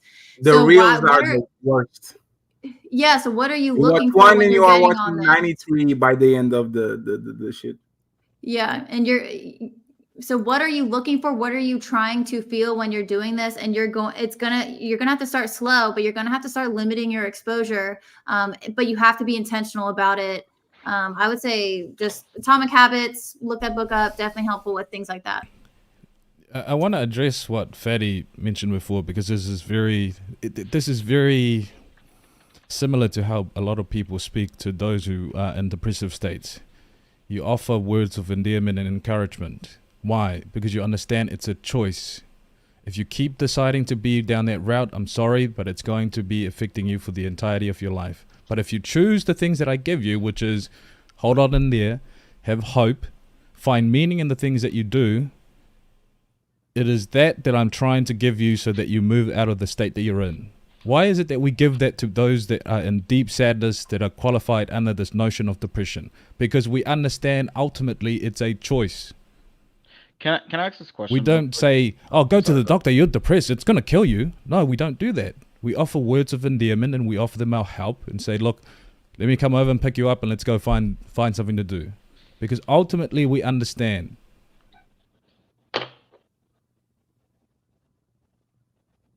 Go ahead, Black Dawn. I hand the mic back. I thought you were going to read the super chats after. No, I will, but if it's something that we can handle in 1 minute, go ahead and read it so we don't have lose all the momentum. So if the human, because I wrote this down so I didn't forget, so I'm reading it off my screen. Mm. So if one of our human imperatives, can we all agree like one of our human imperatives is to stay alive, right? Yes, survival is the first one actually. Yeah, right. Yes. So if one of our human imperatives is to stay alive, and depression could lead to suicide, wouldn't going against your human imperative be considered a mental illness? Yes. I don't think, going and it does. maybe don't we I would tell say- the people that want to kill themselves that they are sick in that? We tell that shit all the time. Oh, you want to when a person has suicidal thoughts, let me actually put it that way. When a person says multiple times, all I think is about how I should end myself, and they are mentally ill. They need help. They are going to be put on a place where they can harm themselves. So absolutely, when you go against your imperative, which is survival, because your body is literally made to survive, you are going to be considered mentally ill. Go ahead, Coach K. I think saying that is an oversimplification, but I would say that they're trying to escape. It is almost their way of surviving in a sense, is to escape the pain in a way. Like, and I'm not saying that's right, and I know we're probably going to talk about it, but I think that they're trying to get away from, dealing with whatever. Yeah, from dealing with it. And in that sense, Wouldn't that be a mental illness though? Why would that make it a mental illness? Can you reframe that again, Black Dawn? Because I missed your original premise. Real quick, Paula. Let me just real quick. I'll do it. I gotta help Coach K understand what I'm saying. So, if in their head, I didn't mean to be. I'm kidding. I'm kidding. Go ahead. If in their head they think running away from whatever they're running from, the better choice or the better alternative is to kill themselves, right? That would be a mental illness, right? Because in reality, no, it's not. Yeah, they never got shown that they never gotten shown the right way. Because we could say not feeling your emotion, not feeling. Yeah, but I've never been shown by drowning it with alcohol. That's a illness or yeah, but I've never been. There's plenty of people who've never been shown the right way, but they never right. So what I'm saying that for is that, but there's a huge plethora of like I can say like I don't know if I want to use the word trend or whatever like that. There's a huge thing that's going around that most people have been shown and told in some shape, form, or fashion that the better ways out is just to delete yourself. You don't check this out. Even right now, I say this all the time. That's why I think this is one of the few times I've been on Fatty's panel. I strategically choose certain panels to go on because I like the information. I like to kind of push some stuff out there. A lot of panels that I do not go on hardly, I won't go on anymore, is the women and men debate thing no more because it's more focused on the issue versus the solution. And so what I'm saying that for is that most people end up focusing more on it versus actually how to fix it. Is more or less just keep on talking about it as an issue. Let's not give no remedies to it. But if you're being shown that the only remedy to it is to take yourself out, and that's been the biggest thing, and nobody's saying, hey, nobody's talking through this or peeling back the layers. That's not a big trending thing right now, because if you do that and that actually solves it, but that makes it makes no money for the hospitals or the psychologists. Before I reiterate my premise back to Apollo, I do have to put it on record. Like, I do disagree with that. I don't think that's like a massive trend. People are just saying go kill yourself. Like, that's not a. No, I was trying to find a word for it because I just know that that's the way they're normalizing it, going that route, normalizing it, or making it a fad or a trend, something like that of that nature. No, see, that's what I said I don't know the word for it, but now I don't want to say trend, but whatever this thing is, most people know that if you're dealing with this, everybody else that they know of on a large grand scale seem to be doing it in a way to take themselves out. That seems to be the thing. Take yourself out, because nobody literally has been shown how to actually deal with it from a level of mentality of dealing with it from a mental level versus medicinal. I'll just leave it here, but I disagree that I think for most people they're not gonna like off themselves because they haven't been shown the other way, or if there's other outside influencing factors. Like, suicide is just not normal no matter how many external factors you push into somebody. Well, a prime example is like, even just as you can use it as a small sample, I guess you can say, is that what we did on this panel. The minute I said this, as far as pulling back the layers to get to the nucleus of it, most people on the panel, oh no, and then even in the chat, the same exact way. It's a visceral reaction, absolutely. But that's but we can control the feeling. We can control our recovery, how we can recover from that. And now we're talking like it's nothing. There was the original point about people controlling their feelings or their reaction. We do control our feelings, though, by the way. I do want to say that. Again, what did I say earlier? If something happens to you and Black Dawn, the same thing, and you both feel differently, why? Because we both don't have controls of our feelings. So if me and Black Dawn call each other and says, Black Dawn, we are going to hunt a lion, and every time a lion comes in, we are going to be in complete synchronization to the point where we're going to react to the same way. As soon as we put ourselves on the situation, you would go ballistic one way and I will go ballistic my way. Just Here, because let me get. if that was a choice, you could literally synchronize whatever have going on Okay, with the life or death is a little bit different, but yes, you can. Okay, I'll give you a very quick example because I know Paulo's gonna go. So let's say you're going out on a date with your girl and she's 10 minutes late. What's your first thought? Or what's the thought you would think? Fuck her. And and how would you feel? How would you feel when you No, I'm joking. I'm joking. That's not my. No, let's go with it. Oh, the fucker? Oh, Yeah, fucker. she's a fucker. I'm gonna leave, Like, and I'm not ever calling her ever again. Okay, let's say she doesn't care about me because that's why she can never be on time. So you're gonna feel frustrated, you're gonna be pissed, you're gonna feel rejected. But so that interpretation is gonna create that feeling. Or you could also think at the same time, maybe that she got stuck in traffic. Maybe she got, stuck by a train. You bypass the fact that we felt frustration. You don't choose to feel frustration. Get frustrated. No, I didn't bypass it. I said, if you thought she doesn't care about me, she's always late because she doesn't care about me, or fucker, or bitch, whatever, you're gonna be frustrated. No, you're still gonna be frustrated. No, you're still gonna be. Is the trigger? So listen to this, right? Me, Paulo, and Black Dawn are waiting for our girlfriend, right? And it's the same thing that you said. I can choose to become sad. Oh my God, she doesn't love me anymore. Paulo should choose to become extremely irritated. Bitch, when I see her, blah blah blah blah blah. And Black Dawn should choose to be like he could be extremely frustrated and says, "God damn it." But you get to choose how you think about it is going to determine how you feel about it. You're both frustrated, but your rationale with the frustration. The thoughts that you let come into your head made you frustrated. Yeah. Yes. You can control your emotions. But there's the thought is no, there's no thought. Sorry. You don't let the things in. They come in and they are not thoughts. They are literally feelings. Feelings and thoughts are No. Feelings and thoughts are not the same thing. Thought is a structured. They're not the same thing, but they have a correlation. Thoughts are sentences in your mind. So me saying they're not I'm the same going thing. to get a glass of water, which is a thought, is a feeling. Say what? Say it again. Me saying I'm going to the kitchen, grab a glass of water. Is that a thought or a feeling? Thought. Feeling thirsty. I'm feeling like There's a correlation. There's a correlation between the two. They're not the same. Thoughts and feelings are not the same, but there's a deep correlations. They can influence each other. Fatty, but wait, Fatty. You said yourself. You said Fatty. If you are stuck on the Sahara Desert, don't think about it because the thought is a feeling. No, that's Fatty. You said this, Fatty. You said, "Oh my God, she's always late. She's always this." See, all that right there is what made you frustrated. Save us. Oh Lord. Can I make an argument to the idea of controlling your emotions?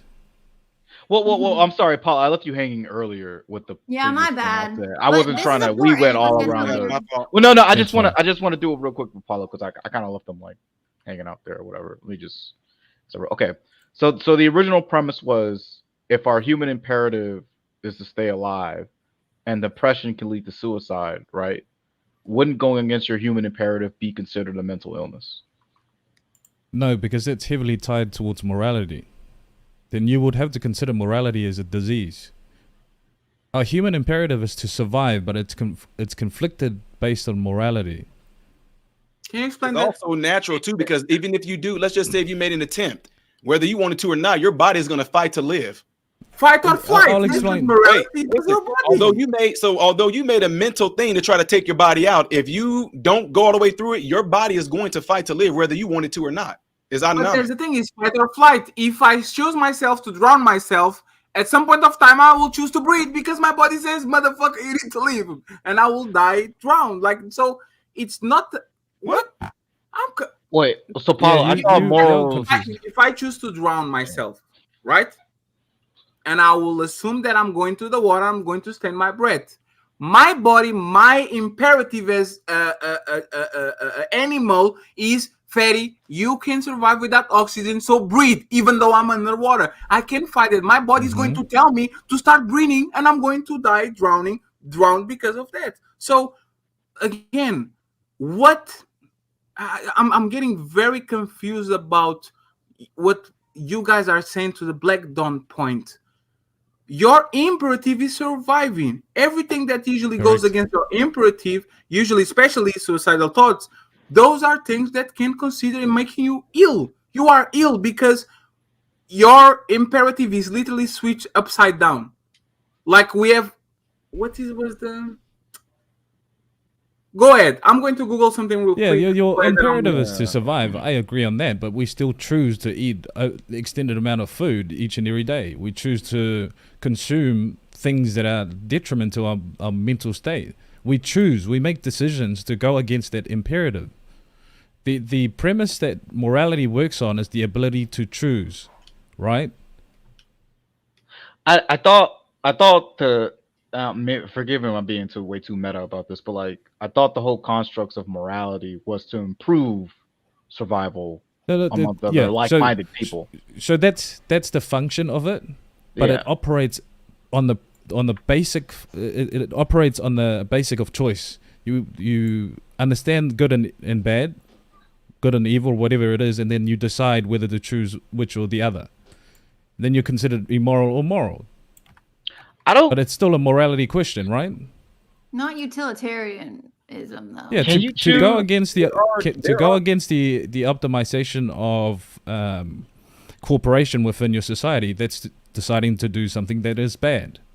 To choose to optimize for it. Because there are people that have completely taken themselves out, and when they end up in our ICU on a ventilator, their body is still living, but they're gone.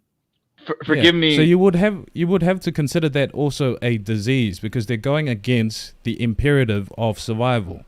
The imperative of survival is why morality has been developed so that we can choose, and it's cohesion. It's a big part of that. Are you guys talking about somebody or who's had struggle with depression their whole life, or someone who impulsively decides to commit suicide? The idea or of do you guys see a difference? Probably the former, I'm guessing. Yes. Okay. I'm just. Yes, as it was Anton was talking about, some people, for example, they are happy with their life, the stock market crashes, and they don't want to face consequences, they off themselves. Other people live in a constant state of, I want to go away. Yeah, lifelong. And that's very different, though. Those two are not the same thing. And I will tell you the second person, that person is mentally ill. There's no way nobody can tell me that a person that is pondering to do the most drastic, can come back type of decision, you can tell me that person is not mentally ill, but the person that shits on beds and does that is the crazy. Like both of them have some mental illness. We choose to accept some as mainstream. That guy is crazy, but we choose to ignore others because for the most part, they are silent killers. Nobody cares about the silent killers until the guy jumps off a bridge and now you're in traffic for 4 hours because they had to close that shit. That's when people actually start to take care of it. Is we think more people are at that state of extreme, I'm going to take care of my problem to say. I think that is, we think that is the majority of people who are depressed. And I don't think that's the case. I think majority of people who are depressed on SSRIs or whatever are dealing with a prolonged state of, despair, whatever, and that don't have the proper tools to manage it themselves, which they totally can and they will feel better. But unfortunately, our society doesn't push that. No, push meds. Let me read the super chat real quick. The 10 and up. And guys, by the end of the show, I'll read everything. I apologize, but again, I warn people on the beginning of the show. I hope that you guys can understand. Thank you, Tamal, for the contribution. I truly appreciate you. Thank you very much. We have Ilkan Ali. Ilkan Ali said, if shows the brain reaction, not the actual state, it's like you getting chill bumps when you're cold. MRM is right. We have to have an intentional conversation. The light up isn't a permanent state or disease is a reaction. What if I have an allergic reaction? I'm not even joking. But it's not. I can't ever like I have these But things. it's not considered a disease. That's the main but point. that's the thing. Disease. But that's the thing, right? We're talking about how long do you have to feel like this to actually be considered a disease? I have something called allergic eat something. I get bumps on my skin, like when I get in contact with certain type of like clothing, and I'm on a hot temperature. I start to get bumps on my eczema. Yeah, and then afterwards, my vision goes blind.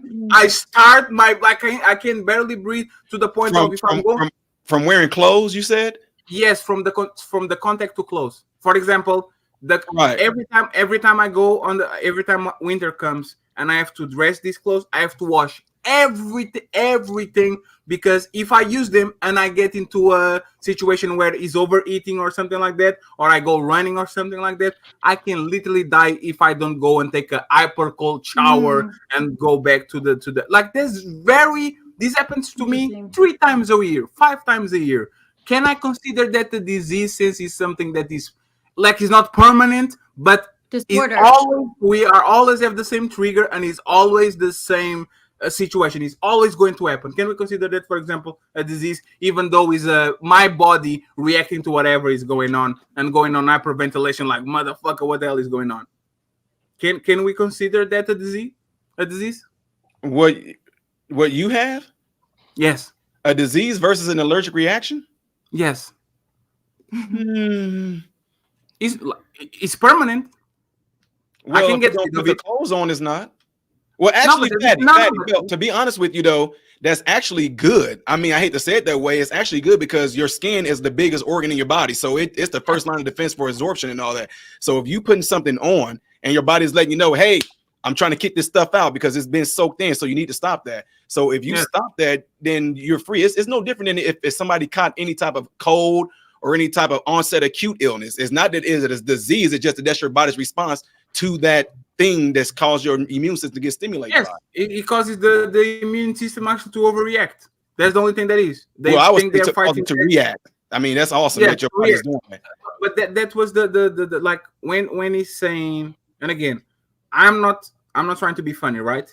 But this is a reaction to, right? This is the reaction when you get that shit in your brain and you see like this brain reacts to everything, it lights up, and the other one is like on sleeping mode, right?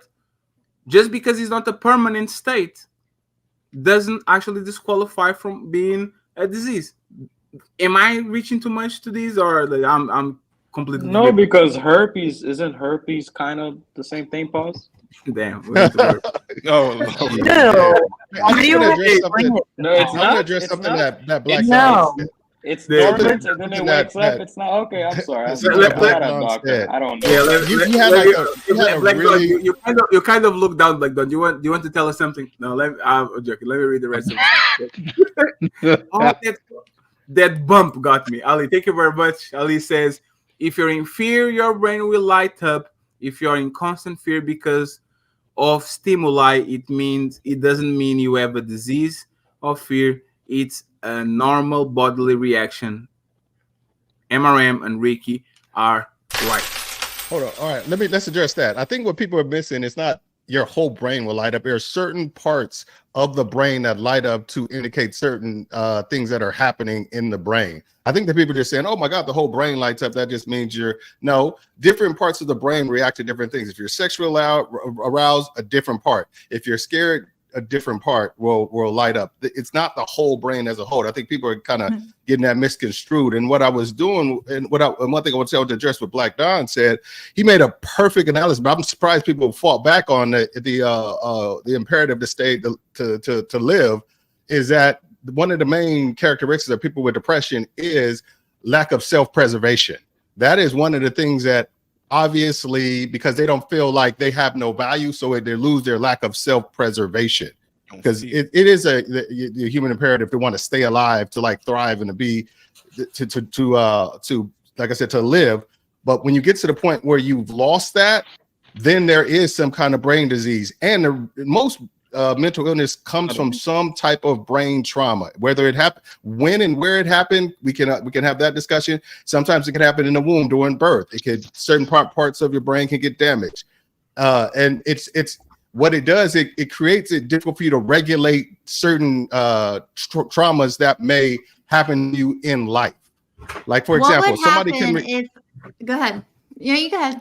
Like we're saying, some women could be like I was in the study so they had women unfortunately that have been SA'd and women that have. Some women can go on with their life and be absolutely fine, nothing like it never happened, and some women it devastates their life for the entirety of their entire life because it's how your brain reacts to the trauma. No brain is the same. I think you're making people trying to make it seem like all brains are the same because all brains haven't gone through the same trauma throughout their existence. That's what people are saying. Different things can traumatize the brain in different ways, so it can create different mediums for mental disease to kind of fester and metastasize and grow.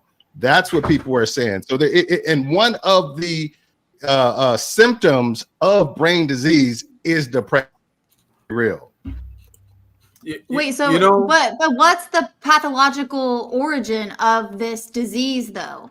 Like, how do we know that? Where if we have some type of heart disease or whatever, we can find that origin. But I think we need to separate the brain and the mind when we're talking about this. So let me ask like I said earlier, brain scans can determine which part of the brain is being affected by what. Like trauma physically. Yeah, but listen to these guys, and because we need to move on with the super chat so we can get to the conversation. And actually, Damien, thank you for saying what you said, right? When a person gets raped, a kid gets abused, or a soldier comes back from war with PTSD, nobody asks you, can you point on your brain where you can prove that you have PTSD? That's a Can good you point. point on your brain where the trauma that you've been touched by your uncle causes you to do this? Can you point on your brain? We literally schizophrenia. Went to Can you war, point to somebody blow up in front of you, invisible come person? back.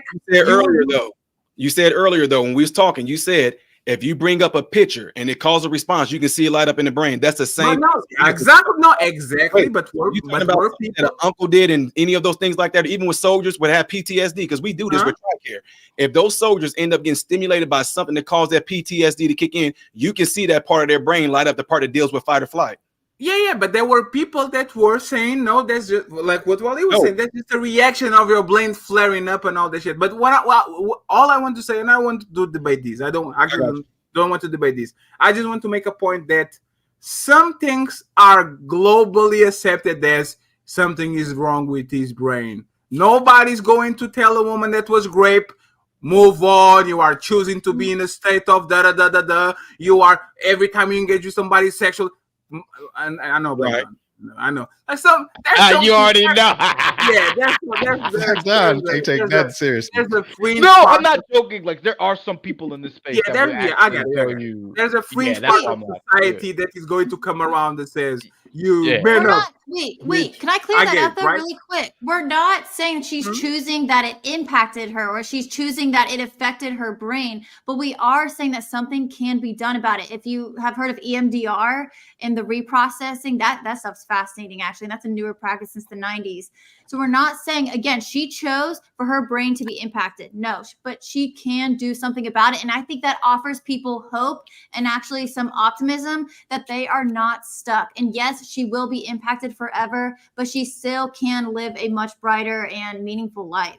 Yeah, but that's what I'm saying. The discord came when people were saying it didn't exist in the first place. What you're saying is there's treatment for it to where if she's suffering those things, there's ways to help her through it, through that depression, through that whatever the outcome of that could be. That's what you're saying. So what you're saying is there's depression, but there's ways to help it, and nobody's disagreeing with that. The thing we're disagreeing with is a lot of times we cause our own depression unbeknownst to us. By our thinking and the way that we perceive the world. But that's not a choice. That was the point. You can control how your brain reacts to something. Yes, Wait, you can. Hold yes, on, you can. hold on. Friends, Wait, no. Yes, you can. Friends, we have to leave the depression topic. I'm sorry. You can, but I'll tell you y'all, later. we can do a literally one show. I'll put in a coaching call. Coach K is gonna teach me the Let's go, inner Luke. works You gotta of look me in when controlling y'all my do that. mind. 250. You know what I'm Huh. saying? Got it. Read me in when y'all do that. Can I get some podcast? Shout out to Damien, $10. Google cranial nerve testing, MRM. I'm not a doctor. I just play one. Hey, what does that mean? Damn, Damien. We have Ilkan Ali back again. Says doctors literally lie about diseases and its treatment. They're paid to. Doctors tell men they can be woman and woman can be man. We know that mental and medical health is for profit. It's for treatment, not cure. There's another topic that can get tied to this. If you call that mental illness, now like if you recognize that as mental illness, why can you recognize depression as mental illness too? There's another conversation with another day that we can talk about. So thank you very much, Ilkan Ali. I appreciate it. Ilkan Ali comes back with a $10 ball. This man is rich. Go to the hospital. Doctors will tell you they treat the symptoms, not the cause. Same for mental health. I worked for 15 years. We treated and gave coping skills to symptoms, not the cause. Thank you very much, Marie. Appreciate it. We have another one. Ilkan motherfucking Ali. With more 20. He talks a lot. Thank you very much, sir. Y'all, it's mental, depressed, where you stay in that mental state for a duration of time. You weren't depressed before then, and you can leave that mental state. It isn't something you can catch or a disease. We need to do a show about PTSD. That's all I'm going to say. And shout out to Will Canali because he comes back again and says, we delete ourselves because of lack of purpose and the reason for existing, living in a world where man can feel they don't belong, valued, loved, and appreciated in a man-hating world. Woman get pampered, men have to be a man. Thank you very much. And finally, the last 10 and up. Woman and society show they don't give a damn about men, hence why are men always crying and whining. The fact a woman can even ask why men delete themselves says a lot. Thank you very much. You can only appreciate it. By now he's the sponsor of the show because I had a $100 cash app. I think he blew past that. I want to thank Miss Katie for the cash app, Mr. Donnell, Mr. Melanie Swag, Idaman Williams, I think he's senior, and Jordan and Centray for the cash apps. If you want to support the show, Team 38, we are 1 hour away from finishing the show, so I'm going to start bounties absolutely now. So be very careful, MRM. People are not liking you to say that is a choice. No, I'm kidding. But we're going to have fun at the public. The court of public opinion is going to decide. So, open question, and I would like Damien, E Black, and Simply Jessica, if you guys may, to go first. But if you guys want to take the microphone out of their hands, you can do it too. It's fine. They have to survive. So, E Black, does euthanasia go against God's will? Does you taking the life of another human being that is in pain and suffering go against God's will? It's depending on what social construct you're under. If you think about what is it, himekarata in Japanese term, where you can even take your own life, in battle. So I think the value of taking another person's life in certain situations, even your own life, is based on a social contract. What about your social contract? Well, in this social contract, no, you shouldn't be able to.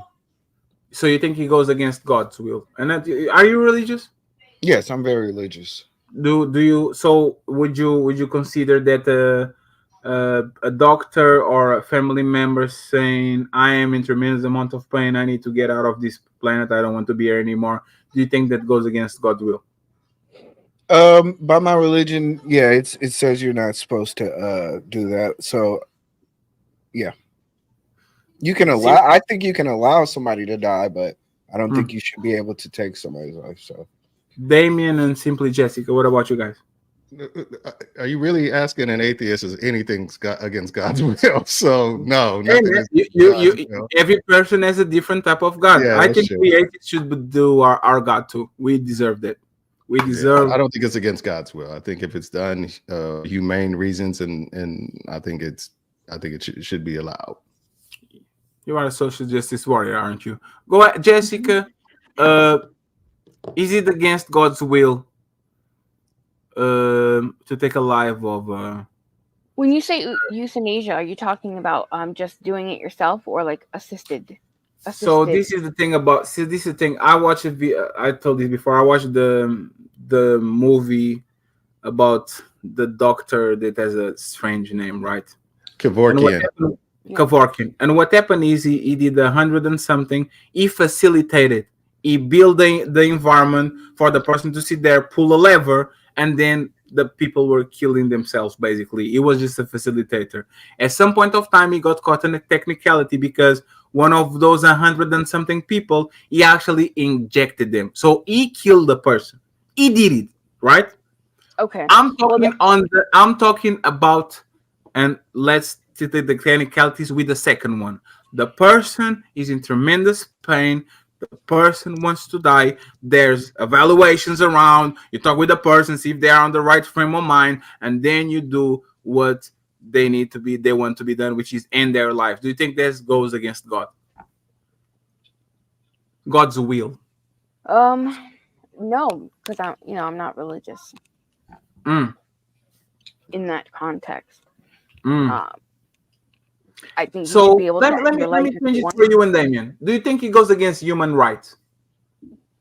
No, because if the person is asking for it, like say for example, exactly. I jokingly have said it with my wife. I've been like, yeah, if I'm like 85 years old, shitting on myself all over the place, and all I'm talking about is how much I want to end it. I was like, make my favorite dish, put some cyanide in it, and let me just pass away. Let me go.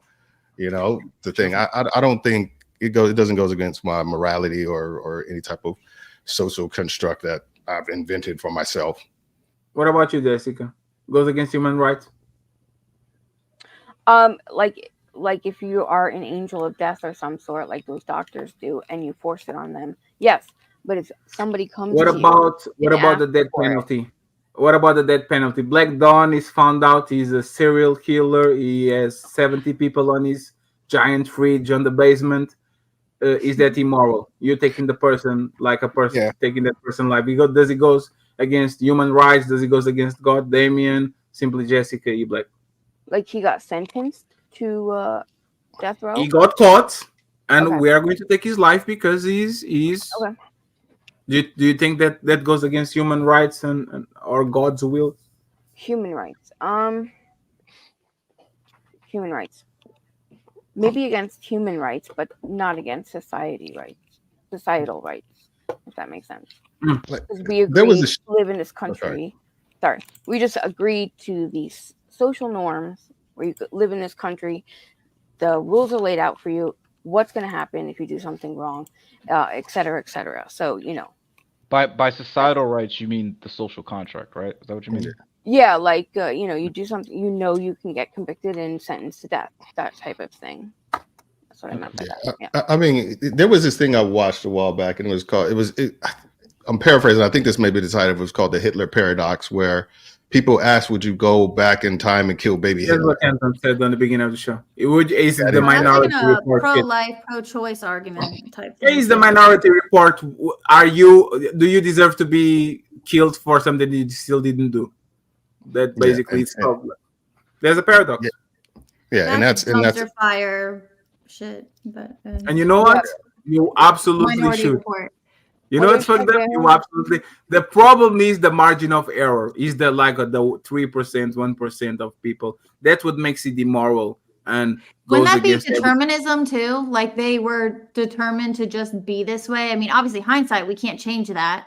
But does that mean what do we have to believe that then? If we did argue that, the humans are fixed humans and they are. It's humans playing God. Absolutely. When you But go I'm- into that, I don't believe in that. I don't believe you should be able to take anybody's life through their through even those are types of action. Even murder, eye for an eye, is not the best way of solving society's problems. Even it kind of is. It kind of Yeah, is. it is. No, Yeah. A part of society needs to No, talk it's to the not. other part of society so we can kind of coexist. When you have too much, like the look at the Sunnis and the Shias. If they crutch the other side, they'll probably be free for like in peace for 90 years and fight for 10. That's Yeah, actually what I mean, yeah, there's certain people I feel like there's no much how good they can do that could balance out the scale of the disaster and the evil they've put into the world. Like, for example, if you had a serial killer that killed 30 people when he was 20, went to jail, found religion, and he was, saving lives for the next 60 years until he died, I still don't think he deserved to live those 60 what does years. the Bible say, modern Renaissance, about that? If he asked for forgiveness and repented and turned away from it, he gets in. But that's the thing. Should and I'm sorry, like this is actually tied with the conversation.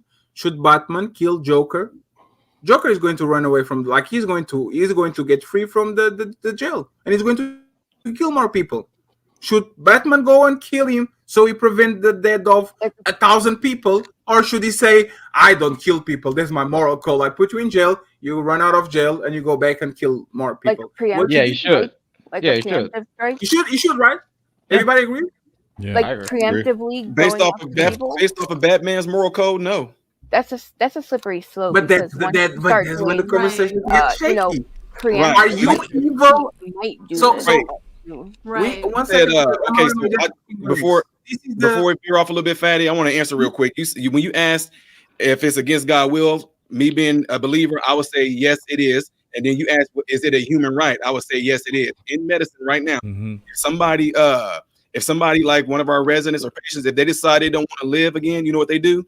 They stop eating. They stop. They refuse medicines and everything. So what they do, they come in with hospice, or they call it palliative care, and they say, "Well, we just gonna make you comfortable until you." And here's the thing: anybody, whether they are super sick or not, if they're in there and they make that decision, they call it failure to thrive. If they make, you can come in there right now, Fatty, and say, "You know what? If you get admitted in there, I'm not gonna eat. I'm not gonna drink. I don't want any help. I don't want no medicines." They're gonna say, "Okay, well, we're gonna put this down as palliative care, and we just gonna let them pass." I have a question. My one. Yes. Sorry. No, go ahead. Oh, okay, I'll be real quick about it. Okay. Sorry, Jessica. My only caveat to that would be with the MRM sim. I would say that person would have to go under a very strenuous psychological exam before they're able to make a decision like that, in order to be a human right. Because if you're not in your, that's what I'm saying. That's my opinion, though. That's what I'm saying. Yeah. Because if you're not in your right mind, you should not have the right to make a decision like that. No, notice what I just said. I said somebody like Fatty. I said Fatty came in, he had to come in for some odd reason. Let's just say if he broke his leg. If Fatty broke his leg, they fix his leg. They're gonna say you got to go to this rehab place for a week. If Fatty said right there at that moment, you know what? I don't even care about this no more. I don't care. I'm not eating y'all food. I'm not taking no medicines for the pain. I don't want. And then what they're gonna do? They're gonna say, well, we about to sign you up for palliative care. He's failure to thrive. Yeah, but that's what I'm saying, though. That's the caveat I threw in there. I just for that. I was Think of a saying, human healthy human, like a young adult or something went in. Yeah. I have a question based on physician assisted suicide versus just doing. How do you feel about that at MRM? It's only legal in 11 states, but. Well, like what the scenario that I just gave you, that's their way around it. It's still assisted. We're gonna make you comfortable until you die. Okay. It's crazy, but you can go. I believe you can go to a few states and actually not palliative, right? They just like straight up kill you, right? Not kill you. I think it's murder. I don't think there's nobody's kill you, but they can. It's kind of like a Kevorkian thing. You kind of set the standard to where they can set it up to a situation to where you make the final decision to end your own life. I think it's still considered manslaughter if they end your life. If their action causes your death, that's manslaughter. Like you press the button that injects the fluid. Like you're technically doing it. But that's the thing, and a lot of like cult leaders around the world don't get the death penalty or like life in jail because of that. Because when the people decide to kill themselves, that was you. You are a dumbass. That's your problem. That's your problem. That's not the guy's problem. Like if well, the America, guy did, you still can be like Charles Manson didn't kill nobody, and he got the but death you see penalty. what I'm talking about? But this that Damien, but this is that dichotomy of good and evil. Batman on an overall scheme of shit is a piece of shit evil motherfucker because him not killing that man made that man kill thousands of people. He's good, but he's actually bad. And this motherfucker didn't kill nobody, so technically he's not a murderer, but his actions of actually kind of like brainwashing those people and put him in opposition to them for them to delete themselves. He doesn't have blood on his hands, kind of, but he actually does. It's his moral code that contributed to the death of more people, because in most cases Joker wouldn't do half the stuff he did. It mostly do is to taunt him into trying to break his moral code. Yes. So yeah, he's contributing to the death. He's accelerating the death. I also think it's in a go ahead, Jessica. I'm sorry. No, I just want to say he kept saying he who? The doctor? Dr. Kevorkian? Or Damien kept saying he. I think he was talking about Batman. And that's about Batman. Oh, okay. I was just I was just saying like his inability, because I know the slippery slope thing. Like if I kill him, what makes you think I'm gonna kill somebody else? I'm opening a can of worms that I can close afterwards. I think it's That's true, inability. though. Yeah. No, I can literally kill. I can kill one person. One person, exactly. Yeah. Societal precedent, though, is opening the can of worms. That's No, it's not. Society killed very few and selective individuals. And you know, that's the Go thing, ahead. right? The thing about the death row, right? And this is, for example, I'm okay with the death row if there's literally footage of you getting on a plane and crashing, like getting on a car, and going through the crowd. Okay, there's clear, like, open evidence. There's not two people that watching a shady camera angle. Right. I'm like, do you see what I'm saying? But I'm not okay with, we have these witness and the DNA. No, I but agree with you. Yeah. That's when the To problem prevent starts, it, right? I think that is a slippery slope, potentially, if that was an argument. Like, we would have to know without a doubt that this person is doing these things or whatever. Do you see the difference in I was just looking it up. Do you see the difference in terms of like death row versus physician assisted suicide or medical aid in dying, where you go to the doctor and you get, There's a difference. One is a punishment for one is an a act. I know, I meant like, yes. Most of the people, like, but there's the difference because the one is a response to whatever somebody did. Another one is kind of let's help this person actually to like a mercy. Like that, I don't know. There's a disease called I was googling. It's like called cluster pain headaches or something like that. It is the most painful like feeling of pain that you can experience. Like it's some like you go ballistic. Like as like people that have this shit literally have like a 90% suicide rate, and they get like those people they have to be put in a coma. Yeah, they like have once a year, but when they do is like the most, and they usually eat themselves, right? That's the thing. If that person knows the type of pain that they suffer is so bad, imagine that you were feeling burns every day of your life, and you wanted to put that shit out. Who am I to come to you and to say, nah, bro? How do you guys feel about the I don't know if they're like changing the laws around it, making it so if you're just mentally depressed that you can still go ahead and ask for physician assisted suicide or death there's an versus a issue. physical illness, or like cancer or something like that. Because that can never be reversed. You know what I mean? So it's like, but that's not normal. Like that, like if you are in, that's not. No. But if it's an But option, if the scientific community can't even agree on what depression is and aren't even being honest about things, about our control over our own minds, why would I want them to have this same option or push this same narrative that it's because as Americans we're like, oh, if it's a doctor, we believe it. You know what I mean? So it's like if this was accepted, that would not be a good thing. Yeah, but I think we consider a community. I think the medical community in mass agree to what depression is. I don't think it's them that are confused about what depression triggers, stuff like that, and treatments. Yes, there's all kinds of stuff. You know what's interesting? Let me finish this point. Go ahead. Please.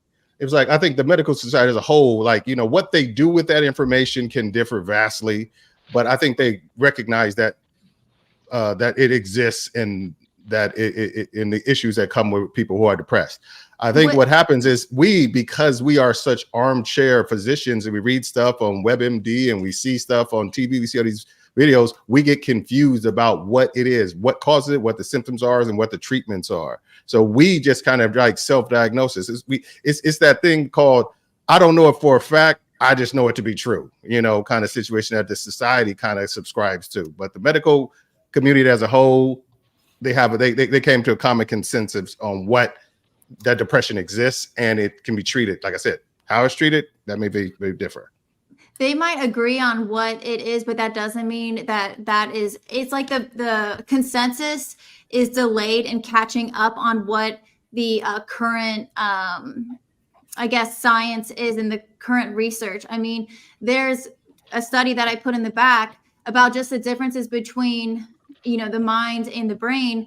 And if you see a psychiatrist, if you see a psychologist, doctors with, you know, they're in this field, they are credentialed. Do they teach this stuff? Some maybe, but I'm saying as a consensus, are they sharing this knowledge? Do they don't even all agree what mental wellness is. Whenever we talk about mental health, that's always assumed mental illness. They don't even have a definition on what it is to be a healthy, functioning human being when it comes to your mental and emotional state. They do not have a consensus on that. So that's what I'm saying. Like, this is, you know, the jury's still out on that. So notice how earlier too, Coach K, when I made that comment, I said most of the conversation is about the symptoms versus the solution. Because they're not taught to actually be solution based. It's taught to be symptom and treatable.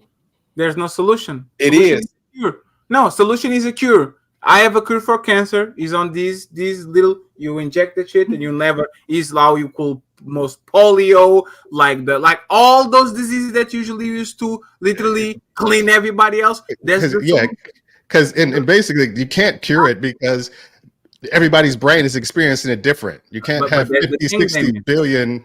You can't cure depression. But there's the thing. Listen to this before you guys go, right? You can't cure depression. No. I should say cure. You can't have you can't prevent it. That's what I'm saying for most cases. Yes, you can. No, you can't. You can't prevent depression. Depression? You cannot. How? Okay. I just shared it earlier. No, Coach K. So we talk about, we have massive triggers that usually put us on the depressive state, right? Can you, for example, tell a person that goes to war or tell a person that lost their wife at birth, not at birth, giving birth or something like that they like, can you prevent them from going into a state of depression? Is that what people, the majority of people in the population that have depression, that's what's going on for them? Or you're already given an answer on this. You're already given an answer on this. Warning over something like that versus going into something that's like a depressive state where you stay there because you decide to keep dwelling on it. Yeah, but you got there involuntarily. That's what I'm saying. The experience is involuntary. I can agree to that. But Coach K has already spoke to this earlier. Yes. The fact that you and I can experience the same thing and come out of it with different perspective means that there is a level of control that we have. Correct. What we're talking about, it has a lot to do with the neural pathways in your brain. Yeah, if you understand the brain and neural pathways. What you call it? Hold on. Let me. One second, friends. Let Paulo land. But Paulo, listen to this. Me and Black Dawn could be on the same car and the car crashes. I could be scared shitless of cars until the day I die, and every time I get on the car, shake like a motherfucker. And Black Dawn could be totally fine. That isn't trained. That wasn't trained. How can Coach K train me to not have that reaction? So I don't like. That's exactly my point. How can she train you not to be fearful of driving again? No, not having that reaction. The initial reaction. Yeah. You know, it's been treated. It's been treated already, and MRM can actually talk about it. Peterson talks about it too. It's I got you, exposing you to the same trauma over and over again to get you closer to it. That's the treatment. EMDR. Yeah, exactly. But I think again, like I said earlier, one of the biggest things that we see along with that and within itself is that people don't want to face it. They do. You cannot predict. This is what happens. Look, real quick, this is what happens how when people respond. The thing that got you like that when y'all referring to the car, right? When you refer to the car, when we say we're going to put you back in that situation and have it keep on happening over and over again, because what will happen, you will end up becoming desensitized, so to speak, to it. You end up building up a tolerance. You train your brain. But if you never attempt to even get back in it, you will stay there. Yeah. So what MRM is talking about is the neural pathways. When you experience trauma, or however people say it, there's a neural pathway created. There's a new one. When you when you go into the treatment, what you're doing is recreating this neural pathway, or what triggers that phobia, trauma, whatever it is. So you have a choice. Even your brain is going to aid you within that choice. It's wired to do that. Do you see where it does that to help you. And without you even trying, your brain is always trying to solve a problem. And that's why I'm saying, the reason why I say whenever I offered a certain solution and instantly folks is like, no. What I'm saying is this: when you learn something new, you literally create new neuron pathways in your brain. So when I said, most people just go the medicinal way versus actually trying to peel back the layers, and folks instantly just said no, even though they never even tried it. So we're talking about that's not the point that was being made. You're talking about the treatment. You're talking about the treatment. What I said was like, you can't prevent trauma. Preventive. You can't prevent the depression. There's no preventative. Like you said, if me and Palafasa both shoot somebody, his reaction to and my reaction will be different. Some people could be like, shoot somebody and it's nothing to them. And some people, it can scar them for the rest of their life. That's why I use the SA example, because follow me back to the neuroplasticity, the neural pathways. Saying, but that's my point. You can't prevent or predict that. Yeah, you can prevent it by not shooting somebody. I get it. You can predict how your body and your mind is going to respond to the trauma of you ending a life. You cannot predict that. There's talk about more common? There's no pre-work you can do that. The crazy there is. The more common is the PTSD. If it was preventable, every soldier would do that shit before go to war. We're preparing mentally this way so you don't have PTSD. PTSD says the fatty. Let her clarify this, because I have no idea. Go ahead. I don't like that. I'm saying, let's use the people that the average American or whatever that is suffering from depression, who has not witnessed someone be shot or has not gone to war or has not seen any death like their child or whatever like that. Let's just talk about the average person. Now, they still have experienced hardships, a lot. I'm not saying their life is just smooth sailing. Learning how their mind is related to their emotions and how the way that they perceive things is going to affect how they feel is how they can prevent or make aggravate depression. That is exactly what I'm saying. Now, with the traumatic experiences and such, they're going to have a reaction to that. And I will argue and say, if that's normal, you want to feel traumatized when you see someone shot, you know what I mean? But after that, of course, they are impacted. No one is saying that they are choosing to be impacted. Yes, that is normal to have that trauma. What is trauma to the body? Same thing. But how they are treated for that trauma, it can be done. And saying that the patient does not have any control or their conscious thinking, that is false, and that is not backed up by the latest research we have. No, this is go deeper. Hold on, Freddy. Go deeper, because this is a very important topic. Sorry? Can you cure a psychopath? Psychopathy. Can I cure a psychopath? Yes. Can you cure him? I bet you can make a psychopath feel things. And you know why I paused. Wait, hold on. You know why I paused so many times when you address me an issue, because I'm trying to follow this current conversation. I took it from the place where you wanted to go. Making the big screen. This is a very important conversation, because the preventative measure of these things are based on neuroplasticity, and it touches even more on a point that MRM spoken to on different podcasts, and you might see the correlation here. This is the reason why parenting is very important. because we train young children to build pathways so they are not deceptive towards trauma when they face it. Absolutely. I agree. Right? Yeah, but so even yes, even absolutely, that, you can prevent it. If you've never trained yourself to be exposed to traumatic events, then you'll never, of course, you're going to react the way that you have because your brain hasn't built the capacity to tolerate it. It doesn't have the physical neural pathway for it.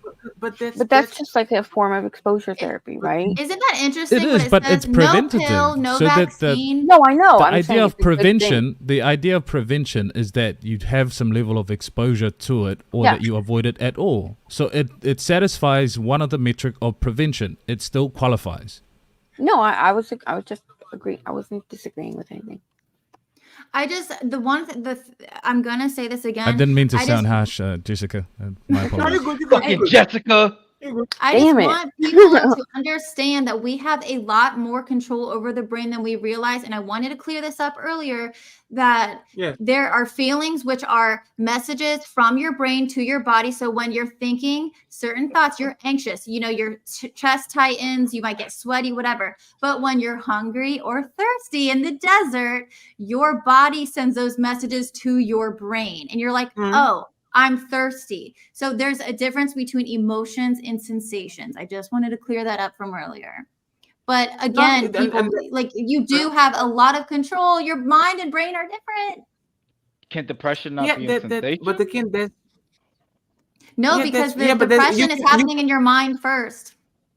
You can prepare yourself as much as you want in terms of your mind and preparing yourself and trying to avoid or prepare yourself for depression. But you never know until something happens how you're really going to react. But you would rather have that toolkit so that you can deal with it head on. And you may not even, you may have that common cold of mental illness, you know, we were saying earlier, which is depression, but at least it won't go into a full-blown debilitating, can't leave the house, making it worse.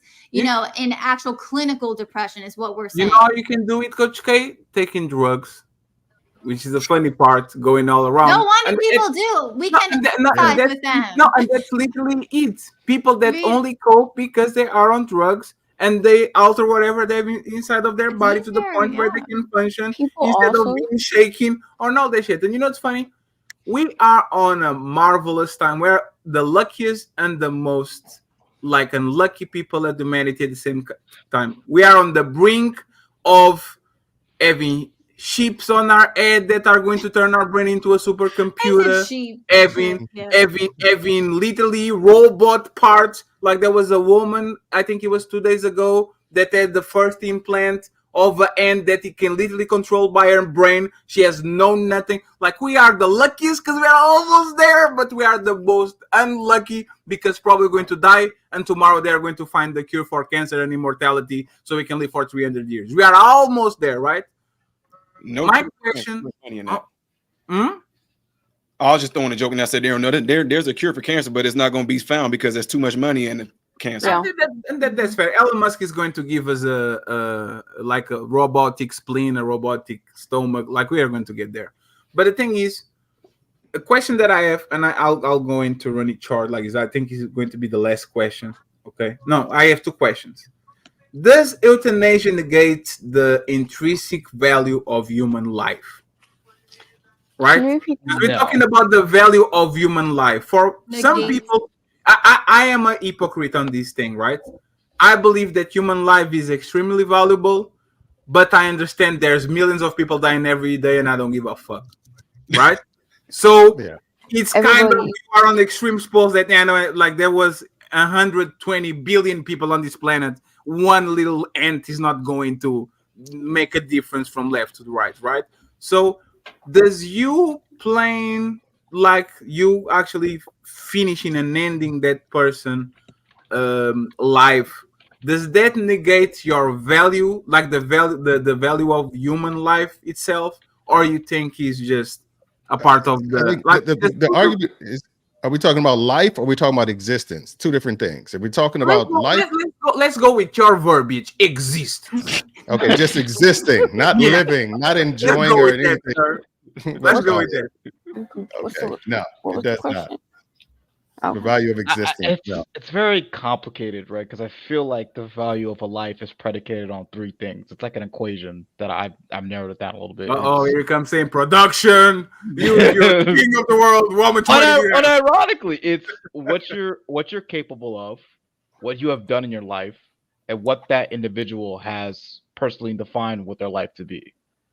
I kind of feel like that's kind of the formula. Maybe one's more heavier than the other, but I feel like those things are the three primary components. That's why whenever we see children dying, we all get pissed off and upset. It's like, what they're capable of so much stuff. They haven't done anything yet. Like, you know what I mean? So potential. Yeah, capability, potential. So it's like, but there's the thing. But if you, Black Dawn, and an elderly 70-year-old woman die on the same day, people are going to say, "Oh, poor, you can." Well, that depends. What have I done? But that's the thing. You have more potential than her, but for whatever reason, she's going to have more empathy than you because you are fucking Black Nigerian. You probably was killing.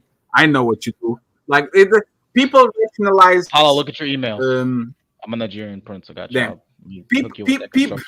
People rationalize the value of life on a very, in my opinion, like inconsistent way. Is what matters to them. You see what I'm saying? Like they will value a child. Oh my God! They found a woman on the basement of a house. A 40-year-old child, cuffed, and then it goes on the news. Nike is facing a $1 trillion lawsuit for sweatshops in China. People like little kids, and they'll say, "Yeah, let me buy my Jordan, like Jordan 12 coming back. Let me buy 7 of them." Right? So is interesting. And my question to this is for the people that make these laws, why is your opinion about this subject of ending the life more important than the person that is literally deciding, I don't want to be here anymore?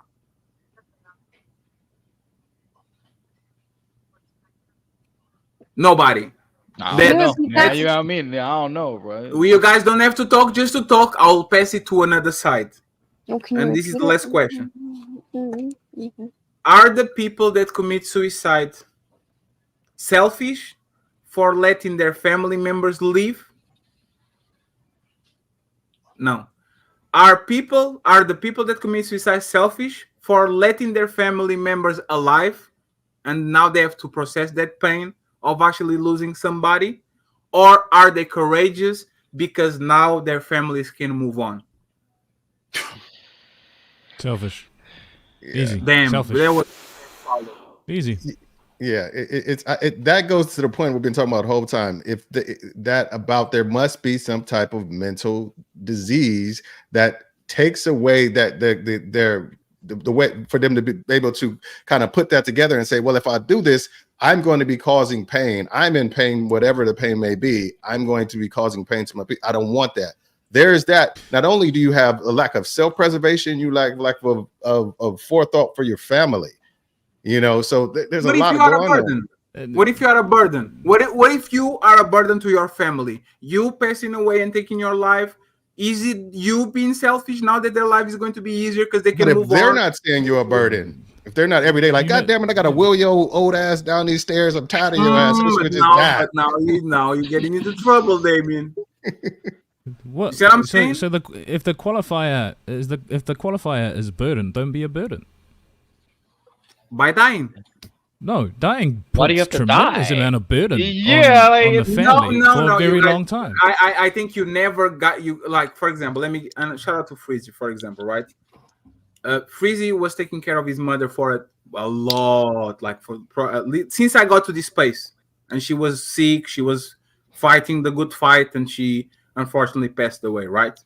We have people that don't go through this for 1 year. They go through this for multiple years, where they actually become a burden to the people that are taking care of them because they have to go to work and now they can. They want to build a family now they can. They want to build a relationship now they can. They want to move on with their life, and they're stuck on the same point because they are taking care of a person that is a loved one, but in reality is a little bit of a burden, right?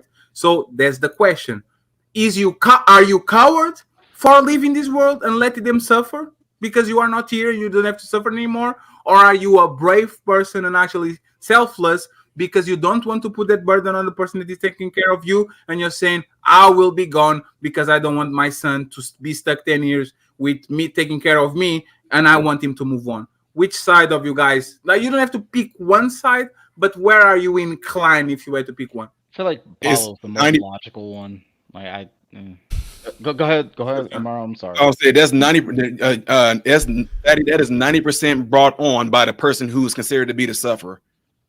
Whether they're talking about taking themselves out, or even just as simple as they're a little too old and they can't really do the things they used to. So, guys, no, I'm going to put myself in a nursing home because I don't want to be a burden to you guys. I don't want to disrupt your lives. It's usually the person that's coming up with those thoughts versus the family who's saying, "Oh, you have no more than menace. You have no idea." Bro. My grandma does that all the time. She calls me. There's so many people that look at people. They look at people as burdens. You are hindering my life. My life. I said 90% of the time it's the ones that actually are suffering that are saying that. I'm not saying that the 10% are not like, I don't think I want to take care of my mom or grandma. Now we can't do what we want to do. I think there's a lot of selfish people that are happy with that position, bro. Go ahead. I mean, obviously they're not happy with it, but they don't look at it saying like, man, this just sucks my life up. I mean, yeah, they're not happy with it, but they're not like, I wish my dad would die right now. Yeah. You know, like that's not. Elderly people are they're very concerned with being a burden to their family members. But I will say, you know, if their perception is I'm a burden, which holds weight, but my perception is you did a lot of shit for me growing up, so I'm going to sacrifice this and go do this for you. You know what I mean? So it's like, shut up, you're not a burden, but she thinks she is. But there's a lot of people that put their parents on nursing homes and says, "Fuck what you did for me. I want to live my life." They're also selfish people. Yeah, they're But selfish. What are we arguing here? It's selfish. Do we care about family? You know. No, Paulo. Let's put this on the blank canvas, right? If all the people on the planet had $1 million, which meaning they have the money actually to, let's say that they had the choice. Hey, you take 200,000 of those $1 million and you put that person on a nursing home, or you keep that money and you take care of that person, and hey, whatever your life is always going to be around that person. A lot of people are going to pay to get them removed from their life, so they go about their business, can have their two houses, a daughter, and go to the church on Sunday. They will pay to do that. Yeah, right? I remember. There's always that TV show, that thing where the basketball player didn't go to college except to accept the scholarship because his mom got sick, so he had to go take care of her, what have you. And yes, and maybe in the person who's sick mind, I think. If I wasn't here, this person would have this fantastic life, but they don't know that if they commit suicide, then you might be creating another trauma that still would prevent them from being in that position that you think you're preventing them from being in. So maybe a self-fulfilling prophecy. Yeah, that's kind of that was your question, Fatty. Is it selfish to do so? My answer is simply yes, and that's where I'm answering for. No, being selfless is to consider all the possibilities of what your death could do to all that surrounds you. Let me suffer, and I'll try and alleviate you struggling to take care of me, and I hope that I die very soon, natural causes, or whatever it is. That's selfless. Isn't that but isn't that altruistic? Isn't that you putting the family before you? I will relieve him from their pain. But I know that you'll pain by me dying. Pain for a different pain. You're just trading pain. No, but they do. Yeah. But that usually is a temporary pain for a permanent one. What if there's purpose though in them to? Yes, it's sad because you're sick and you're ill and you're dying, but there's still purpose in them taking care of you. And who says that be a temporary pain? Like what? That watching your family or your family member committing suicide, that could stick with you for the rest of your life. And the guilt that you didn't do enough, maybe, or that you didn't. Too. You know what I mean? There could be that. Like you'll sit there and think like yourself out because she didn't think that we loved her enough, that we would take care of her. That's totally fair. And let me get Sean Antonio here, but let me say one thing, right? And this is what we accept. We accept mainstream pain, but we don't accept silent pain. We accept the mainstream pain of the little girl that has what is the story of the Cinderella? like the physical pain of she has to take care of the sisters and clean everything, and she's the only one that cooks and all that. But we don't accept the silent pain of my grandma died, and I only show that shit when I close the door, put my head on my pillow, and now I'm on a world of pain because nobody sees that. I think we accept the first one because we see it, right? We see the man that is not willing to actually build a family, or the girl that is not able to leave the house because she has to take care of the daddy, and oh, my daddy is sick, so I have to take care of him because he took care of me. We see it, so we accept it, but we don't accept the fact that by him dying, like she will have some, not predetermined, but depending on the person, some type of trauma that is going to carry through her life. You can touch the first one, you can touch the second one, you can even know what the trigger for the second one. A lot of people have that shit dormant in their bodies. They have no idea that shit is there until something happened, and now everything comes back bubbling up, right? So again, I want not a definitive answer, of course, but where is the side of it? Like, everybody think that is selfish? Sean Antonio, you can go. Go ahead. Yeah, I absolutely think it's selfish. I'm alone on this shit. Damn. Yeah, I mean, I get how you can say it's selfless, but I think that would depend on the situation. Like, because I think in your example, you're talking about somebody that's being a burden. I get that, but even people who are a burden, somebody loves them. You know what I'm saying? Like let's just say if it was your father, that may have been your hero your whole life. So maybe he's a drug addict or something like that. Maybe he, needs you to wipe his. Let me just be transparent. Like for my mom, when she got sick, she had ovarian cancer, and it was an 8-month process from diagnosis to her funeral. And so progressively it got worse. She couldn't really get up from the toilet at some point. Then at some point she couldn't sit up. Then, at some point people had to, you had to clean her, you had to wipe her. She couldn't control her bowel movements. So for us, it became an act of love to be able to help her. Now, whether at no point should she have felt like a burden because of everything she did and sacrificed for us. You know what I'm saying? And so my world, me and my brothers, our worlds revolved around her. So at no point are you a burden.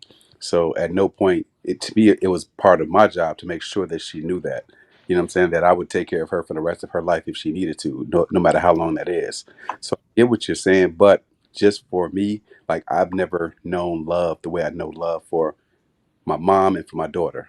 You know what I'm saying? So even if she was at the point where, which she was at the point where it's just like it was unbearable, the pain or the discomfort, I think it still would have been selfish because of how it would have affected us. It's very hard to. Go ahead, sorry. No, I'm just saying I respect what you're saying, but there's a lot of piece of shit kids in this panel that as soon as she can go to, they are already looking at the window and say, "Damn, bro." True. Do you see what I'm saying? That's where the shit gets murky because we are assuming that the people are good people and they say she took care of me, she wiped my ass, I'm going to wipe hers. But you put that situation in a lot of these people, especially in 2024, they go, man. I'm not even. I don't even. No, you're right. That's very unfortunate. We have people in a lot of our facilities right now to go through that. Like when people, let's just say if they have like their knee or hip replaced, and you go in there to see them just to kind of do a checkup, you see those stories all day long. I've been put in here. My kids put me here. They don't even come and see me anymore. Matter of fact, I'll share this story real quick. On one of my rotations, one of my very first patients I had to deal with. It was my first time experiencing somebody dying in front of me. This man died right there in front of me, taking his last breaths. Right. And so what we would have to do, we would have to call the family and let them know, hey, such and such passed away. Well, during that time of me seeing him, like about 8 weeks, no, I didn't see nobody. I mean, his file showed that he had like a wife, he had like 7 kids, whatever, and they didn't come up the whole 8 weeks that I was there. So anyway, he passed away. And when I called his wife first. And when I told her, I said, hey, Mr. I hate to tell you this, but my name is Ty, Mr. Such and such, your husband, he's passed on. She said, okay, thank you. Can you call my sons and my daughters and let them know? Damn. I was like, whoa, shoot. So then I called his oldest son first, because she told me to call him first. I called the oldest son first. Hey, with your father, unfortunately, he passed away. Good. Now, me, the type of person that I am, I was like, no disrespect or anything like that. I said, but can you I'm a resident. Can you let me know what's going on? He was like, yeah. And this man was stacked. He was like, my father was the worst father you can ever have. Yeah, he kept all bills paid. He kept all this, but we didn't have a father. He didn't spend no time with us. He didn't know what our birthdays was. Da da da da da. So he was a piece of shit. And I was like, holy smoke. So the minute he got sick and couldn't take care of himself, they couldn't wait to put him in a nursing home. So yeah, it happens. And now we maybe. And now imagine on if they him. benefit from his death tremendously. But then when you were with, like when I was with him, you would never think, because this man bragged about his kids. He bragged about the businesses he had and everything like that. And I just kept thinking, like, why aren't they coming to see him? And then when I found out, I was like, oh my God. That kind of explains itself. If you think he's such a good guy, but his entirety of family don't he's a piece of shit to that family. No, it depends, Damien, because, for example, there's a lot of people that think my dad is suffering, and if he dies, I will inherit the house. I will inherit $300,000. My life will become way better than it is right now. So I rather root for them to pass away than to stay here, like kind of. But like not if you got a good relationship with your parent. Maybe this is just Go ahead, maybe this is just me, and maybe I have too much faith in humanity or whatever. But like, if I were to put a percentage on this, I would say 75% of people would not be okay with that, and then the 25% that you're saying, Fatty, would be like, I want this fucker to die now, for whatever reason, whether it's financial or they just didn't like the person. I think it's a minority. This is why they call me. You can go ahead, Jesse. This is why they call me pessimist. I believe that 50% of us are walking around are dumb and pieces of shit. And I'm not saying that the dumb people are necessarily bad, because there's a lot of good dumb people. But if I had to split society in half of us float through life, we have no idea what our brain is doing on this planet, and half of those are extremely selfish to the point of they will burn everything on their pet. Like they will literally dry everybody fucking river if that means that their river is going to get all the water. That's I think most people, if you have the selfish gene in you, right? If you put yourself in front of everybody, I would guarantee you, when push comes to shove, if nobody's watching, you have the chance to say, click this button, poof, and see certain situation will happen. I think most people will click that shit and never look behind. Dream really well, don't have no remorse. I think a lot of us, way more than 20%, are living on the type of time. Go ahead, Jessica. I'm sorry. I apologize. No, I was just going to say. I agree that people are selfish, Team Patty. Team Patty. Welcome to the club. Most people are selfish. I agree. From Bruttville to Blackville. Okay. Right, good night, Coach K. I was just going to say that there is a middle ground. I mean, it may sound like I was a piece of shit, but my dad was in hospice, and I got a call from the nurse saying, I think he's about to go. Today you got to get here. And I froze. I broke down. I couldn't leave my house, and I ended up missing him passing away. Not because, I was like, oh, I want his shit or blah, blah, blah. He was a bad father. I couldn't bring myself to see him in that, and I'm going to have to live with that regret for the rest of my life, whatever. But I couldn't bear to see him like incapacitated in ICU like that. I was just like, in a completely different headspace. And I think that's more common than people may say, like, oh, you just want for your money or whatever. You just, you're going to ignore them because they were shitty parents. I don't know if anybody's ever, I never been through that. That's why I'm talking now, observing other people. But that's the thing. Both of my parents are alive and well, and the little ailments that they have kind of massive to them, but never let them actually dependent on me 100% of taking care of them, to the point where I say, guys, no shows for 6 months. I need to take care of my family. I'll be back when I can, right? That's when things start to get real ugly. When you can't, like when your life and your job is to take care of that person. And if you have extra time to do extra, you can do it, but most of the times you don't, right? So again, that's the situation. Patty, how would you feel if you were dependent on your family? You would rather die, right? If I was being a burden to my family, absolutely. Like completely dependent. Absolutely. If I was being a burden to my family to the point where my mom can't live the last days of her life. My dad the same, and my brother can prosper and become the man that he's supposed to be because I'm stopping them from doing it. Cut the lights off and move on. I don't need to be here. But a Absolutely. lot of people feel like they're burdened. And my wife and I, we've had these Unfortunately. discussions because we've had, like, my brother recently passed away, and we've had these discussions or what have you. How would, if I got into like a disease where I was like, you know, in debilitating disease where I'm like a vegetable, I would like, you can't do that. You can't keep me alive out of for love for me or your a duty or for me, because you're making me feel bad. You would make me feel bad about not keeping you from living your life. I'm like, if you know there's no coming back, pull the plug, mourn me for the time. I know you could find another great dude. You could find somebody to play catch with the kids and all that kind of stuff like that. So don't end your life taking care of me for however long. It's like, I know, do me that favor and do yourself and the kids that favor. Like, find somebody to keep to get it, be happy again. But there's the thing, is that healthy? And how about the other people that are like, how dare you move on? How dare you not taking care of me? I mean, How dare selfish you take care of people. That's selective outrage, and it's none of that. You can build Sean into Antonio, your you can go life first because I know you want to insurance. say something. Sean You Antonio, can- Paulo Fessa, final thoughts, please. Damien, just because you said it would be doing you a favor, it absolutely does not mean it's doing them a favor. You know, the people that you leave, things that you have to, like my mom died in 2014, and when I tell you it feels like yesterday, like what I do pretty much all day, every day, and it sounds a little crazy to say it, but I dodge emotional landmines. There are certain things that I know will trigger me, and once it happens, it's gonna fuck up my whole day if I let it. So what you do, you learn how to work around it. You know what I'm saying? So I hear what you're saying as it relates to you if you're that person who has to DNR.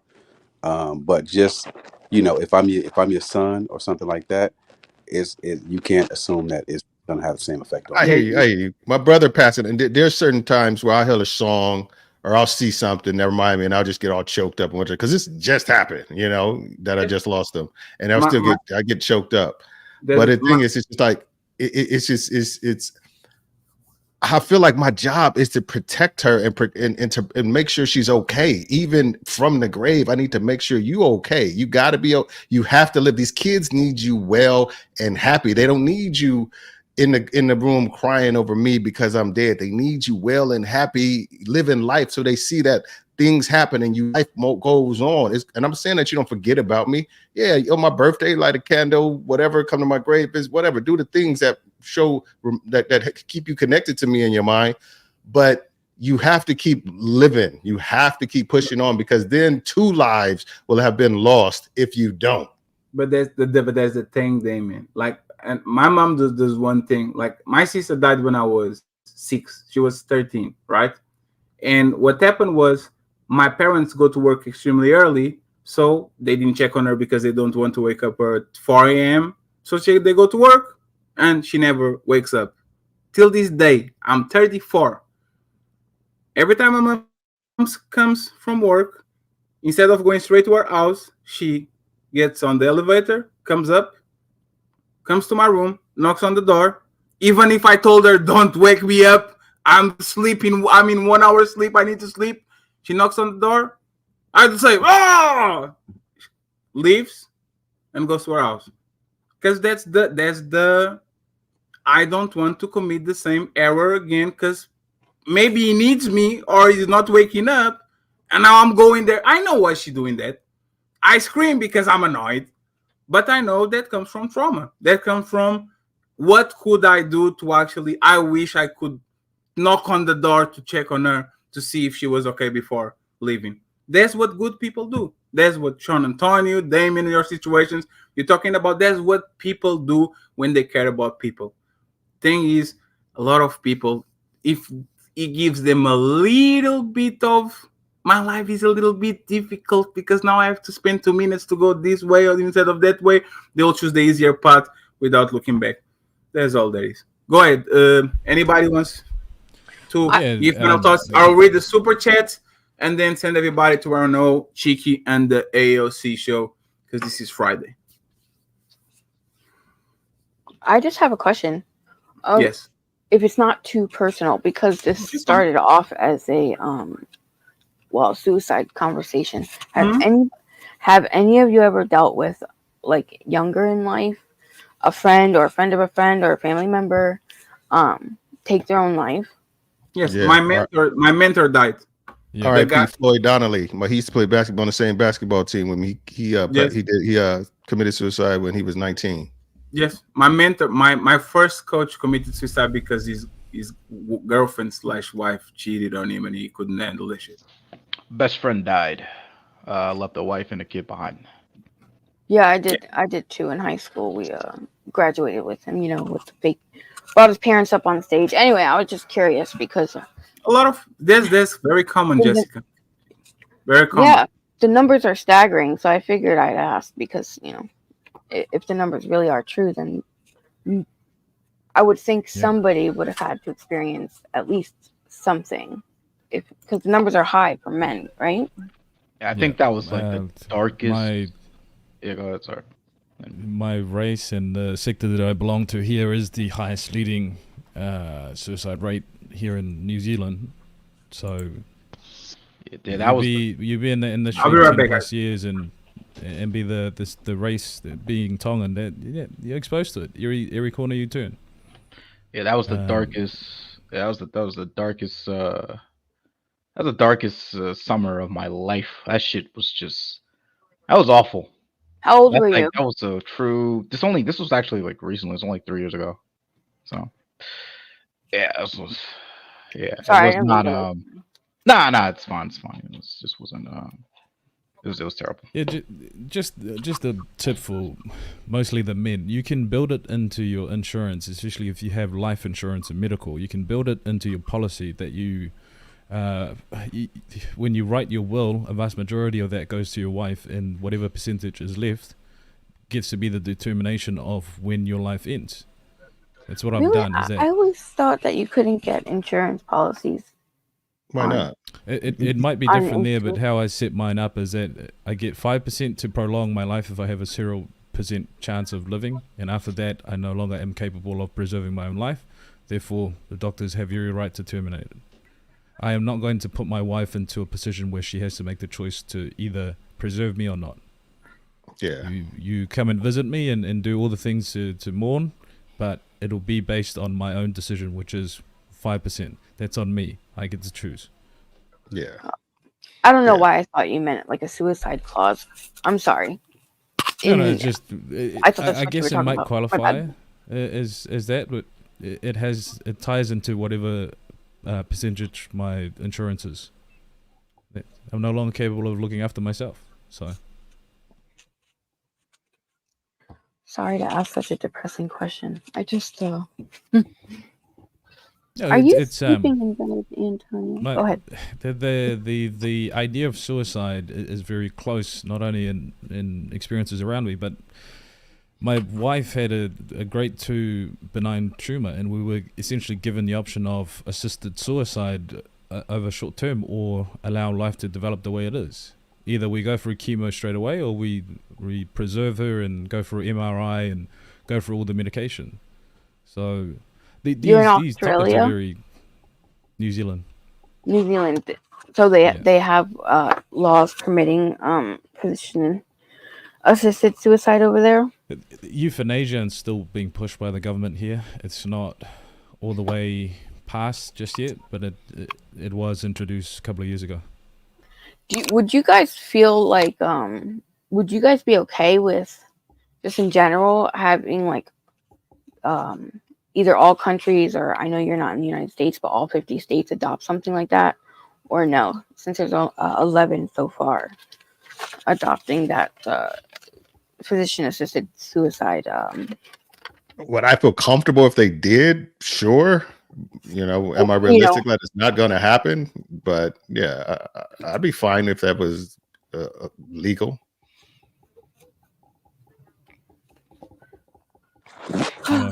Friends, it was no for that.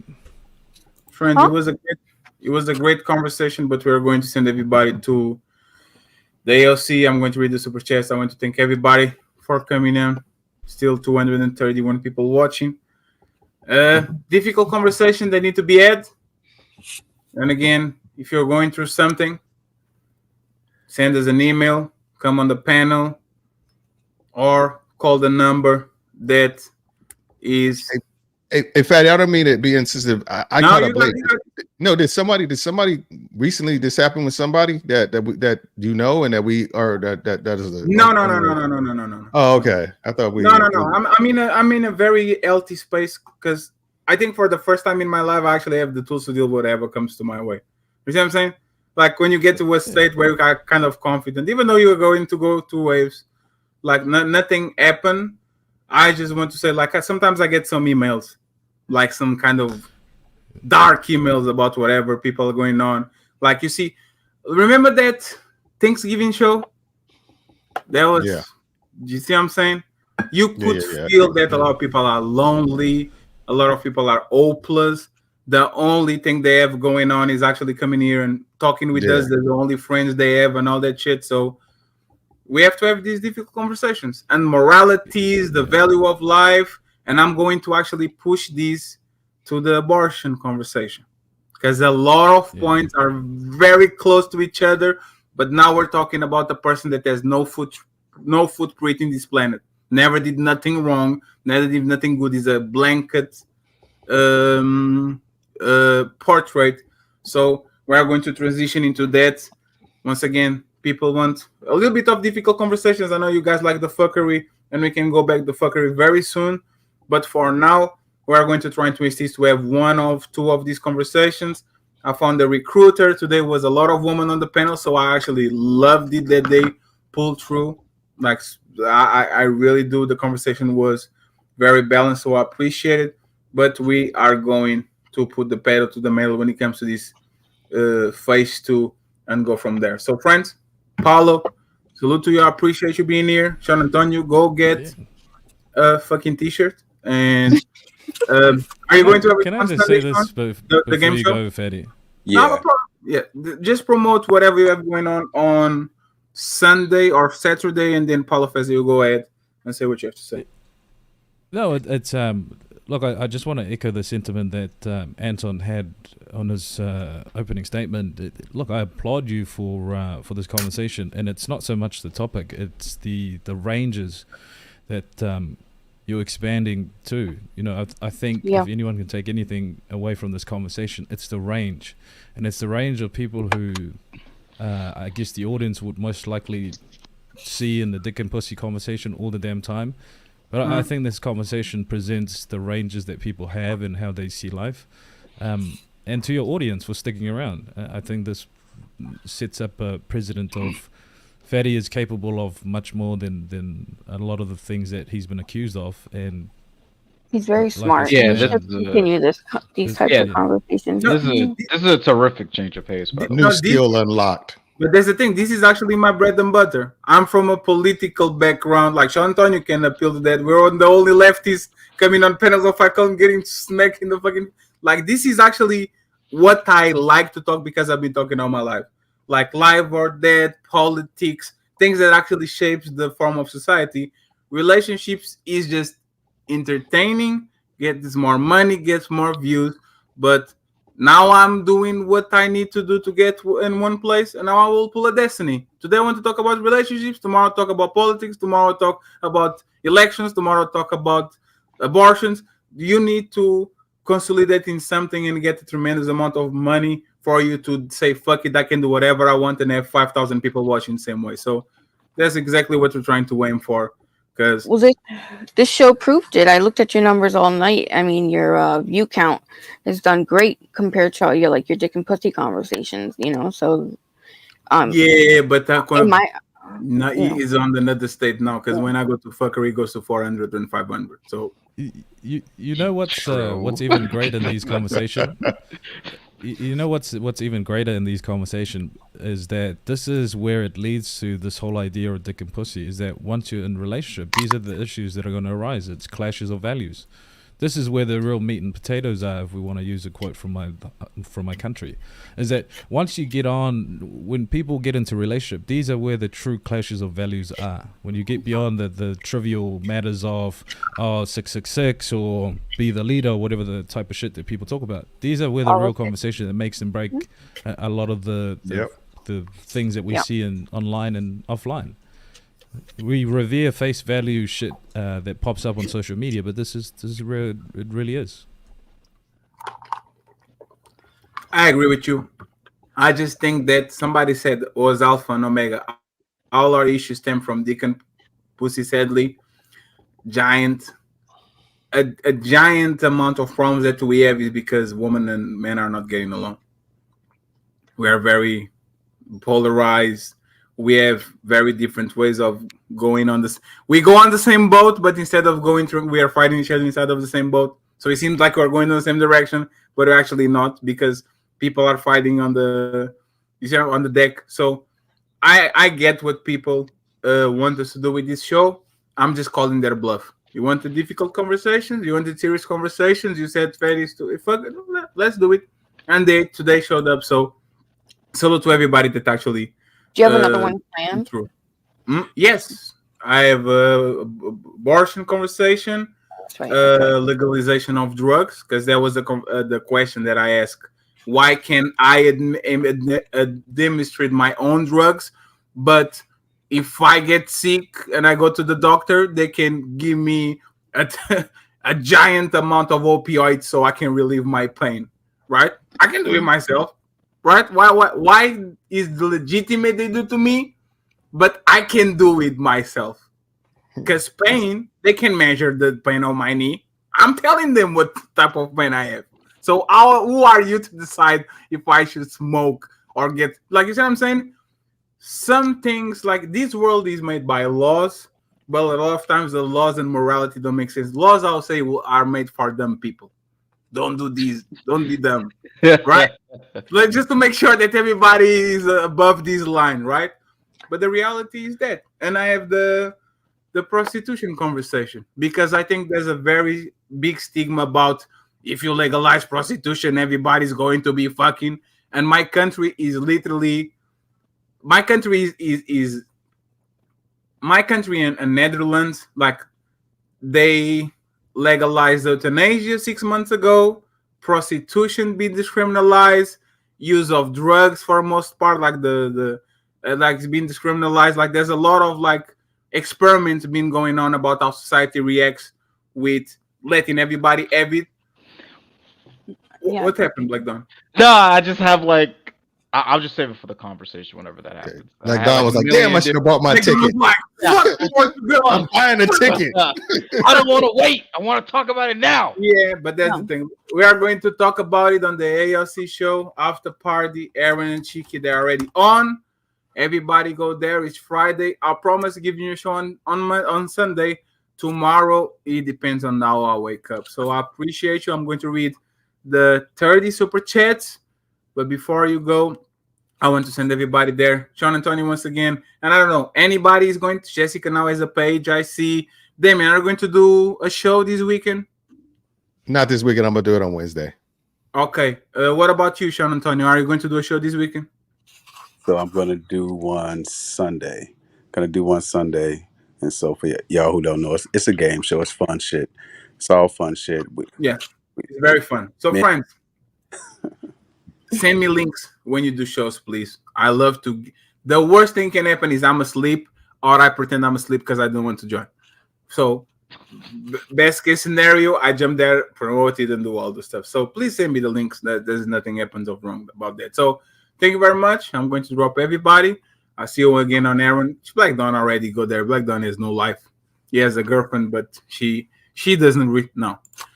Bye. Bye, Paulo. Bye, Jessica. And let me read the super chats. Super Seeker for Little Black Book. Thank you very much. I appreciate the support. Jamaica is back in the building. It says, what about someone living with Parkinson or dementia? Should they suffer or should they be able to choose? Exactly. Thank you very much, Jamaica, for the pertinent question. We have Ray Midnight. Look at Ray becoming untouchable.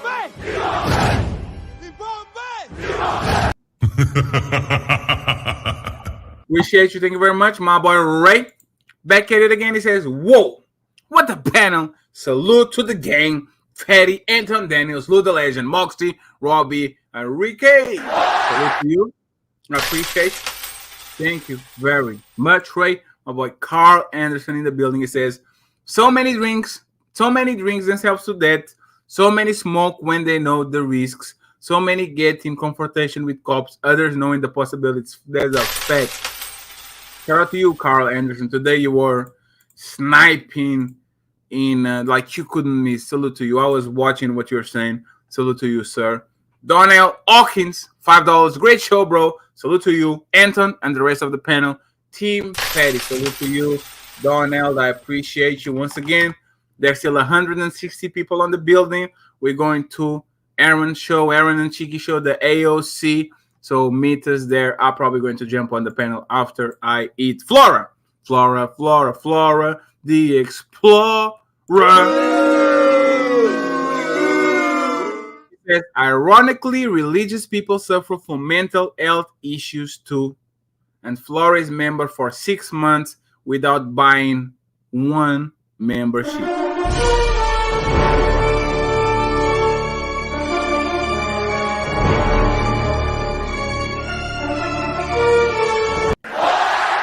Thank you very much, Flora. Appreciate you. Arnold is in the building. Glad Anton gave up the beer diet. Let's get AM on board. No Beijing for the Kings. Let's get older and wiser. Great game. Yeah, they look better. They're just trying to fight. They're fighting for their life. Appreciate you, Arnold. Thank you very much. Tia Marie is in the building. She says, chemical imbalance to depression is the same as high cholesterol for a overweight person who is in control. You are the food. Tia Marie, I am offended as a fat person. You wouldn't dare. Oh, Lord. Thank you very much. I appreciate you. Good to you. We have another one, Donnell Hawkins. Respectfully, Anthony is emotionally detached. Therefore, he can't relate, which explains why he thinks the way he do. Thank you very much. I appreciate you, sir. We have Carl Anderson back again. He says, is mental breakdown real? Is PTSD real? Whoa. Again, shooting from a gang. Appreciate you, Carl. We have Jamaica. Jamaica says, what about postpartum depression? They open their legs for that. It says, yeah, that woman deserves help. Rip Reels, $5. So people are depressed because they suck in too much pipe and not being accountable. Anton watches too much contextual porn. What the fuck is he talking about? Anton is trying to ruffle some feathers today. I appreciate you. He came here, and I hope his wife actually is doing good. She's going to have a surgery next week. I hope everything goes okay. I appreciate it. Anton Daniels from Antonas.com. Ripper, back again, says, our ancestors did drugs or held their emotions in and beat and treated their kids like shit. This guy got his degree from ICDC college. Absolutely. People been having shrooms since the beginning of time. Somebody became a member, not on my show. So, you MC Dinar, if you're watching, for becoming a member on other people that stream on my show today. Carl Anderson is back again and says, I guess trauma is a social construct. Damn, Carl. Stop it, Carl. They're already dead. Reaper Reels, 2 slaves were in the press because the DSM didn't exist. Reaper is on one. MRM got his degree.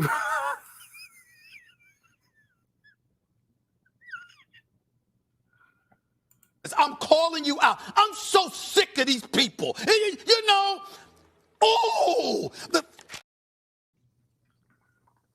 Reaper is a true piece of shit, bro. MRM got his degree from Hogwarts.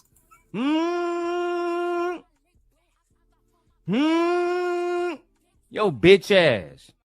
This man is just man. Reaper Wheels again. CTE to answer MRM question. Reaper, you need to come on the panel, bro. You need to come up. You need to come up, brother. Come on, man. Della Baba, $2 says, yo. Della, you probably want what happened yesterday to you. You better be careful. Jamaica is back. We have 12 to go. What about postpartum depression? I asked the question and they said they believe in that. Time out $5. Can someone watch porn and masturbate themselves into depression? I think they can, because you are tricking your brain into thinking that you are like, if our goal in this planet is to survive and procreate, you ejaculating all the time is telling your brain probably you are the best hunter in town. All the bitches want you. Keep going, tiger. But then when you see what I'm saying? Then when you actually snap back to reality, so you're tricking your brain into thinking that he's hyper successful when he actually is not that. It is what it is. Thank you very much. I appreciate you.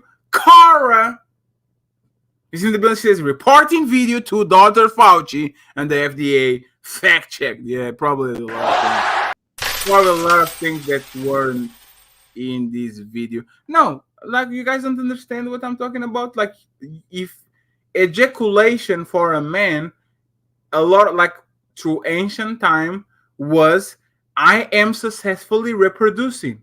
That's my end all be all. That's why when you actually ejaculate, you get less ambitious. You want to go to sleep. It's like job well done, tiger. Take a rest. The reality is porn will fuck you up because of that. Because there's the artificial it's tricking your brain into thinking that you are actually getting your imperative, your mission on this planet, and it actually doesn't. And woman might get to, I don't know woman like that because I have a sex doll. Thank you very much, Cora. I appreciate you. Time out. We have 9 to go. Sounds most, if not all, the panel agrees depression is real. Are you guys arguing the degree of it now? I thought that MRN said he didn't believe in depression. Anton said completely didn't believe in depression. I and Ricky was kind of in and out. So I think we a little bit of a confusion. Thank you very much, sir. I appreciate you. Ganali says, Fatty, check your WhatsApp. Check out my new AI. You can cherry. I think it's very similar. You guys, you are a hater. You are a fucking hater. Thank you for being the sponsor of the show with the $100 and something. You passed the biggest donation today, so I appreciate you. Why do some woman wants to make it a competition with who commits suicide more? There's power in weakness, and victimhood in 2024 is one of the main factors. People want to be the biggest victim because there's fame, adulation, money in it. There's all that is. Big is composition, the king of $2 ball with a $5. So what was the Great Depression? No social media back then. Was it real? Did people suffer? It seems like if we don't experience it, it's not crazy. Damn. I wish I could pull that through. Thank you very much, Biggie. That was a good comment. John the Adalist, chat room king. Fuck you, John. He says, I hate you, but I think you are talented. I hate you too, John. Fuck you and fuck your fucking avatar. I hate you both. Note, Valerie, thank you for coming yesterday. I appreciate you, lady, and I wish you come back a little bit more. This is a much needed topic. One thing I have noticed working as a crisis counselor is that many lack proper coping skills. We need to start teaching this in schools since too many kids are suicidal.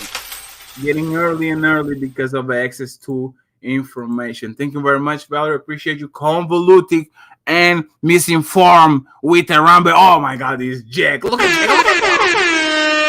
Jack is here and he came here to just say, Coach K Heart I eyes love emoji. you. I love you. I love you. I love you. I love you. I love you. Oh damn! Oh damn! I can't believe Jack came here for Coach K, not for me. Appreciate you, Jack. Thank you for being here. Salute to you. What now? 23 says he became an untouchable. Thank you very much, sir. Appreciate you renewing your membership. Salute to you for doing yourself.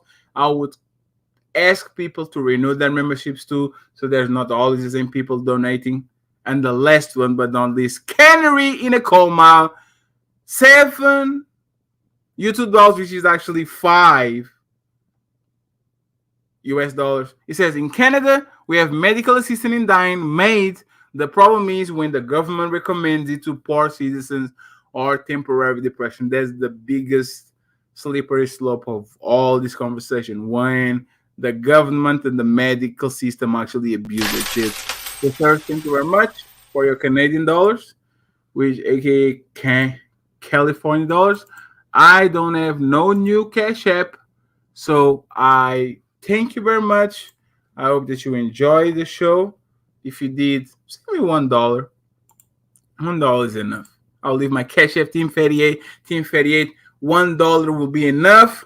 We are all going to go to the AOC show. There's no conversation to be had. AOC show is on the loose. Centray, thank you for the big donation. Ilkan Ali, thank you for being the sponsor of the show. I hope you actually, guys, there's 150 people still here. I hope that you guys enjoyed the show. I tried my best. I'm still trying. So, friends, if you need help, if you need hope, hang around with us. Send me an email. Let's talk. If you can't communicate with me because you are ashamed, down there, this is rolling. Keep your hope. In my opinion, depression is the absence of hope. I've been there. Not the depressed part because I wasn't clinically diagnosed, but I've been on a dark place where I didn't saw light at all. Like I told you before, keep running, keep pushing, keep going, because hope makes you get off of that bed and actually pursue whatever you have going on. So once again, be safe. You matter. You are important to someone. And if you think you're not, you are important to us. Thank you very much for every single body that came here and had a difficult conversation. Thank you, Beloved, for the Cash App. Thank you very much. He says, great show. Thank you very much, Beloved. I truly appreciate it.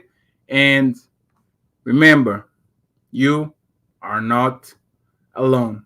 Life is hard. Keep pushing, brother. Keep pushing, sister. Appreciate you, and I see you soon. Team Fatty, signing out.